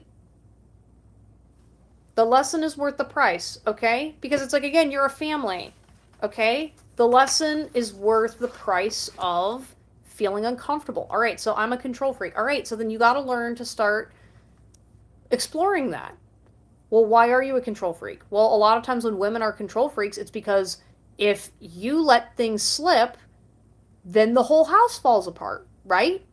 And so it's about understanding what are things that will actually cause the house to fall apart and what are things that maybe don't actually have that same problem, right? So for example, like if your boyfriend is taking an extra step forward to put things in the dishwasher, right? Maybe he didn't put them in the dishwasher the way you wanted them to. Now, granted, it's also different if he's doing weaponized incompetence, which I feel he does sometimes. But like, you can literally say, okay, I am only responsible for these chores.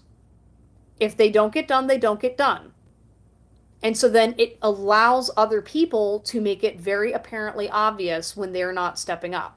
And then they're going to get frustrated when things don't work their way, right? And so right now there's a power struggle. So understand that in order to regain control of the situation is you got to regain control of yourself first. And again, children are the priority, not your partner. You are not his mother, but you are mothering him. Stop treating him like a child because that's allowing him to get away with his behavior, right? You don't talk to your wife that way. If she's having coffee, no. You know what I mean? Absolutely not. Abundance is coming your way. So that's another thing too. You have money. And I feel like abundance is you're going to be having time available to you. Right? Abundance is coming your way. So I feel like time is going to start opening up for you and you're going to have more time to yourself. However, it's going to be a little bit tricky as you go into transitioning into this new thing. Yeah, I'm invincible. You're not invincible, hon. Your health is being impacted by these dynamics, so you got to start saying no. You have to start standing in your feminine strength and being like, just like any other adult, I'm a person. I'm not an object. I am not super nanny. I am a woman with boundaries, and I am not giving my autonomy over to you anymore. I'm reclaiming my power, and if I don't have to do something, then I'm not going to do something. And if you got a problem with that, then cry about it. Yeah, so that's another thing too. Because of your physical condition, even more reason why he should be stepping up. He's taking advantage of you because you're not setting those boundaries. Okay? Reclaim that power back in. Right? Others rely on you too much simply because you let them get away with it. Let's get real. Don't let them get away with it. Start actually coming up with consequences and then acting on them, because that will give you your strength back, right? Because it used to be you just nagged and you talked and blah, blah, blah. No, no more talking. No more wishy-washy behavior. It's either you're going to do this. If this doesn't happen, then I'm not doing this because you're not showing up. That's it. And then walk away. And he's going to go, just like a child. Guess what? I'm not letting you eat cake because it's going to make you sick. You can have this much cake, but if you want all the cake, no. Otherwise, I'm going to take away the video games. I'm going to do whatever. Like, you know what I mean? You have to set those boundaries because he's used to you treating him like a child and getting away with this behavior. So in your defense, you got to step into that power to say, actually, I don't have to be his mother. At no point, no one has a gun to your head. It may feel like it, and it feels scary, but you got to let it fall apart. And like that's why in your head, you got to sit there and be like, all right, what is actually something that I need to take care of? And what is something that absolutely, yeah, we can't let this thing slide, right? But all this other stuff, I mean, yeah, it would be nice to have a clean house. It would be nice to have blah, blah, blah, blah, blah. But, yeah, you got to set standards for yourself and boundaries and be very, very conscientious of your own power and energy because you are so limited. So the fact that this behavior is allowed to continue is simply because you need to stand in your strength and be like, no. You're impacting more than this person. Okay, so that's another thing too. The worst part about this whole thing is like, you're so smart, you're very sophisticated, and like, these dynamics are impacting more than just you and your immediate family, right? Because a lot of other people outside of your home rely on you. You're like a shining light to a bunch of people. You inspire a lot of people. You bring a lot of warmth. And when you're drained and tired all the time because your boyfriend's this and blah, blah, blah, blah, blah, it brings everybody down. It brings you down. And you're not asking for help from them because you're so shut down from this idiot at home that you're sitting there just like, it's impacting other people. Okay, so even if you're still struggling with your relationship with yourself and your boyfriend, focus on the other people. There's other people that can help you. If things are not going right at home, ask other people to step in, help watch the kids. Start asking more. Ask more, ask more. You have people that can do it, and if they fail, okay, then exclude them, move on to the next person because eventually you will find the right people, right?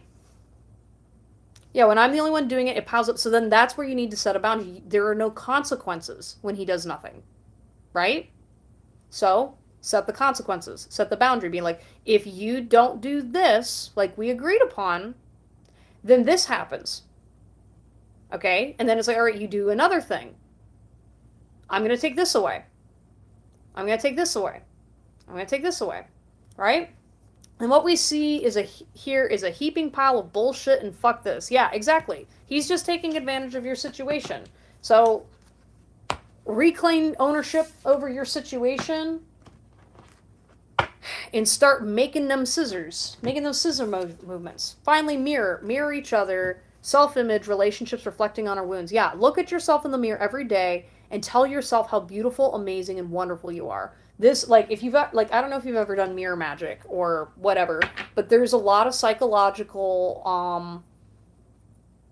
like, proof behind if you go into the mirror, like, I think it's like 5-10 minutes a day, and you direct good energy towards yourself, if you, like, compliment yourself in the mirror and say mantras and do things towards yourself,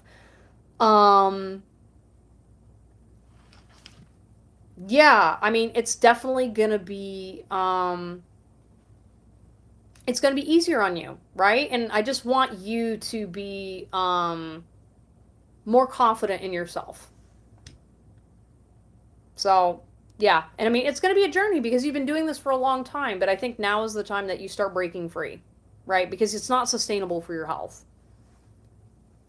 Okay. Anyways, sending you a lot of love, Dizzy. You're in a pickle, but it's okay. And like again, you love your boyfriend and your boyfriend loves you, but he needs to start being a man, being an adult. And the only way that's going to change is until the incentives are different, right? Like when he stops losing access to attention from you. Okay. You know what I mean? Being like, I'm doing this because I love you. Because loving another person doesn't enable their crappy behavior, especially when it hurts you. Okay? And like, especially because you have, you know, health difficulties, all the more reason why he needs to be stepping up and not pissing around. Nah, man. I'm like, oh no. Be like, where's his mom to throw the sandal at him? Shit. All right. Anyways, thank you so much, Dizzy. Thank you for stopping by. Kinsmead, you were up, then Anissa, and then I am going to sit and eat snacks for a little bit. Just a reminder, y'all, I am also not going to be doing live streams next week. So, you're gonna have a week off from me. So be good. Do your thing. I feel like Kinsmead. I don't think Kinsmead posted their question. Oh no, Anakit. Well, Anakit. Yes, I have to do Anakit's reading. My bad. My bad. We have to get Anakit. My bad. Thank you so much for speaking up.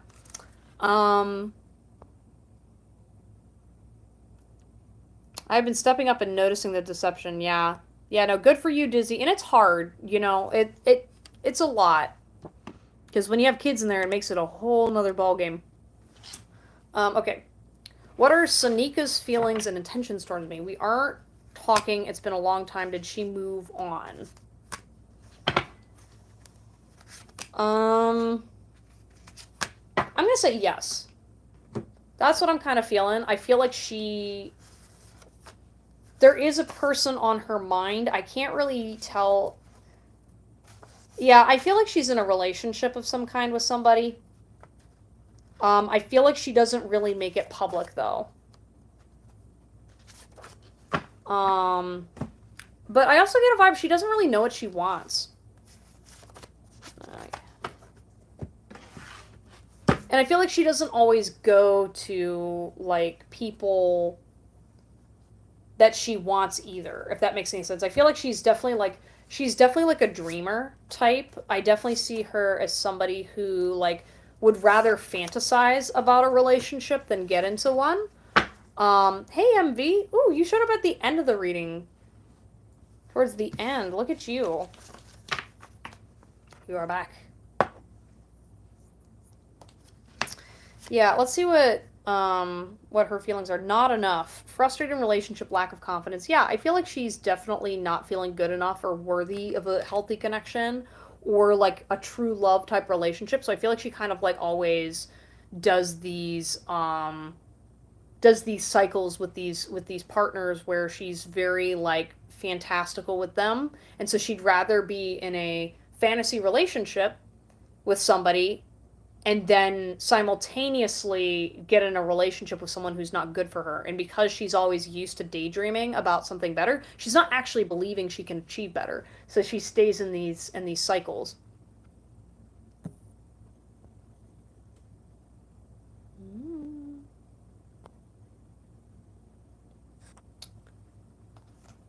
And we have cassette. We've got outdated thinking, conditioning, replaying events. Yeah, I mean, I feel like sometimes she does dwell up on the past. Not necessarily about with you and her, but I do see her like overthinking a lot, really kind of being stagnant in her position and her journey right now. Palm tree, stability, security, permanence, and growth. Yeah, I feel like she tries. I do feel like she does have a growth mindset despite all the difficulties she has going on. It's just going extremely slow. Like this is kind of like she's like constantly trying to avoid her current situation. So then she goes into dreamland, comes out, tries to work on things, but then things get too hard. Then she shuts down and goes over here. So she keeps going back and forth in this cycle, and it's kind of doing this. And she's like eventually growing, but it's kind of like she needs like a divine intervention to kind of push her on her way. Mask, not showing true feelings, personify, pretend. Yeah, I feel like she's just not showing her true feelings to people in her personal life. I feel like with feelings towards you, I feel like she's never really truly showed her real true feelings towards you. Um have I never known this before? Yeah, I feel like she's kind of like, she's been reflecting a little bit lately.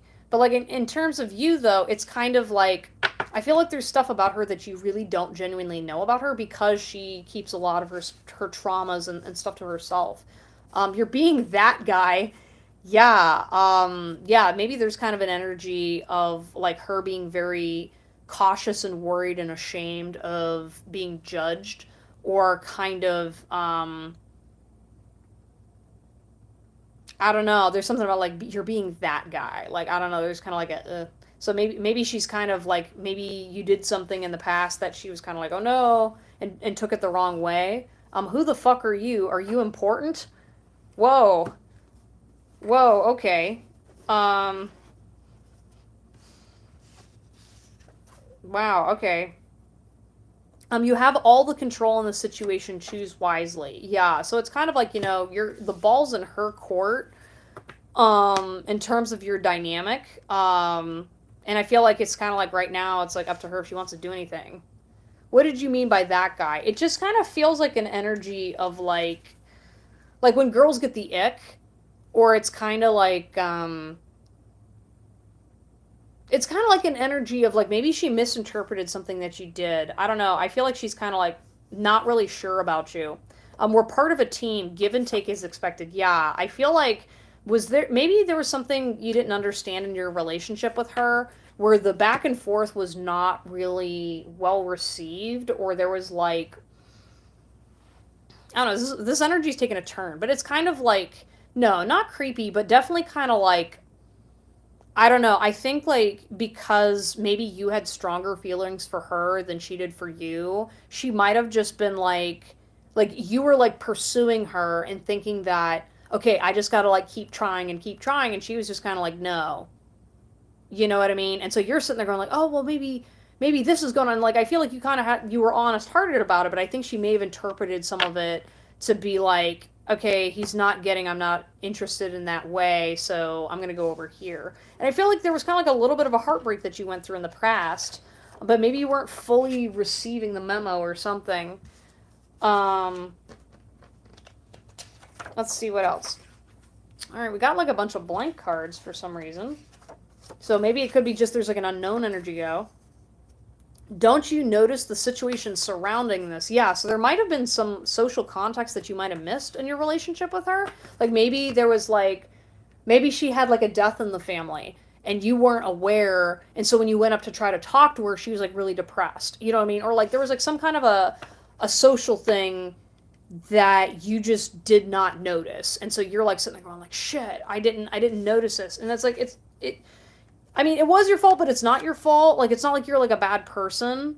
Yeah, there wasn't equal give and take. Yeah, but like that's the thing though, is like there's a certain point where like if you are always the only one putting effort, then eventually you stop and pull back, right? And I have a feeling because you were very interested in her and you weren't very socially aware of what was going on in her life, I think she kind of took that as, okay, you are off-putting, kind of stay over there, right? And I think it's just kind of like just having a little bit more awareness that, she needed a little bit more receptivity, and when you didn't it kind of, I get the vibe that she feels like you didn't listen to the silent no, and so then that just created some kind of a feeling towards you. We've got a mess. Financial, mental conflicts, and cleanup. Yeah, so maybe there was some kind of a financial conflict that you either got into, or there was some kind of like, there was like a situation that happened.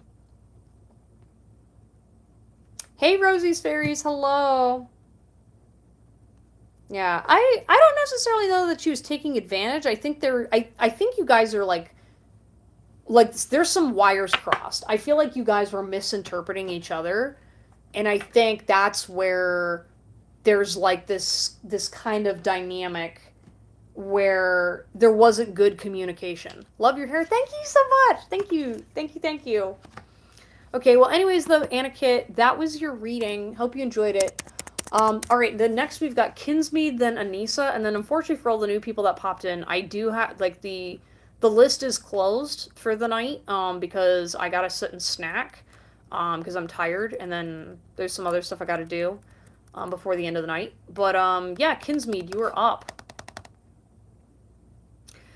You're probably tired of love questions, I'm sorry, but how does TY truly feel about me? Is there a potential relationship in our near future? He's a Leo and I'm a Gemini.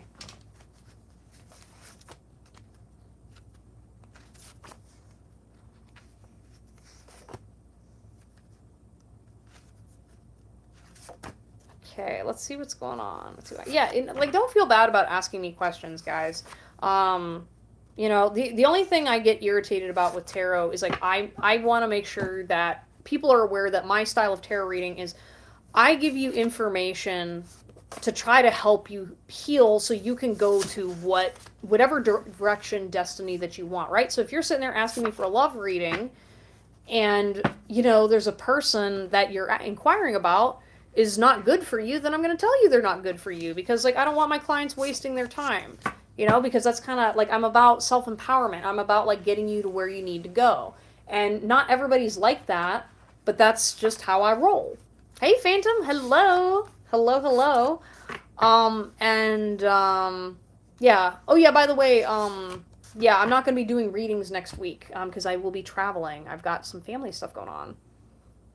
It's Admirable Queen. Thank you. We appreciate. Yeah, exactly. Like, you know, like, if you are not willing to be willing to listen to advice or, you know, things that you don't want to hear, then I'm not the tarot reader for you. And I've even, you know, I've walked away not very often, but there was like a reading or two I've done where it was like basically like, you know, if you're not willing to own your side of what's going on, then I'm not the reader for you because I'm not gonna support Delulu here.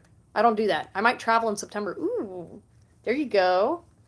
Okay, so this is what TY is feeling. It's like, I can't feel what I need to say. Yeah, so I feel like he's having, like, emotional constipation. I feel like he's kind of sitting there like, I genuinely don't know how I feel. I just don't know how I feel.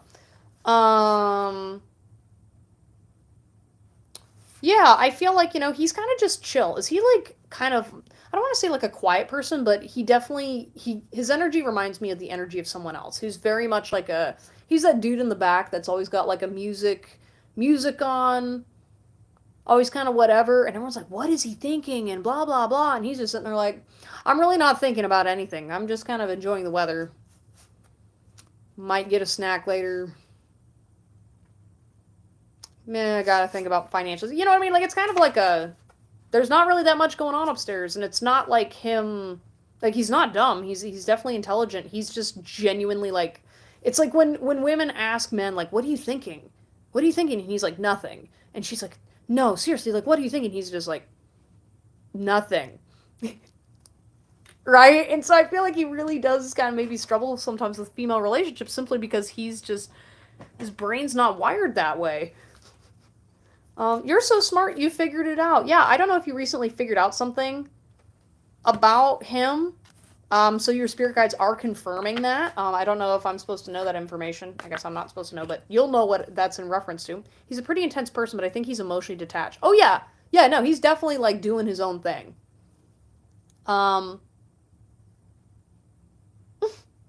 Okay, they aren't very smart. It's not spirituality or science, it's just dumb. Yeah, I feel like there's something going on in terms of your energy that I think you're, like, overreacting to things. Because I think you're thinking, you're overthinking what his energy is doing. Right? Ugh, sorry, gotta adjust my chair here. Yeah, I think it's just kind of like, I think you're misinterpreting the energy that this guy has because he's definitely not always on the game like he appears. Um, All right, it's not a lie. Yeah, so I do feel like, if he has been showing romantic feelings towards you, I do feel like he makes you question things because he's just not consistent. And I don't think that's really personal. Hey, Truth Wave. Hey, welcome, welcome. Yeah, we are having a time. We've been having a great live stream. Thanks for stopping by. We've got you're gonna go far, kid. Yeah, so I feel like he's kind of like in this, like he's like the main character in his own story. So he's very much like in terms of like his relationship with you. Like I feel like he likes you, but he's so engrossed in his personal story. It's kind of like it's gonna be kind of like what's the point? You know what I mean? I feel like he's out there on a mission. He's a man on a mission. He's out here trying to like save the world and do his thing. Da da da da da. And you're kind of sitting there like, but what about me? What about me, senpai? And he's just like, oh yeah, and you, kinsmaid. Anyways, da da da da da da. It's like I kind of like I don't know. I feel like it's kind of like it's the feelings and thoughts are mutual, but he's really engrossed in himself. True. I have BPD, so I get attached to people fast, but we have a lot of history and are romantically involved for a long time. Yeah. Yeah, and I think that's like what's going on is he definitely feels comfortable in your energy. Right? I feel like he feels comfortable, and so like even though yes, he's going on this like gonna save the world, gonna save the day mission, you're kind of like used to that. I forgot who I used to be. Yeah, so I feel like, maybe he's been going through some things recently, and so you kind of like ground him and bring him back to like his senses sometimes, because you've had a long relationship. But I do think he forgets his truth at times because he gets so worked up on stuff. Yeah, you've been going for 3 hours. Yep, I typically do. I typically do. Yeah, I do it every Tuesday and Thursday, so like and subscribe. Like and subscribe. Thank you, thank you. All right, secret. Ooh, okay, so I feel like he's also keeping a secret from you. So the secret is some kind of knowledge or truth, either about your relationship or like maybe his feelings. I don't know. There's something he's hiding from you, that he just doesn't want to share yet. You know? I'm deflecting with humor. Yeah, I do feel like he doesn't talk about his traumas very often with you, so I feel like sometimes you're like, wow, I really feel like I know him, and I'm like, I mean, yeah, but also he does a lot of bullshitting. Okay, like he does it because he doesn't share it with anybody, so it's not like anything personal against you. It's just kind of like he does that for everybody. Like nobody actually sees his real self, okay, and his real issues. There's resentment building. Yeah, so I do feel like there's maybe some energetic ties you got to cut between the two of you and him, just from the standpoint that like he's a little bit up in your business, and I think he has a little bit too much control over you, and I think he gets away with certain kinds of behaviors that you shouldn't put up with. Which I mean, with you having BPD, I mean like that makes sense, right? Because I feel like he definitely feels like he can just kind of come and go whenever he wants and treat you however, and that's not really cool. I gave up too much. Yeah, you gave up a little bit too much of your autonomy for this man. Just saying. You gave him a little bit too much. You'll figure it out, have confidence. Yeah, I feel like whatever is going to come to pass between the two of you is going to come to pass. But, like, really, with his behavior right now, I mean, like, really don't be focused on a commitment of any kind, because right now he's not commitment material to you. He's not showing up that way. Abundance is coming your way. Yeah, focus on your bag. You got it coming towards you. Running away won't make this better. I feel like you're kind of running away from how he's been treating you and running away from what's going on. So, I say face it, and then whatever comes out of it, comes out of it, Because, like, you both still care about each other. But I think that you're also a little bit in denial and letting him get away with things that, I'm sorry, that's not boyfriend material. Nah. And then you're impacting more than this person. Yeah. I feel like someone just wants you to know that, like, I know that you're really hung up on this guy, but, like, you've got so many other potential relationships, so many other experiences that you can be focused on other than this person, especially when this person's acting like an ass. He makes comment about wanting a relationship and gets jealous when I try to move to different people. Yeah, well, then he needs to step up. You're not a possession. You're not a toy. You can do what you want. If he, like, you know what I mean? Like, if the sperm wants to get to the egg, then he's got to compete with all the other spermies to make the baby. You know? And I mean, like, yeah, you can sit there and be like, oh, well, I'm inconsistent because of my BPD and blah, blah, blah. He's using that against you, hun. I'm just saying. He's using it against you. He uses your attractiveness against you and blah, blah, blah. And because you're insecure and you get frustrated and attached and things like that, it turns into a nasty little spiral. And it's not okay because he knows he can get away with it with you because he's been doing it. And again, it's not him trying to hurt you, but it is kind of a little bit, narcissistic on his part. Billions of fish in the sea. Yeah, it's like you can still keep him in your life. You obviously like each other a lot, but like, tell him if he's gonna get jealous or mad, then he's gonna have to make a decision. Thank you. You're truly validating everything. Yep. Nope. I adjust in your crown, queen. Adjust in your crown. Like I said, it's like if I'm that person for you, which maybe you feel, maybe you don't, it doesn't matter how he actually feels, because if he's not showing up for it, then it doesn't matter.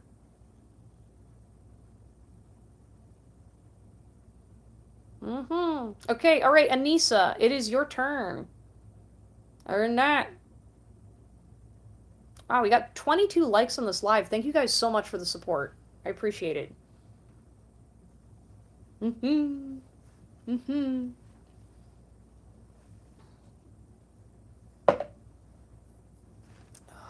God. I have an early morning flight tomorrow, and I'm just like, do I bother sleeping? Or do I just stay up?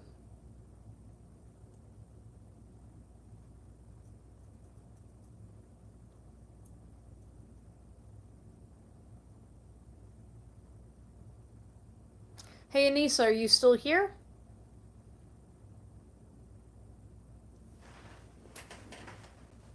Because otherwise, it is snack time. I've got some barbecue chips today.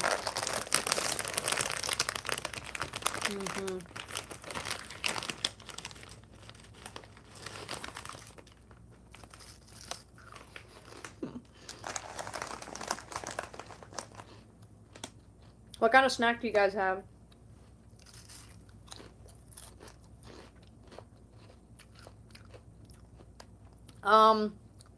Like 6 or 7. Oop. I think here.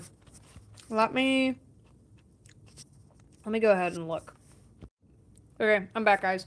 Sorry. Whenever I check my phone, it like, yeah. So actually, the flight like takes off at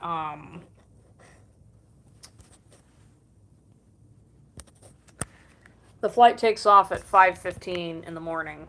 So technically, I'm gonna have to be at the airport at like 3:30 a.m.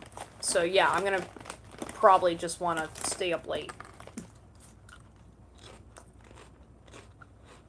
Blue corn tortilla chips and jalapeno cream cheese spread. Ooh, there you go. Truthwave knows what's up.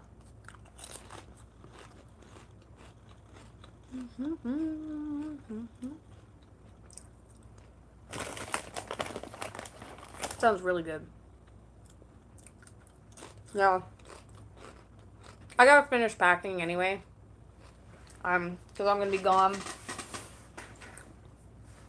for a hot minute, so.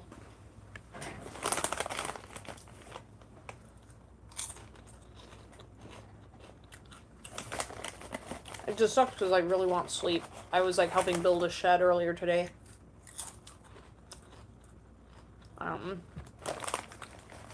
So I'm just kind of tired.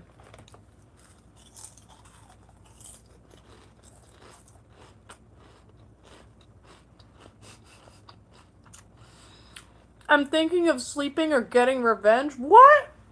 Okay, hold up, hello. Hold up.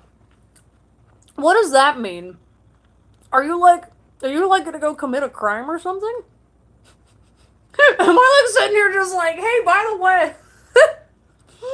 It's like that quote from like Golden Girls where it's like, am I going out to go get ice cream or to go commit a felony? I'll decide in the car.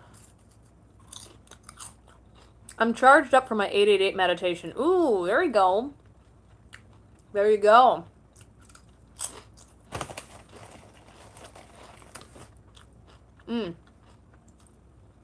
That reminds me I have to pay a bill before the time hits.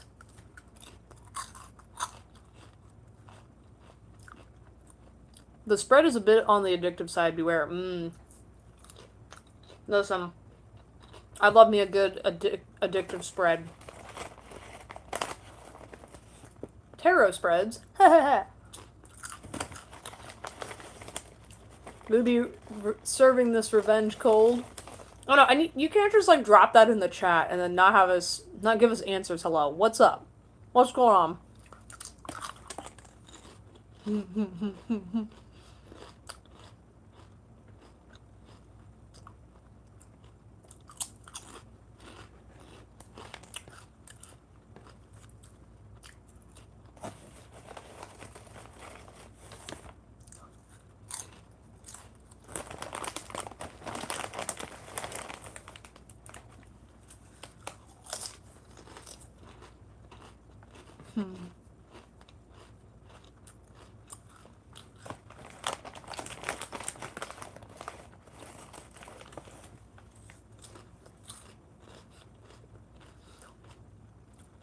Listen,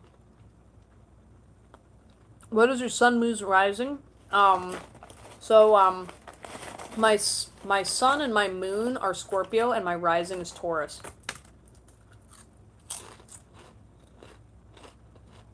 My a good like 50% of my chart is basically Scorpio. So like, how about you?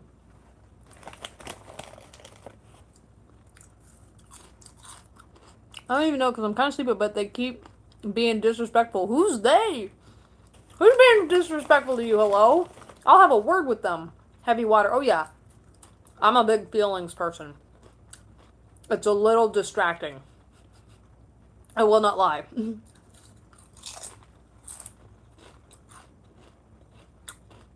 Pisces, Cancer, Pisces. Okay, yeah. Got that repeat energy too.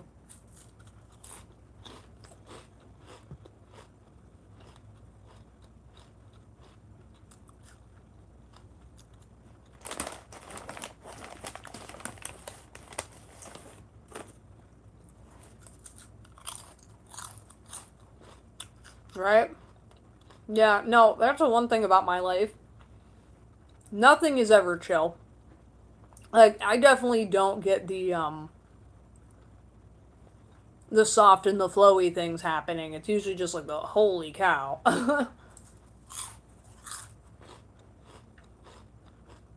You're going any place fun tomorrow? I'm flying to Michigan for a family event. So, yeah, this will be fun. Then I'm gonna be doing some family travel, and then I'm gonna be back home. That's why I'm not doing live streams next week. But I will return. I'll make sure that I make a post about it.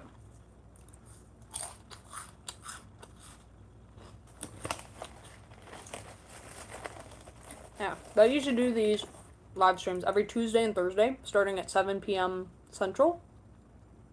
I also do personal bookings, things like that. Yeah, that's about it.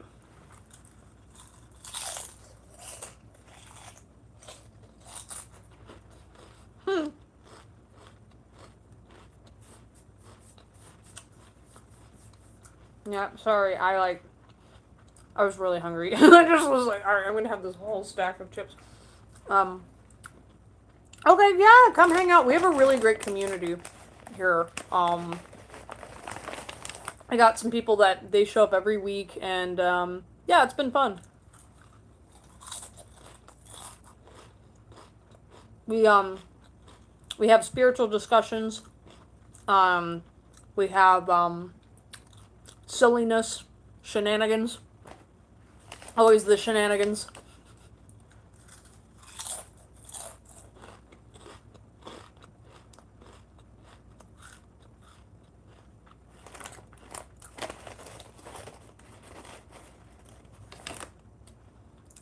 I go live at night, every night at 8 Central.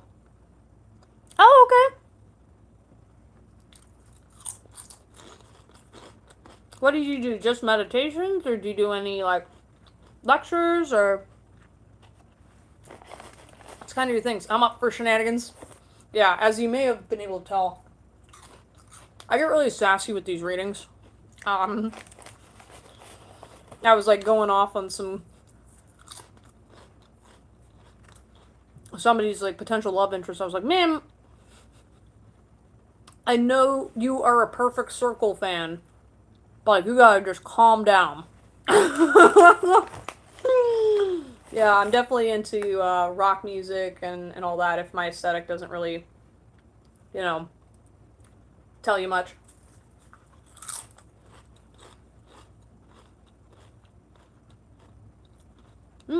It's energy work and meditation combined. There you go. I dig it. I dig the frequency.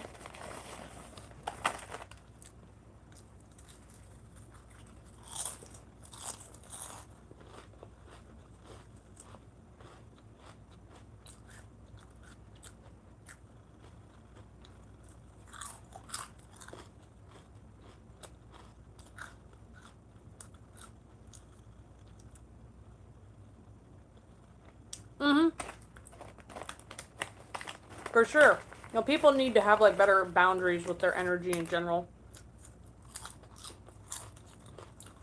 I think one of the most profound things that, helped me with energy work and stuff is learning to, like, keep your energy in your body. So, like, there's two different kinds of boundaries. There's the boundaries where you put up walls and shielding, and then there's boundaries that are keeping yourself in. And that doesn't just apply to energy. Technically, I learned that through psychology, but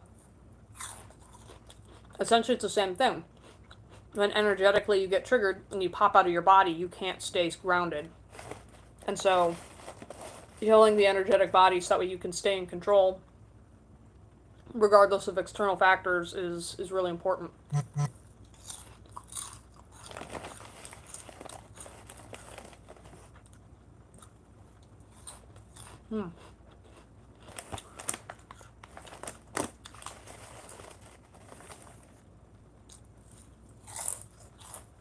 Okay. I think I'm good for the night, guys. Anyways, thank you guys so much for hanging out on the live, participating, supporting me and my YouTube channel. As I said, I will be out next week, but like and subscribe and all that good stuff. And I will see you all next time. Farewell. Goodbye.